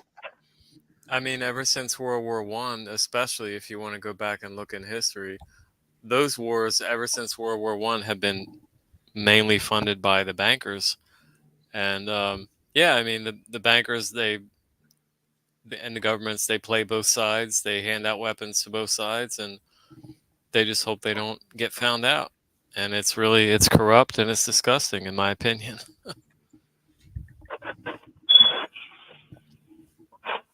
Yeah. Yeah, because you know what? Nobody wants this war. Nobody. It's so sad because the average person doesn't want this war. Especially the taxpayer. Nobody knows why they're fighting. Nobody can give a just reason. I guess people are they've been lied to so long, and they just they feel powerless. Being an American for my whole life, 41 years now, it's really and looking into the history of the financial system and the wars of the 20th century going into the 21st century. I mean, first of all, the United States has not won a war since World War II, plain and simple. And since then we've been involved in every major conflict that we could possibly get involved in, and we've aggravated those conflicts, and we've started them. Like we went over to Hillary, she got all gleeful when she talks about the fact that we got we saw he died regarding Gaddafi, right? Muammar Gaddafi over there. But yet, ever since what's happened since he got out of there, the places basically went to crap. So Ready? Yeah, somebody has a microphone on. Yeah. I think the solution is to go back to a sound money system and get rid of central bankers. But that's easier said than done. Yes. And yes. And you know what? The thing about these wars is, I was listening to somebody talk about how, John Lennon was saying, "Give peace a chance," and he was very outspoken because he was very, very influential person. And next thing you know, he's dead.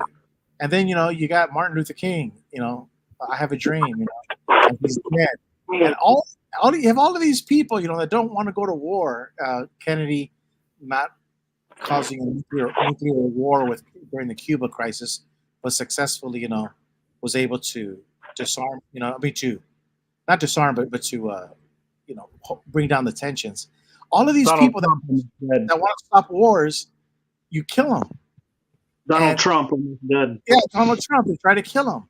It's like, and everybody's getting wise to it. It's like, why are you guys always, Jesus Christ, you kill them.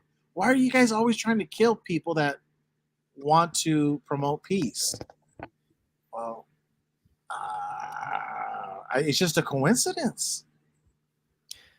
Gerald Celente says that if we don't find peace, then we're all going to die in war. and he's right. I mean, we've got a crazy society, crazy government, crazy everything, and the taxpayers are tired of funding these foreign wars when we have homeless Americans, starving homeless veterans on the streets. People, the average American, 78% of Americans can't make ends meet, especially those that have families. You know, it's disgusting.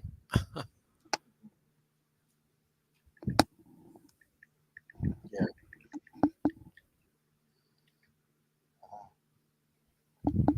Yeah, that's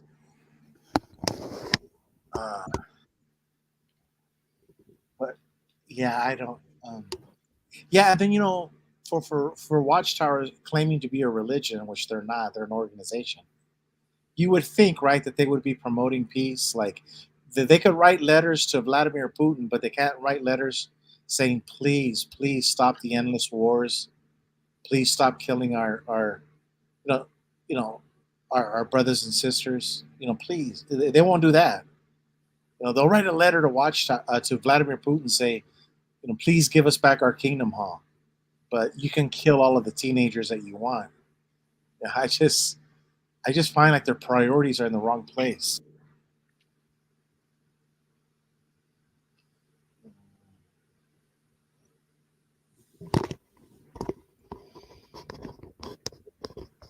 Well, we saw Friday that the price of gold hit a record high of I think it was 2507, and that's the actual spot price, not the futures price. So the futures price might even be higher than that.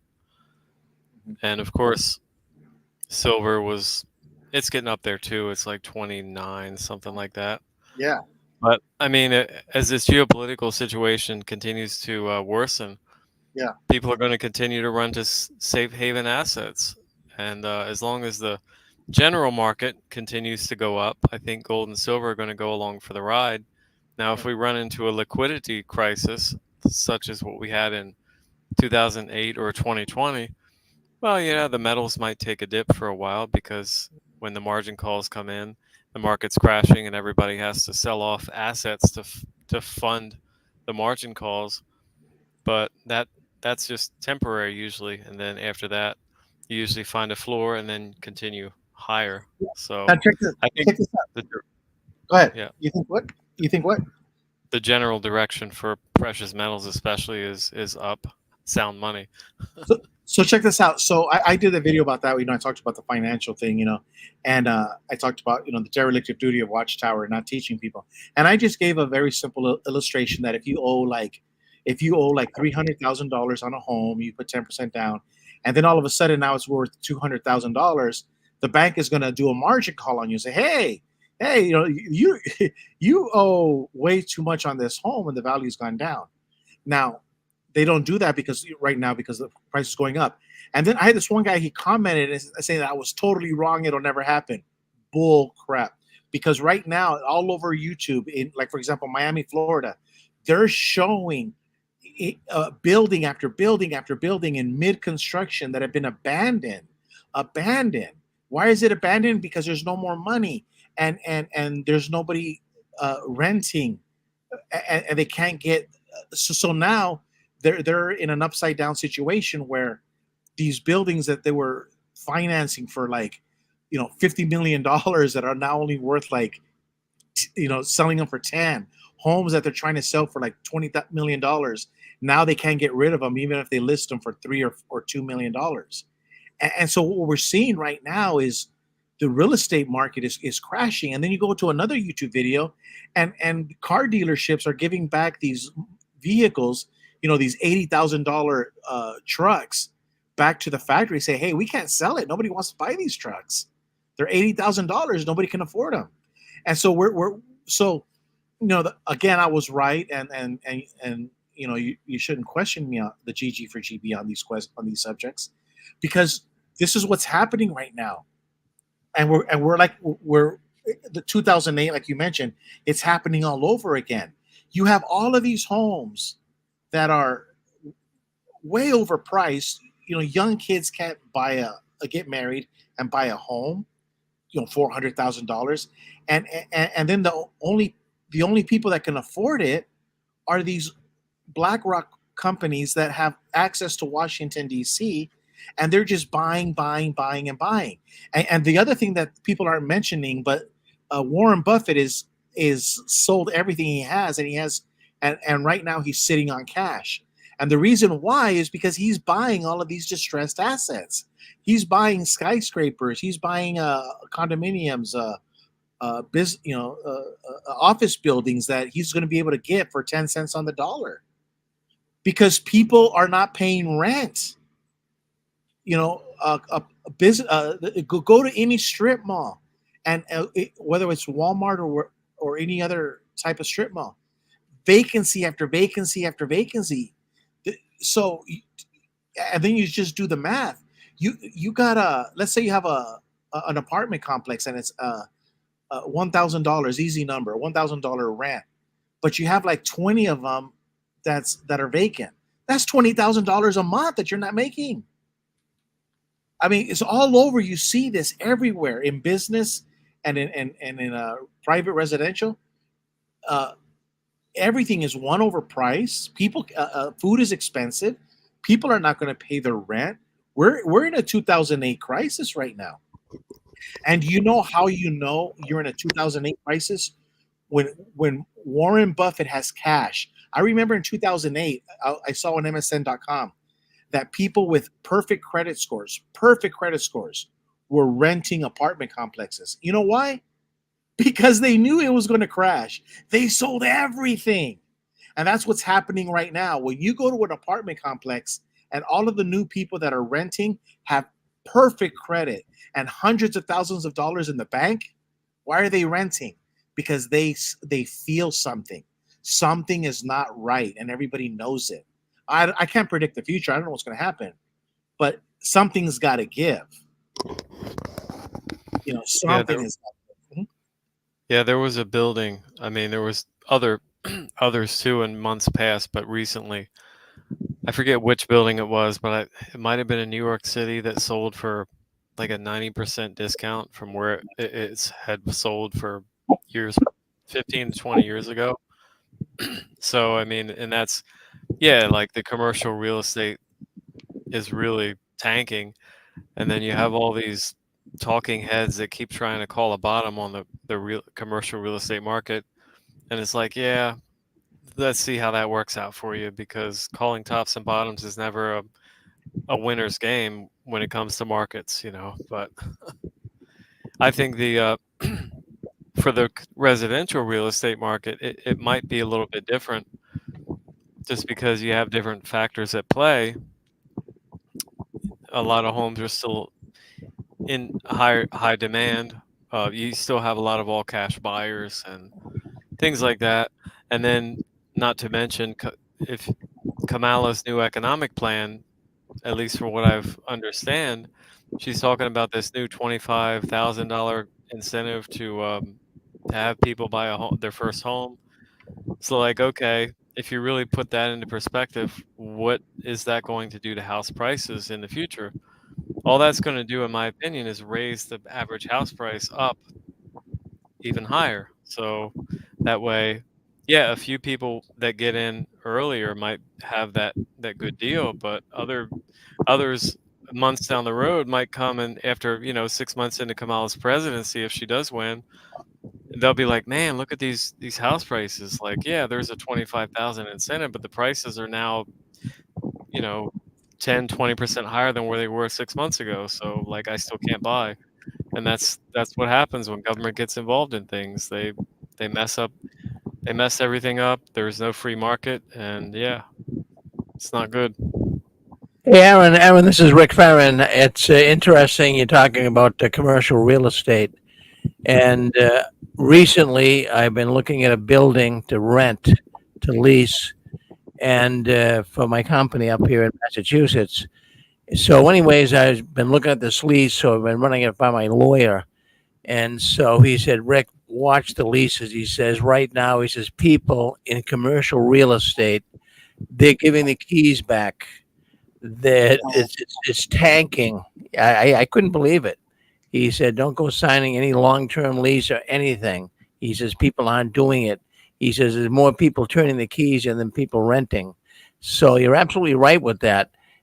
So something is not right. Something doesn't smell good out there at all So commercially. so Yeah. so Rick, this is how it goes.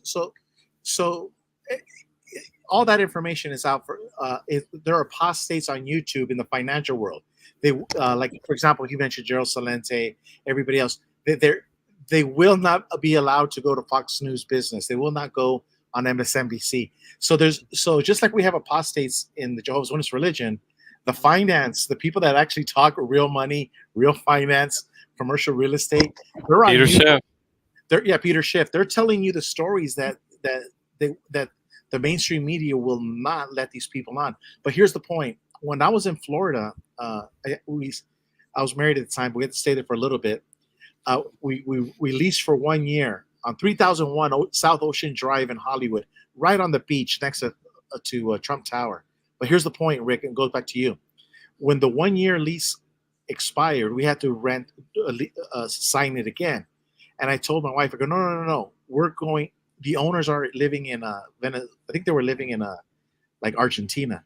And I said, okay, this is how we're going to do the lease. And I put it down that if they want to sell the building, the condo, sell it. But if I want to leave, I can leave whenever I want, and they can't charge me, like an early termination. But anyways, I structured it. Well, lo and behold, we have to go back to Arizona, and they try to charge me all kinds of fees. But guess what? It was written in the document, and it was in my favor. The same thing with my brother Jesse. They try to kick these Jehovah's Witness elders that sold that rented the building to Jesse. They tried to sell the building from underneath him, and lo and behold, Gilbert said, "I will rent from you under these conditions." And one of the condition was, if you try to sell the building, my brother Jesse has 6 months to qualify for a loan. And we handed that document over to the real estate agent and the lawyers, and they could not sell that building. And Jesse ended up getting the loan, and he had first rights to buy. The moral of the story, Rick, is you are in a buyer's market. If you want to lease, do it, but you have a full house in a poker game. You have the royal flush, and you can go in there and you can say, this is what I want. And it could be crazy, but guess what? They need you more than you need them. And that's what they're not telling you in the news. So when you go to lease that building, the real estate agent is going to want to push you over. Well, you need to do this, you need to do this, you need to do this. No, you tell your lawyer, no, buddy, you need to listen to me. And that's the situation that you're in right now. Well, that's interesting to say that because it is the news media is not really leveling with us. They're really not.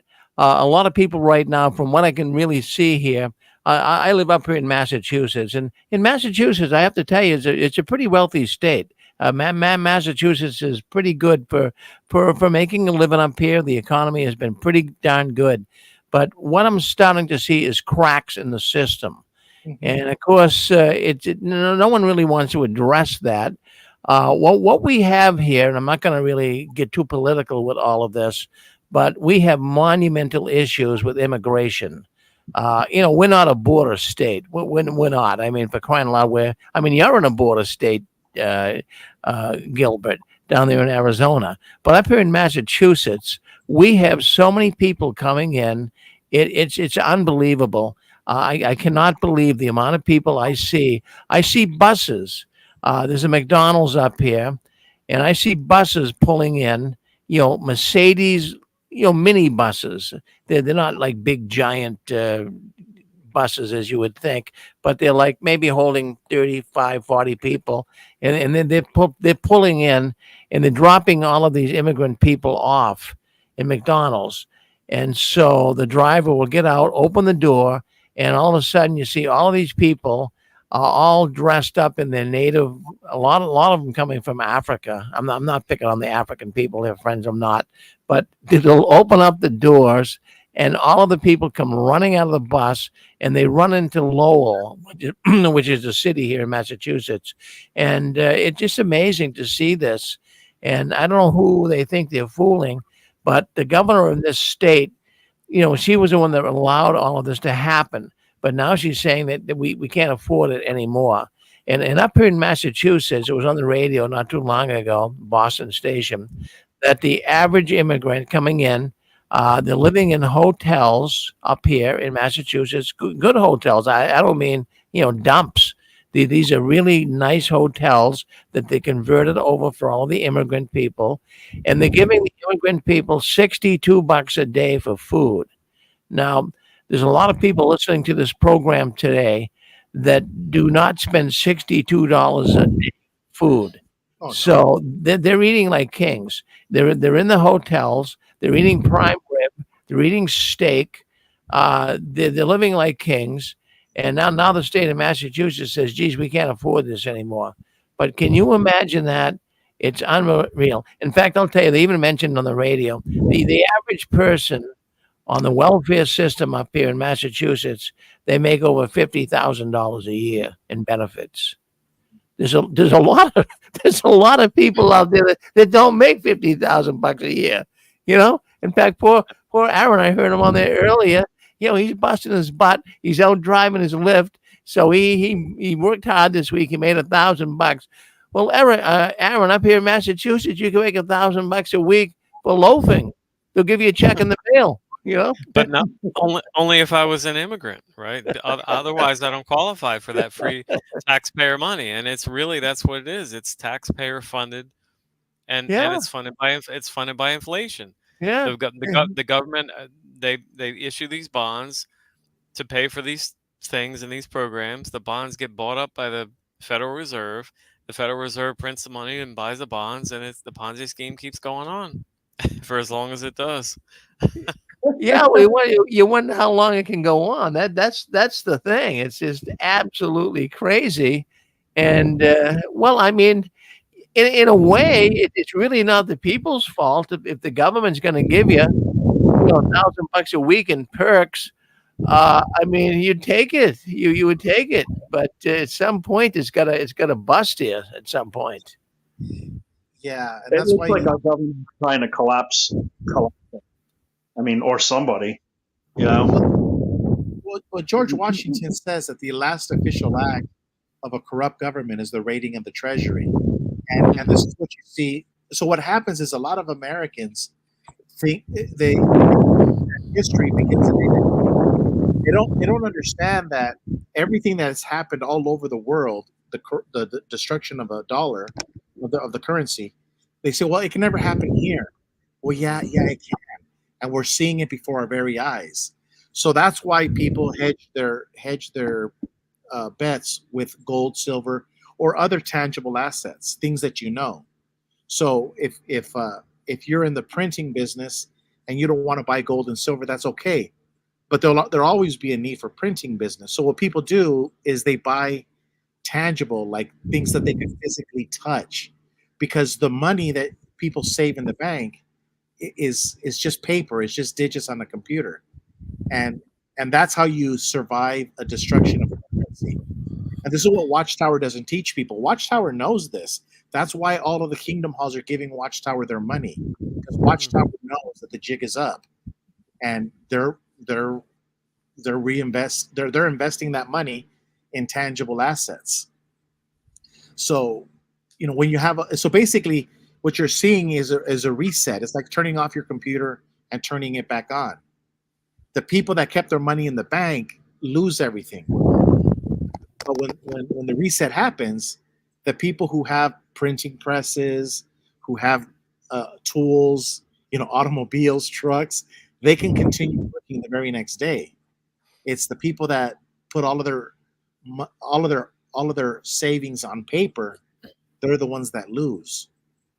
So that's why I get upset about Watchtower, is because they should be, instead of teaching the witnesses about basic monetary policy, they actually do reverse.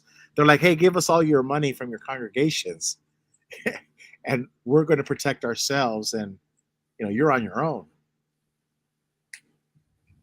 Yeah, and we just actually passed the 53rd anniversary of IOU nothings Yeah. since President Nixon temporarily removed the United States dollar from the last vestige of gold backing, and it wasn't a 100% backing even up until 71.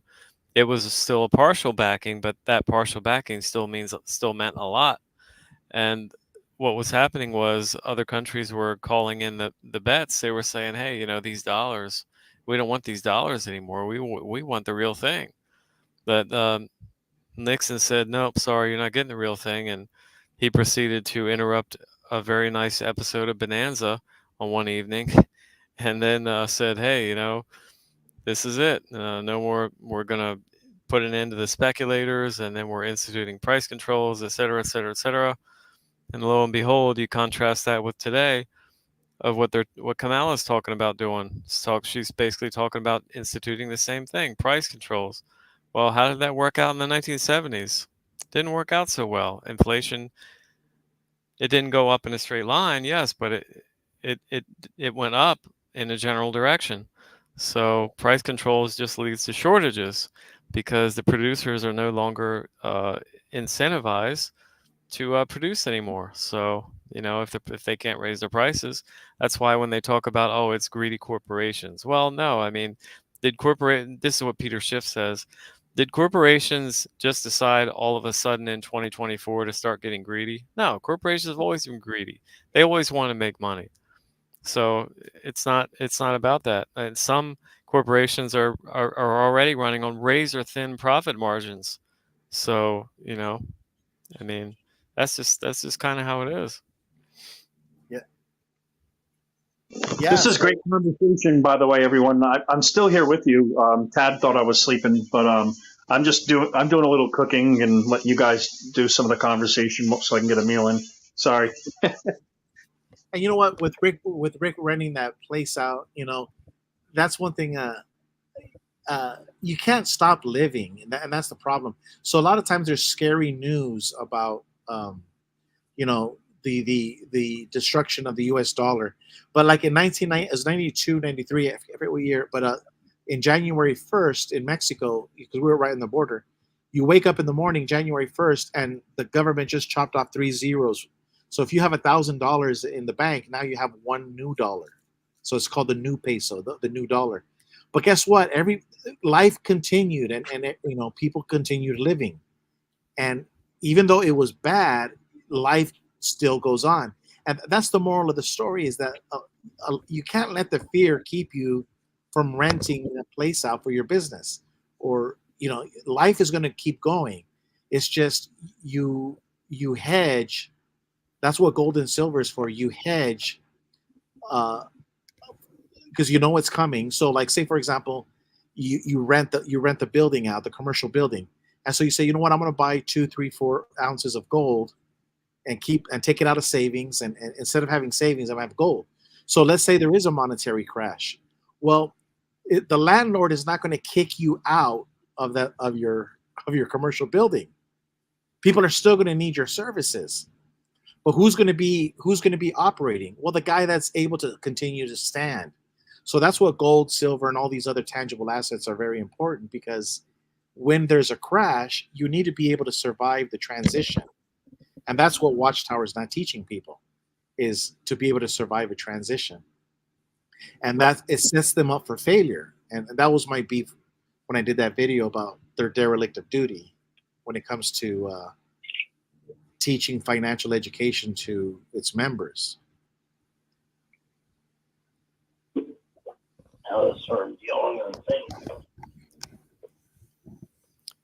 Yeah, I wish I could have learned as a kid what I know now, but I didn't really start researching the financial system until 2017. Although I was really interested in the stock market before that and other things, but I didn't really understand that we were basically the entire world is on a fiat monetary system, or by decree monetary system, until 2017, and that's actually the year I first bought my first ounce of gold, was the summer of 17. Yeah. Yeah, but see, that's I think it's the main point, is like Desiree is saying in the comment section. Everybody should research Cloud and Pivot. Yes, she's absolutely right. I couldn't I wouldn't disagree with her. But its main objective is to collapse America. But at the end of the day, all of these people are losers. They will always lose in life, and we're not part of those groups. Cloward and Pivot and all of those people that are causing these problems, they're going to pay, and they'll always be losers in the history of the world. So how can you be a winner? Well, you have to keep pushing forward. You know, uh, you always have to be moving in a like Jesus, right? He was always, you just walk with him. Says, "Follow me." Just keep going forward. Don't look back. And that's the whole thing. Is fear is what's being promoted right now, and a lot of people when they're afraid, we make bad decisions, and we know bad things are going to happen, but we just can't be afraid. The real message should be we're going to keep working hard, and everything's going to be okay. That Jesus says in the Sermon on the Mount. Don't worry, don't worry, don't worry. He said it like 4 or 5 times. Don't worry about these things. Doesn't mean you don't prepare. Doesn't mean don't make smart decisions. But we know these people are going to self-destruct, uh, and we should be teaching. Religious leaders should be teaching not to be afraid and to prepare, but to also be hard workers, and you'll survive. And that's the moral of the story. That's where we're at right now, and I sense a lot of fear in people, like in the news on YouTube. I see a lot of people, like the Alex Jones types. They're afraid. There's nothing to be afraid. It's going to be okay. Um, uh, and fear it stunts our growth, our physical growth, our spiritual growth, our financial growth. I suffered a lot financially because of fear. You know, uh, we all do, and I think that's the moral of the story to take away from all of this. Am I wrong? What do you think? Am I wrong? No, you're not wrong. And looking at that comment again, as far as why are they giving the migrants so much welfare? Well, yeah, I agree with that. I think it is to Yeah. collapse America. And when you think about America, what is America, or the Anglo-American world power? It's basically the leader of the world. So if they bring that down, then the globalists can institute whatever agenda they want. People like the World Economic Forum, I mean, they have their plans laid out clearly for those that want to go look it up. Agenda 2030, et cetera, et cetera. I mean, it's all out there. But yeah, the main point, I think, is division, and it's divide and conquer. That's what's been used since Yeah. time immemorial. And see, That's what Greg Manarino talks about: divide and yeah. conquer. It always has worked, and it always continues to work, because humans are humans, and they have human tendencies. Yeah. Hey, Greg Manarino knows who I am. He don't like me, but I'll tell you that story at a different day. But Wow. but I ripped in on him one time because basically made fun. He basically made fun of Robert Kiyosaki, because Robert Kiyosaki calls gold Yeah. and silver God's money, and Yeah. he was making fun of him in a very, very bad way. And I called him on it, and day after day after day, and he would like email me on his email list for his thing, and I would email him stuff, and like, you have to apologize, you have to apologize. He's a decorated war veteran, and you talk about, you mock him like this, and he just like, and he would just like block me, but anyways, it was fun doing. Well, He's a good guy. Kiyo Don't get me wrong. He's a good guy. yeah. Kiyosaki's not the only one that he's ripped into, though. I mean, he's ripped into Bo Polney. Um, a lot of other people that are the crash callers, as they call it. Yeah. And yeah, like I think Greg is like a permabull as far as what he's kind of like a permabull, not really, Yeah. because if you look at his long-term view is, well, okay, the debt market, which is the bonds, the government bond market, is eventually going to implode, and then with that comes the implosion of the stock market and everything else, because everything else is a derivative of the debt market. And he has that spot on, I think. Yeah. But Now check this yeah, out. he, at least for now, he is a perma bull as Yeah. far as the market goes. But yeah, so on that same subject of Desiree, at the very end, she goes, "It's to collapse America." So you have to understand what is America, and Rush Limbaugh described it the best. He said about what's happening with what she's talking about. There's a group of people that hate America as founded, and Jesus talked about this. He talked about the wheat and the weeds. So what happens is Jesus comes and he plants good wheat. He plants good food. And then the devil comes along and he plants weeds and they grow together. So what happened is this. In 1776, the Americans, it was a founding fathers, it was a group of men who believed in God, and they believed that we are endowed by our creator with certain inalienable rights. But there's a lot of people that believe that no, the state, King George gives us rights.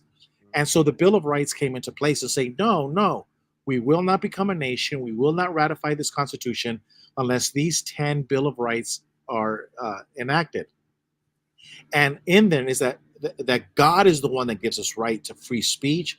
God gives us the right to assemble. God gives us a right to freedom of press. And God gives us a right to freedom of religion. These are God-given rights. So when Desiree says that everyone should research Cloward and Piven because they want to destroy America, they want to destroy America and bring us back to like a king or a different.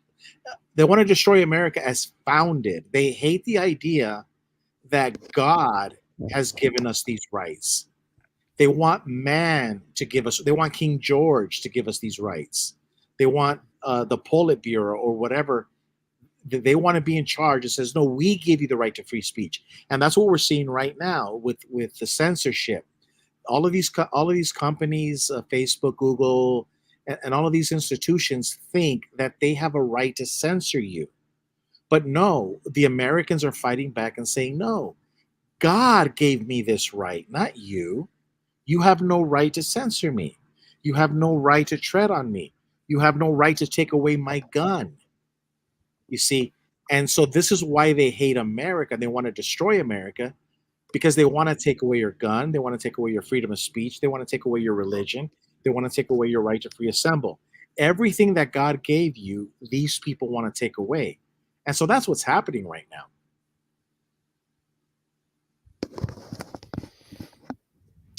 Yeah, and I screenshotted this because a lot of people talk about this, but in Philadelphia in 1787, the delegates to the Constitutional Convention are just leaving Independence Hall, having decided on the general structure for the new United States.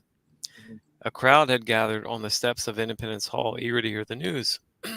A sturdy old woman, sometimes referred to as an anxious lady, wearing a shawl, approached Benjamin Franklin and asked him, "Well, doctor, what do we have, a republic or a monarchy?" Franklin replied sagely, "A republic if you can keep it."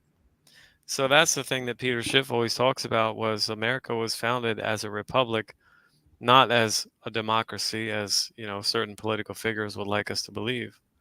So, but unfortunately we've gotten away from that, and we've gotten away from from God as a country, I think, and that's been very detrimental to our prosperity.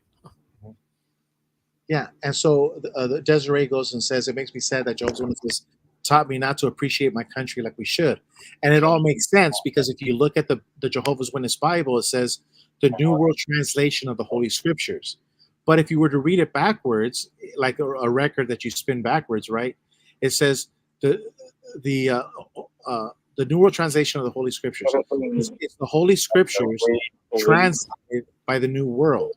So you got the New World Translation of the Holy Scriptures, read backwards, the Holy Scriptures translated by the New World. And now it makes sense. now you know why Watchtower has your country, because their very Bible tells you that it was written for the new world. See, they're telling you who they belong to. Jesus Christ told you, pay attention to how you listen. Listen to these guys. And then isn't it interesting that in Matthew 24:3 in the Jehovah's Witness Bible, they're the only ones that talk about the new system. And now we're coming to find out that this globalist takeover is going to be done with what? A brand new financial system. They call it, and everyone's calling it the new system. Peter A Schiff, digital currency. everyone's calling it the new system, and they have no idea that Watchtower was with their friends in the United Nations. They knew about this plan. It's not a Wow. it's not a coincidence. These things are not coincidental. Wow. That actually kind of blows my mind. And Jesse and my brother Jesse and I have been preaching this for 3-4 years on YouTube, and it's Matthew 24, and we cite George Norrie. It says from coast to coast there's no such thing as coincidences. So how is it that Frederick France, who doesn't speak Greek, how did he translate the Bible? No, it was the New World Translation given to Watchtower via those groups. It was already implemented. Here's the Bible. It's the New World Translation of the Holy Scriptures. The Holy Scriptures translated what? For the New World. Hmm. And they thought that they thought the Jehovah's Witnesses would go somewhere. They didn't. The Jehovah's Witnesses. So what do? They just they're just one of many organizations that destroy America. It's like death by 1,000 paper cuts. The Jehovah's Witnesses, along with the Boy Scouts, along with every other organization, what do? They destroy America. How? Because they put their organization above the Constitution. The Jehovah's Witnesses they think that they're superior to the U.S. Constitution. They have judicial cases. They don't care about the judicial branch of the Constitution of the country and of the state that they reside, only if they can benefit from it. See, so same thing with Chicanos por la Causa or any other group. Their organization, their NGOs, or whatever organization, supersedes the Constitution. And this is what you have. You have death by 1,000 paper cuts. This is how America is being attacked. All of these groups are putting the Latter-day Saints, the Catholic Church, they're putting everything, all of these organizations, Save the Whales, UNESCO Fund, everything is greater than the United Nations, than the Constitution. I'll give you an example. You go to Trader Joe's during the pandemic, and they force you to wear masks, or you go to Whole Foods, everyone's forcing you. They put the company policy above the U.S. Constitution. There was no written law saying you had to wear a mask. There was no written law, and yet the police department and the businesses were enforcing an imaginary edict. It was an imaginary edict that was never written on paper that everybody's enforcing. Why? Because religion, business, schools have failed us. They put the Constitution on a lower pedestal instead of a higher pedestal. Yeah, I just go back to what Gerald Salente's shirt says. Hey, politicians, who the what are you to tell me what to do? Right? And that's what they are. They're superseding the Constitution to institute their own. Yeah. Yeah, and look at this is how the Agenda. Watchtower works too. So we know that Jesus is the truth, the way, and the life. So what do? They say, no, we are the truth. See, so Watchtower has diminished Jesus because we put Jesus on high by calling him the truth, the Prince of Peace. We call Jesus the way. We call Jesus the life. Watchtower says, no, we're going to get one of these titles and we're going to bring this title to the ground and we're going to put Jesus on an earthly level. And now it's Jehovah's Witnesses. We have the truth. We are the truth. You see, it's lowering the Christ. And so then you go on Oprah and then you see Oprah says, "Oh, my truth." No, no, no. There is no such thing as my truth. Jesus is the truth. The truth is elevated to where we can never reach it. We're always aspiring. It's we're always going to the heavens and trying to get to the truth. But what does Oprah do? Oh, it's my truth. So we lower the truth. We lower Jesus Christ. And we turn Jesus Christ into a human on a human level. No, no, the truth is high. And that's what all of these organizations do. They always bring down Jesus, they always bring down God, they always bring down the Constitution. They are lowering human beings. We're not evolving into better human beings, we're devolving. So check this out, right? Mhm. If the witnesses or the governing body or whoever's above them and handed it down through them knew that this new digital currency system is coming into play, um, let's try to theorize for a minute what the governing body or what the future of the organization might turn into once this digital system does come into place, assuming that the population allows it to happen. Mhm. Like, I, are they going to go away, or are they going to magically, what's that word, transcend or something like that, and leave the organization to the to the grunts, or what? I don't know. Man, that's really above my pay grade, but I don't really think it'll happen.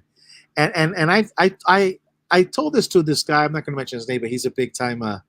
He used to be a big time XJW out there, but he was like on the religious realm.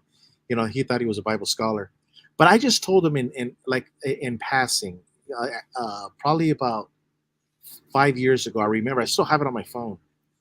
A long time ago, and I says, "Listen, I go. I really do believe that the central bank digital currency, the CBDC, I told him this 5 years ago, is the international cry for peace and security because once they think that they can solve all of the problems, like the markets crash, but guess what? We have the CBDC. We got peace and security amongst nations. Well, that's destined to crash. But I was just saying it like a thought experiment. I wasn't like predicting it. And this guy ripped in on me like the Bible, this one. I was like, whatever. But now that the years have passed by, I doubled down on my prediction. My personal belief. It's not based on anything, but just that the central bank digital currency is destined to fail, and the BRICS nation, the United States, and the European Union, they're all trying to develop a central bank digital currency, but it's destined to fail. And it's just like the peace and security. Yeah, we solved all of our problems. We destroyed our dollar. Our dollar's worthless, but we're still going to give you Social Security with the CBDC. It's not going to last, just like peace and security. That's just that's what my gut tells me. That's a very interesting parallel. I like how you've put those things together. But Yeah. I think a lot what a lot of, especially people that have been around for a long time, let's say baby boomers and those even older than them that are still around, they have what's called this I mean, those that are not in the know, and those that are just have been around for decades and listening to what the mainstream media tells them and everything else, they have what's called normalcy bias. And they think that, and this is a real thing, you can look this up. It's the belief that because things have happened a certain way in the past or decades prior, that that's what they're always going to continue to be like. And that's the way I feel like when people are so reliant on these 401ks and the dollar always going to be as strong as it is or as weak as it is or just not getting weaker. That's the way I feel like, and I have a friend who's like that. He's 69 now. And as awesome as he is, I feel like, well, first of all, he just sold a lot of, in the last couple of years, he sold a lot of his properties off because he's like, well, I don't want to be a landlord anymore. So I just want to get out of the business. I'm tired, I'm getting older, and et cetera, et cetera. But I just, as his friend, I mentioned him. I said, hey, don't you think you're not being as diverse in your overall financial portfolio by getting rid of these real estate and putting everything. You're going full hog into the stock and bond markets. Basically, you're putting nearly your entire investment into this one place. And I'm like, what happens if we have a Japan 1989 type of deal where the market sees a high of 39,000 like they did, and it didn't break the high until this year, right? What, 33, 34 some odd years later. And that's just in nominal terms. That's not even talking about inflation adjusted terms. So what if that happens? What if the Dow Jones topped at 41,500 and we don't see that level again for another 35, 40 years? Most of the baby boomers are not even going to be around by that point. So if they haven't sold and locked in some of those gains by that point in their portfolio, then I'm just saying what's going to happen at that point. They're not going to really benefit at all. Yeah, that's good. Yeah, that's a subject we could talk for hours on that. But because this is a Jehovah's Witness XJW show, and these are the topics that make going to church fun. And this is and you go to Jehovah's Witness convention, district convention, and it's boring as hell. A Kingdom Hall meeting, boring as hell, and you go there for year after year, you don't learn anything. And again, this goes back to the dereliction of duty. The things that you're talking about are so important to understand. And even if you decide to take different routes, we don't have to agree on what to do, but you understand the world in which you live in. Then you can help people make good decisions. And this is what my brother Jesse and I we talk about, how like a lot of Jehovah's Witnesses, they say, and Jehovah's Witnesses, I don't like talking about politics. That's very dumb, and you should be careful with people like that. You don't be friends with people that say, I don't like to talk about politics, because politics killed Jesus Christ. And Jesus Christ averted an early death when the mobs tried to kill him. Why? Because Jesus Christ was aware of the politics of the land. Jesus Christ was aware about the mob. He wasn't ignorant of the political talk of the day. He had a job to do, but he didn't stick his head in the sand when it came to what was happening in the political realm in the country that he lived in. And he was able to save his life during the mob, when the mob tried to kill him. And so no, Jesus knew, but doesn't mean that you have to be involved in every political debate or every political subject. But you have to be aware of the politics that's happening in your life, because you can make bad decisions. Like, for example, Rick Farron was just talking about he's going to sign a lease. He might sign a lease. Well, it would be silly of him not to be investigating the political climate in the world. Why? Because it's going to affect his financial decisions. But if he's aware of it, I'm not saying he's going to run for office or he's going to do YouTube videos talking politics. No, just be very aware, knowledgeable of your surroundings. Then you can make smart decisions that can save your life savings, and even your physical life. So that's the takeaway I get from this conversation. Is you're bringing out great points, but a lot of Jehovah's Witnesses will say, "Oh, I don't want to talk about that." Well, that's to your own detriment. We're not asking you to be experts on these fields, but don't discount these things. And I think that's what we did as Jehovah's Witnesses. We're always discounting, like, I don't care what this guy says. He's stupid. No, don't discount what other people say. You never know. And we hear this all the time. How come nobody ever told you? Well, yeah, no, everybody was trying to tell you. It's just you were always putting people up. You were always discounting. I don't want to listen to Peter Schiff. I don't want to listen and say, I don't want to listen to these people. All right. You do that to detriment. The thing that bothers me most is, like, People, I just lost my train of thought. I'll think of it. Yeah. Wait, no, the things that you're It happens after hours. Right. Can you guys hear me okay? yeah. Oh, I put a microphone on that's on a hard wire, and I Yeah, you think it sound works all right. better. I think it works better than the what do you call it? The speakerphone. Yeah. So You know what's imagine, like, funny? You know what's funny is this thing costs like $8, like at Walmart. I think I forget the brand of it. It might be Skull Candy. Yeah, no, yeah, it is. It's Skull Candy. It's a cheap brand of it. And I bought an $80 pair of Skull Candy for the show, and it did last good. It was wireless, and it broke. And I've only had it a year.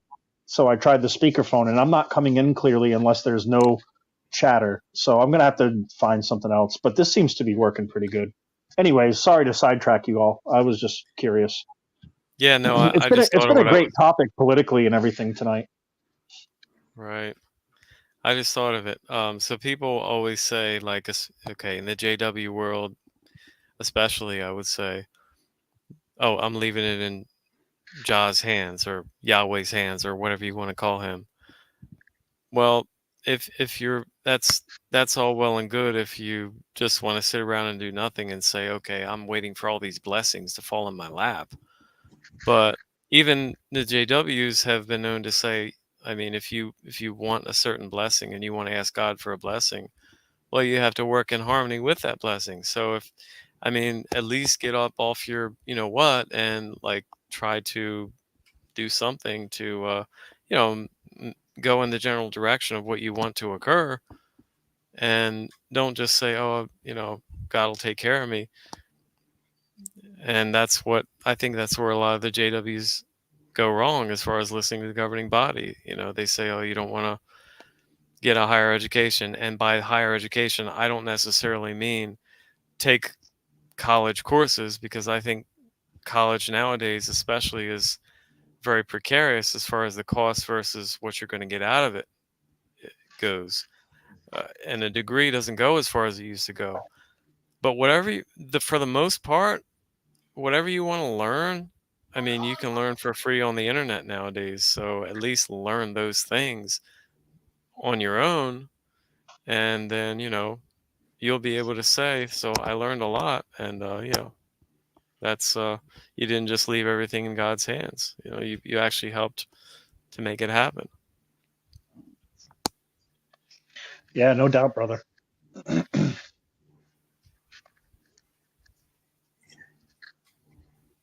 yeah. I'm Yeah. sorry, I'm quiet.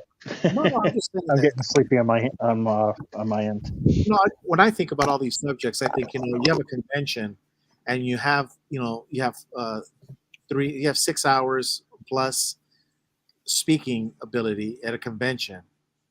I mean, the amount of great information. Like, if I was, if the governing body would just let me do my job as GG for GB, I could put on a convention that people would just be like, "Oh my God, did you go to the convention?" I would put on a convention that ex-Jehovah's Witnesses would want to go to the convention, because there's so much out there, information that you could use. Like, I'll give you an example. He just talked about education. Well, it turns out that girl in Australia, real pretty girl, who she went to the Olympics and she did the breakdancing, and everybody was. Is that what she did? Yeah, but I gotta find it. Brother Jesse says that she got like a doctorate degree in breakdancing. I don't know, some kind of degree. I don't know what it Yeah, was. my wife told me. I forget. What was it, Desiree? So that's the Oh, whole well. thing. The point is that would be what a convention speech is, that here this girl, and not knocking her, but parents, you spend $20,000, $30,000, $50,000 so your kid could go to college. Hallelujah. Praise God. That's beautiful. But your daughter is going to major in breakdancing? We got a problem here. We got a problem. And sucks at it. Yes. And like when we were kids, the underwater basket weaving was the choice college course. And so, see, this is something that could be done in a convention. Imagine going to a convention, and that's one of the 30-minute speeches where a brother is saying, if you're going to go to college, you got to make it count. And if the money is free, you know, then you're going to lose. You're going to make bad decisions. And then you say, brothers, we have this book outside that you could buy at full retail, and it's this guy. He's a doctor, a PhD doctor that went to college, and he paid for it by working like at fast food joints. You know, he worked through college, but he paid, and he got a when he got his doctor license and he got his diploma, he was debt free. See, those are the conventions that you want to go to. Though, you know, this is what religion should be doing, because the Bible, if you go to BibleGateway.com, if you type in the word gold, silver, and money, and you add up all the time those three words are used, it's almost 1,000 references. The Bible references gold, silver, and money 1,000 times. Tell me the Bible isn't trying to teach us something about gold, silver, and money.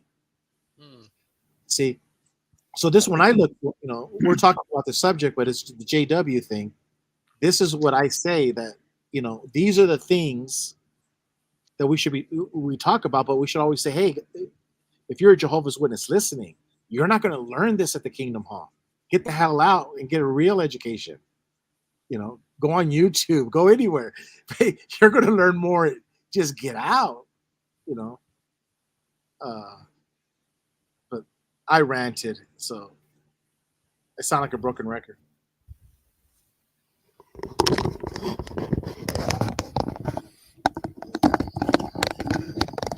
Oh man, I think you come across very well with a lot of the points that you bring up. And yeah, I think for example, a self-taught YouTube / online education is very underrated as far as you know, its a potential value. Like, okay, if you have the means to go for a 4-year degree plus, that's great. You know, my hat's off to you. And if you feel like that can benefit you, and the cost versus the value that you're going to get from it is weighed in your favor, then that's awesome. But if you can, you know, get your own self-taught education and go start your own business, well, that's valuable to you too. And you know what I would do? As a member of the governing body, what I would do is, in a convention, like a big old stadium, I would have, like, tell parents, if you have children, you have to come to a convention. You have to come to the Jehovah's Witness convention and get kids. Because what we're going to do is we're going to have everybody and their mother out there in a job fair. And we're going to show your kids all of these different, the world of possibilities. You know, like when you're in high school, they don't have them no more. But when I was a kid, all of these factories and all of these shops, business owners. My brother Jesse does air conditioning, and he's done it a couple times, where they go teach the kid, they go show the kids, and the kids that are interested in electricity, you know, plumbing, air conditioning, all these, you know, medical, whatever, they get to actually talk to the people.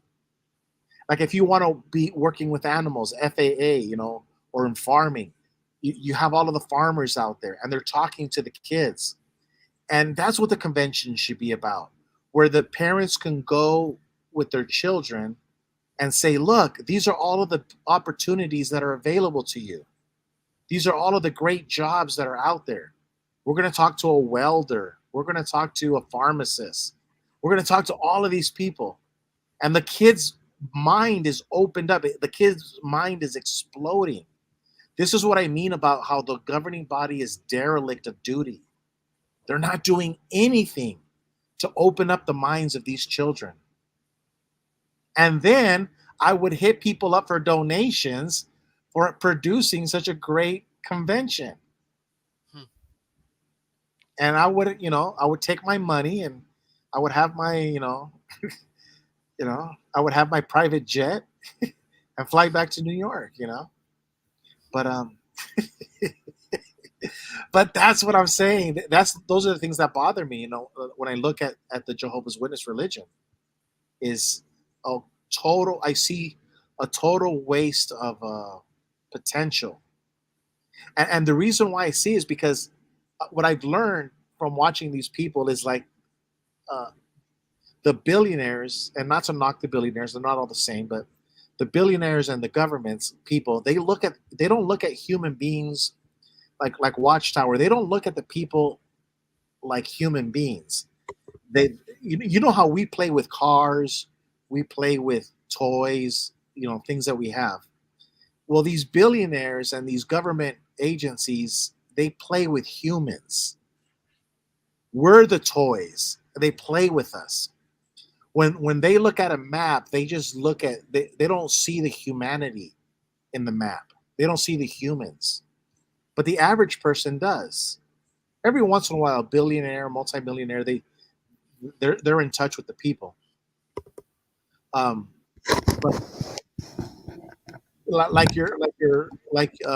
like Walt Disney or Sam Walton, millionaires, billionaires. But when they die, the people that take over, they don't look at the people the same way. Right. We're like objects, and that's the sad thing about Watchtower is they look at the people as objects that are to be used of, disposed of, and you get a new one. They're not looked at humans with potential. It's only for potential of what can I use them for? Well, we're going to build kingdom, so we want everybody to work in the trades so we can use them and then get rid of them. Yeah, talking about good, well, not necessarily good, but billionaires that are, let's say, more favorable towards the populace would be, in my opinion, Elon Musk would be one because of what he's doing with, the SpaceX and his Tesla Absolutely. slash alternative energy type of Yep. program. Plus, he bought X and Yep. Twitter, and he transformed it into X as if you want to believe it's a free speech platform. Well, it may or may not remain that way in the future, but at least he had the intention of such. And also Ray Dalio, I think he's out because he's out there warning people about what a lot of the mainstream won't tell people about. So yeah, I mean, there's people like that are kind of sort of in the people's camp, but then there's a lot of others that just really aren't. Like maybe Jeff Bezos and all the others. I don't know. Yeah, Alex Trump is on there. I mean, Alex Jones and Donald Trump are on there on that list. There's a certain amount of people that are public enemy number one to the deep state, and definitely Elon Musk for. Oh no, he's not. I know Alex Jones is not a billionaire, but I'm just saying he's on the list. The list of people that they don't like. They definitely shut him or trying to shut him down. Shit, he's not a billionaire yet. They sued him for it. Yeah, and it goes back the way these people see, like the people that you mentioned, they'll look at other human beings as human beings, but in the Declaration of Independence, the founding fathers were saying, "Hey, we're grown ass men. Leave us the hell alone." And the king response was, "No, I'm king. You're subjects, and God made me to rule over you, and God made you to be my subject." See, so what happens is you have a group of people that actually believe that they have rights to play with you. The governing body of Jehovah's Witnesses believe they've taught themselves to believe that you should serve them. They were born to be served. Hence, they're 144,000. They're kings. They're to be served. And it's this mentality. They don't view, like you were saying, they don't view us as human. They view us as pawns, like King George viewed the Americans. Like, no, you're here to serve me, and this is what we're dealing with. And thank God, people like Elon Musk and others, Donald Trump and others, there were Democrats, there were Republicans, whatever.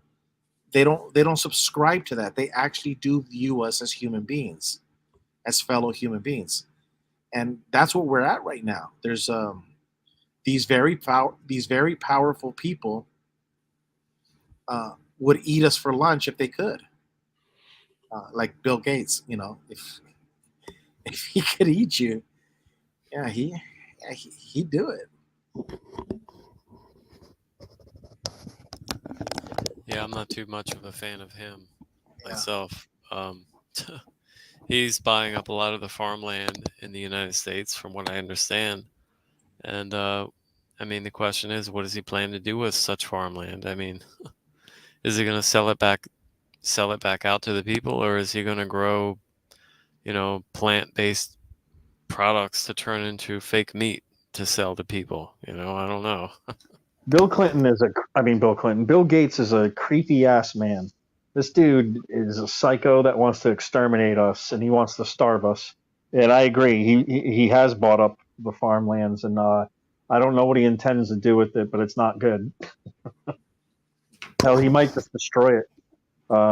This man wants genocide. He's made it clear.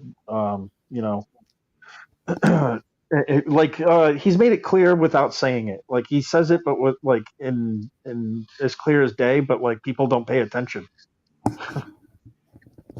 Yeah. So I think he said in a speech one time that if we do a good job with was it vaccines or something like that, we can get the population down. I'm like, he's saying this to an audience and they're all listening. Like, he is telling you that he wants to exterminate you. Friggin' he is a psychopath. He looks like a creepazoid, and I'm glad Elon Musk gave him that like pregnant man emoji. That is one of the funniest things he did. It reminds me of the Georgia Guidestones, which have been torn down in the last few years. But basically, one of the tenets on there, from what I remember, was to keep the world's population at 500 million or less. What would that do? Well, that would benefit the 1% out there, because there wouldn't be as many of us to take resources away from them. And there was some other tenets there as well.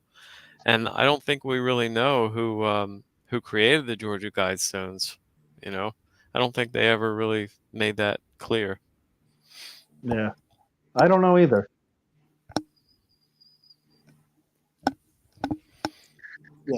But that'll never happen. They'll fail. That's the one thing in history. History teaches us that they always fail. Yeah, they do take a lot of people with them, but they always fail. So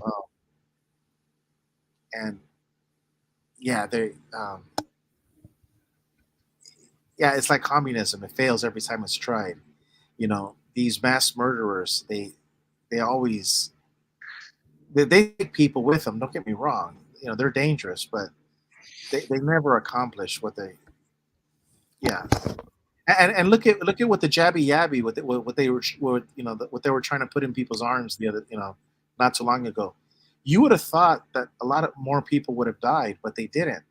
And I know sometimes I think that that no matter how hard they fight God, the DNA that God created is a lot stronger than them. Yeah. So I that's why you don't fear these people, and it's like Jesus says. They may kill the body, but they don't kill the soul.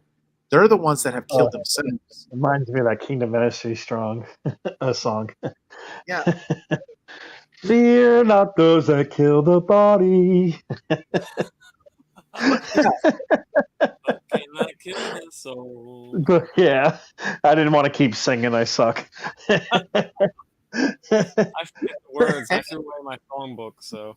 And hell, even if I had a good voice, who wants to hear that song again anyways? It's like it brings back like trauma. No! But when you think about it, it's the governing body that is soulless. They have no soul. No, just talk about that. It's the difference between like an animal. An animal has more loving kindness to other animals than Watchtower has to other human beings. So I mean, my dog shows more love than the governing body. So I think, they've lost their soul. yeah, the most powerful thing that I think has been talked about is when Rick comes on and talks about his experience meeting governing body member. What what's the German one? What's his name? Garrett Loesch, Austrian Yeah, Garrett Loesch. yeah, Garrett Loesch, and Yeah. he basically says how everything that he interacted with Garrett Loesch made him to come to the realization that this is just a business masquerading as a religion. And that's very powerful to me, because that's a firsthand account of from a man who was, for all intents and purposes, going to be a governing body member if he had played the cards according to what Garrett Loesch would and the others would have wanted.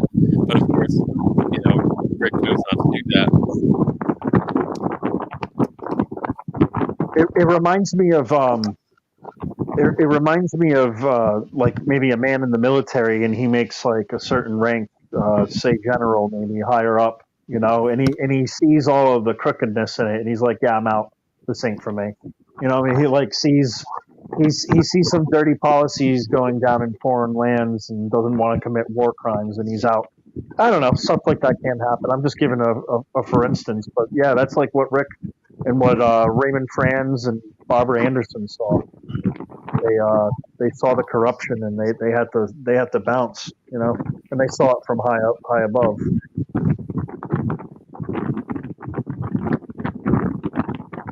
Man, is someone at the beach? Yeah, I'm jealous. I haven't been to the beach in years. I haven't been this year yet. Maybe Nah. next weekend. Where do you live again, Aaron?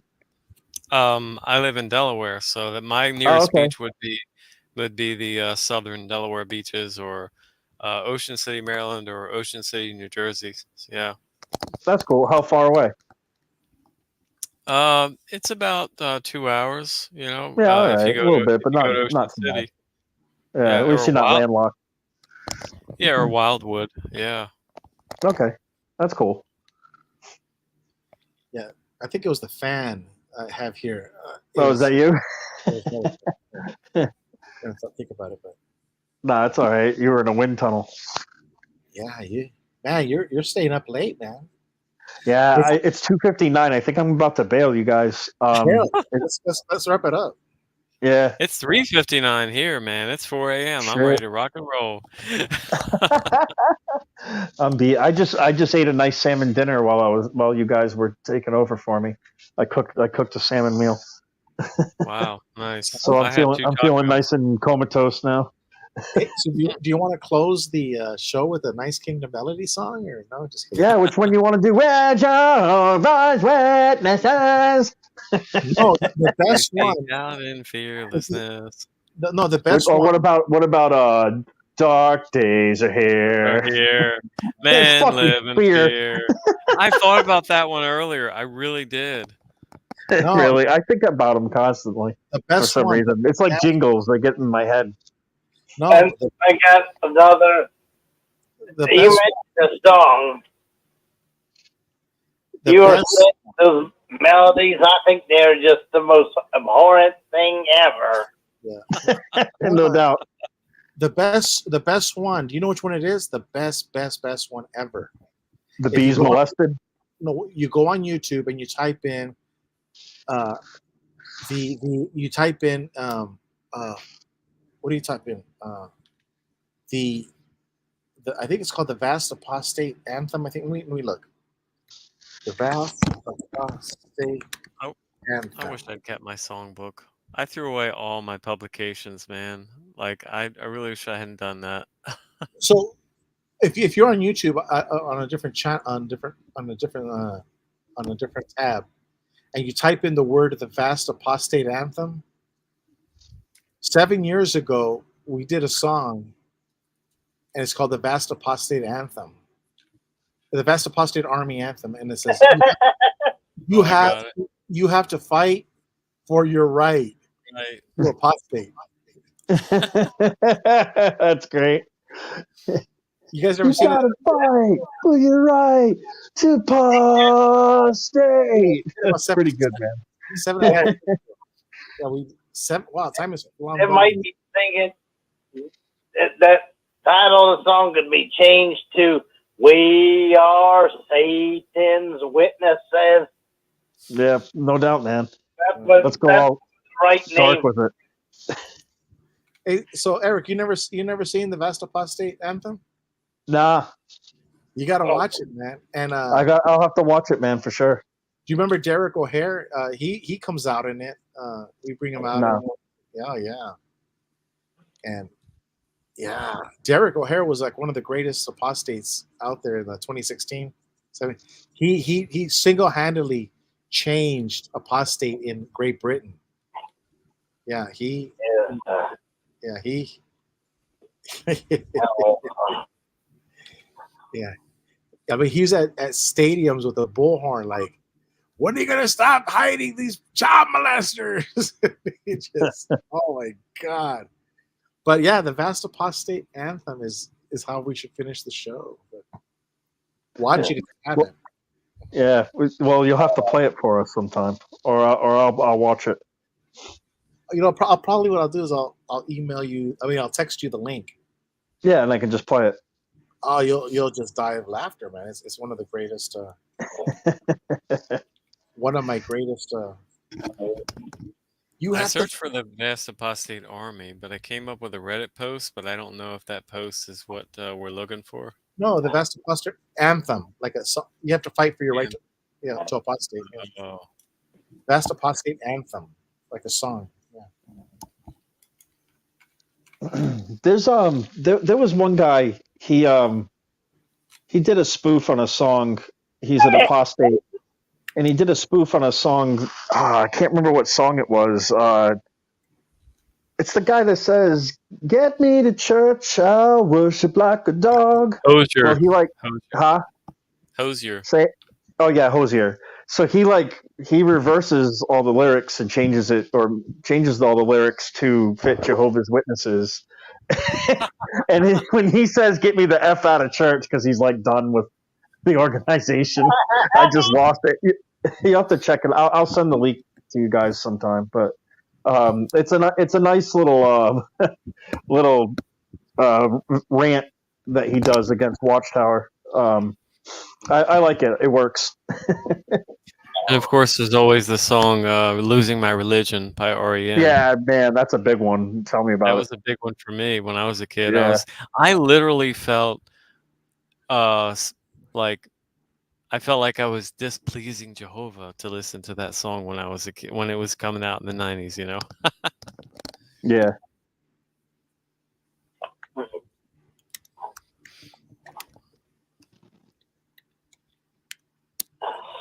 Yeah. You know what? My wife found the link to Gigi, but I don't know how to put it on the thing. Oh no, don't. You can put on a different. Let me see. But she found it. It says the Vast Apostate Army Anthem. You have to fight for your right to apostate. Oh wow. Yeah, he got 491 views. He posted it 7 years ago. Yeah. I'll have to check it out, dude. Well, I got it queued up right here on my YouTube, but I don't know how to switch it over. It's harder to do this on the phone than on a computer.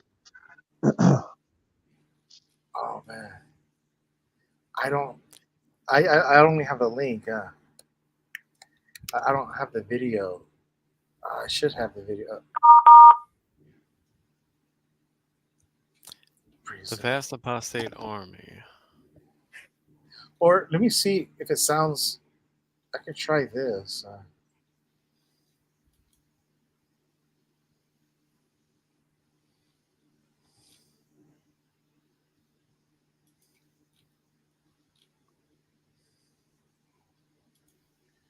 Can you guys see this or no? Yeah, can you add it? Can you add it to the stage?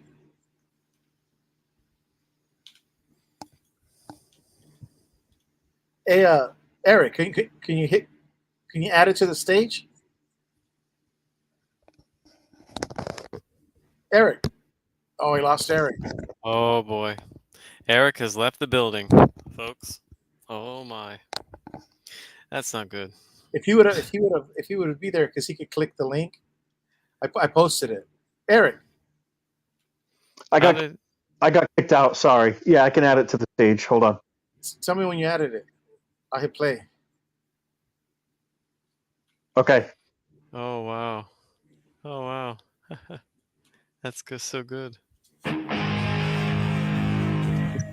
Playing Circuit Overseer. Your fairy tale. Hey, hermano, what are you calling sister? Do I look like a sister? Oh, no, I'm sorry, brother. It's just your long hair and your skirt. Is this the line for the restroom? No, it's a line to meet a Stephen Ladd. No, it's cool. Everything's cool. I'm just, within the constitutional rights, You went up for the couple men you don't want to go. Have you already decided that you're not You beg your pepper, please, but she still says no. You got no revisitas to put down on your informe. Why don't we stop all this covering up of child molest? But don't sweat it, homie. We're the gran muchedumbre. So ask yourself, how can I You gotta process fight and his use of power? for your right. Well, first,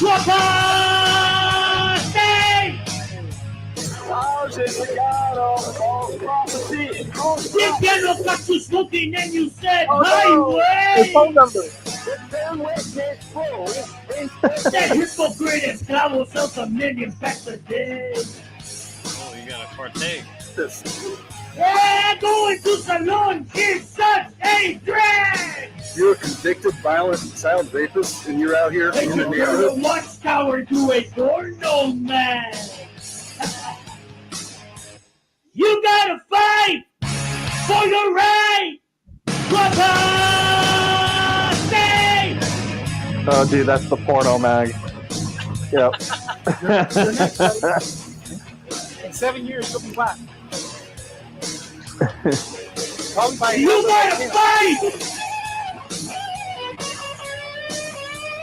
This witnesses regularly cover up child molest.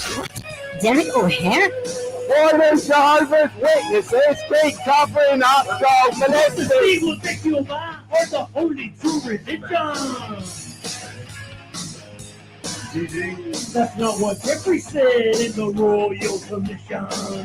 Hey, man, you get Cheech and Chong to play that? People on Earth. Why does he sound like Cheech? I think would seem to be quite presumptuous to say that we are the only spokesperson that God is using. You gotta listen to my words, they're seasoned with salt. Oh, wait the then you're in a You need to go, and you should not be proselytized. You gotta fight for your right. Hey, JT. I don't think so. This is my town now. I took it back from child molesters.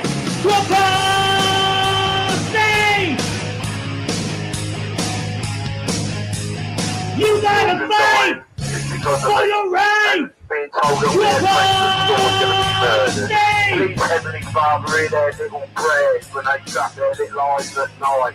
And pray for all those friends they got at school who are going to be murdered by Jehovah. Fear, obligation, No. Opinion! It's gonna turn around and touch me! Love the Dreamcast in the background.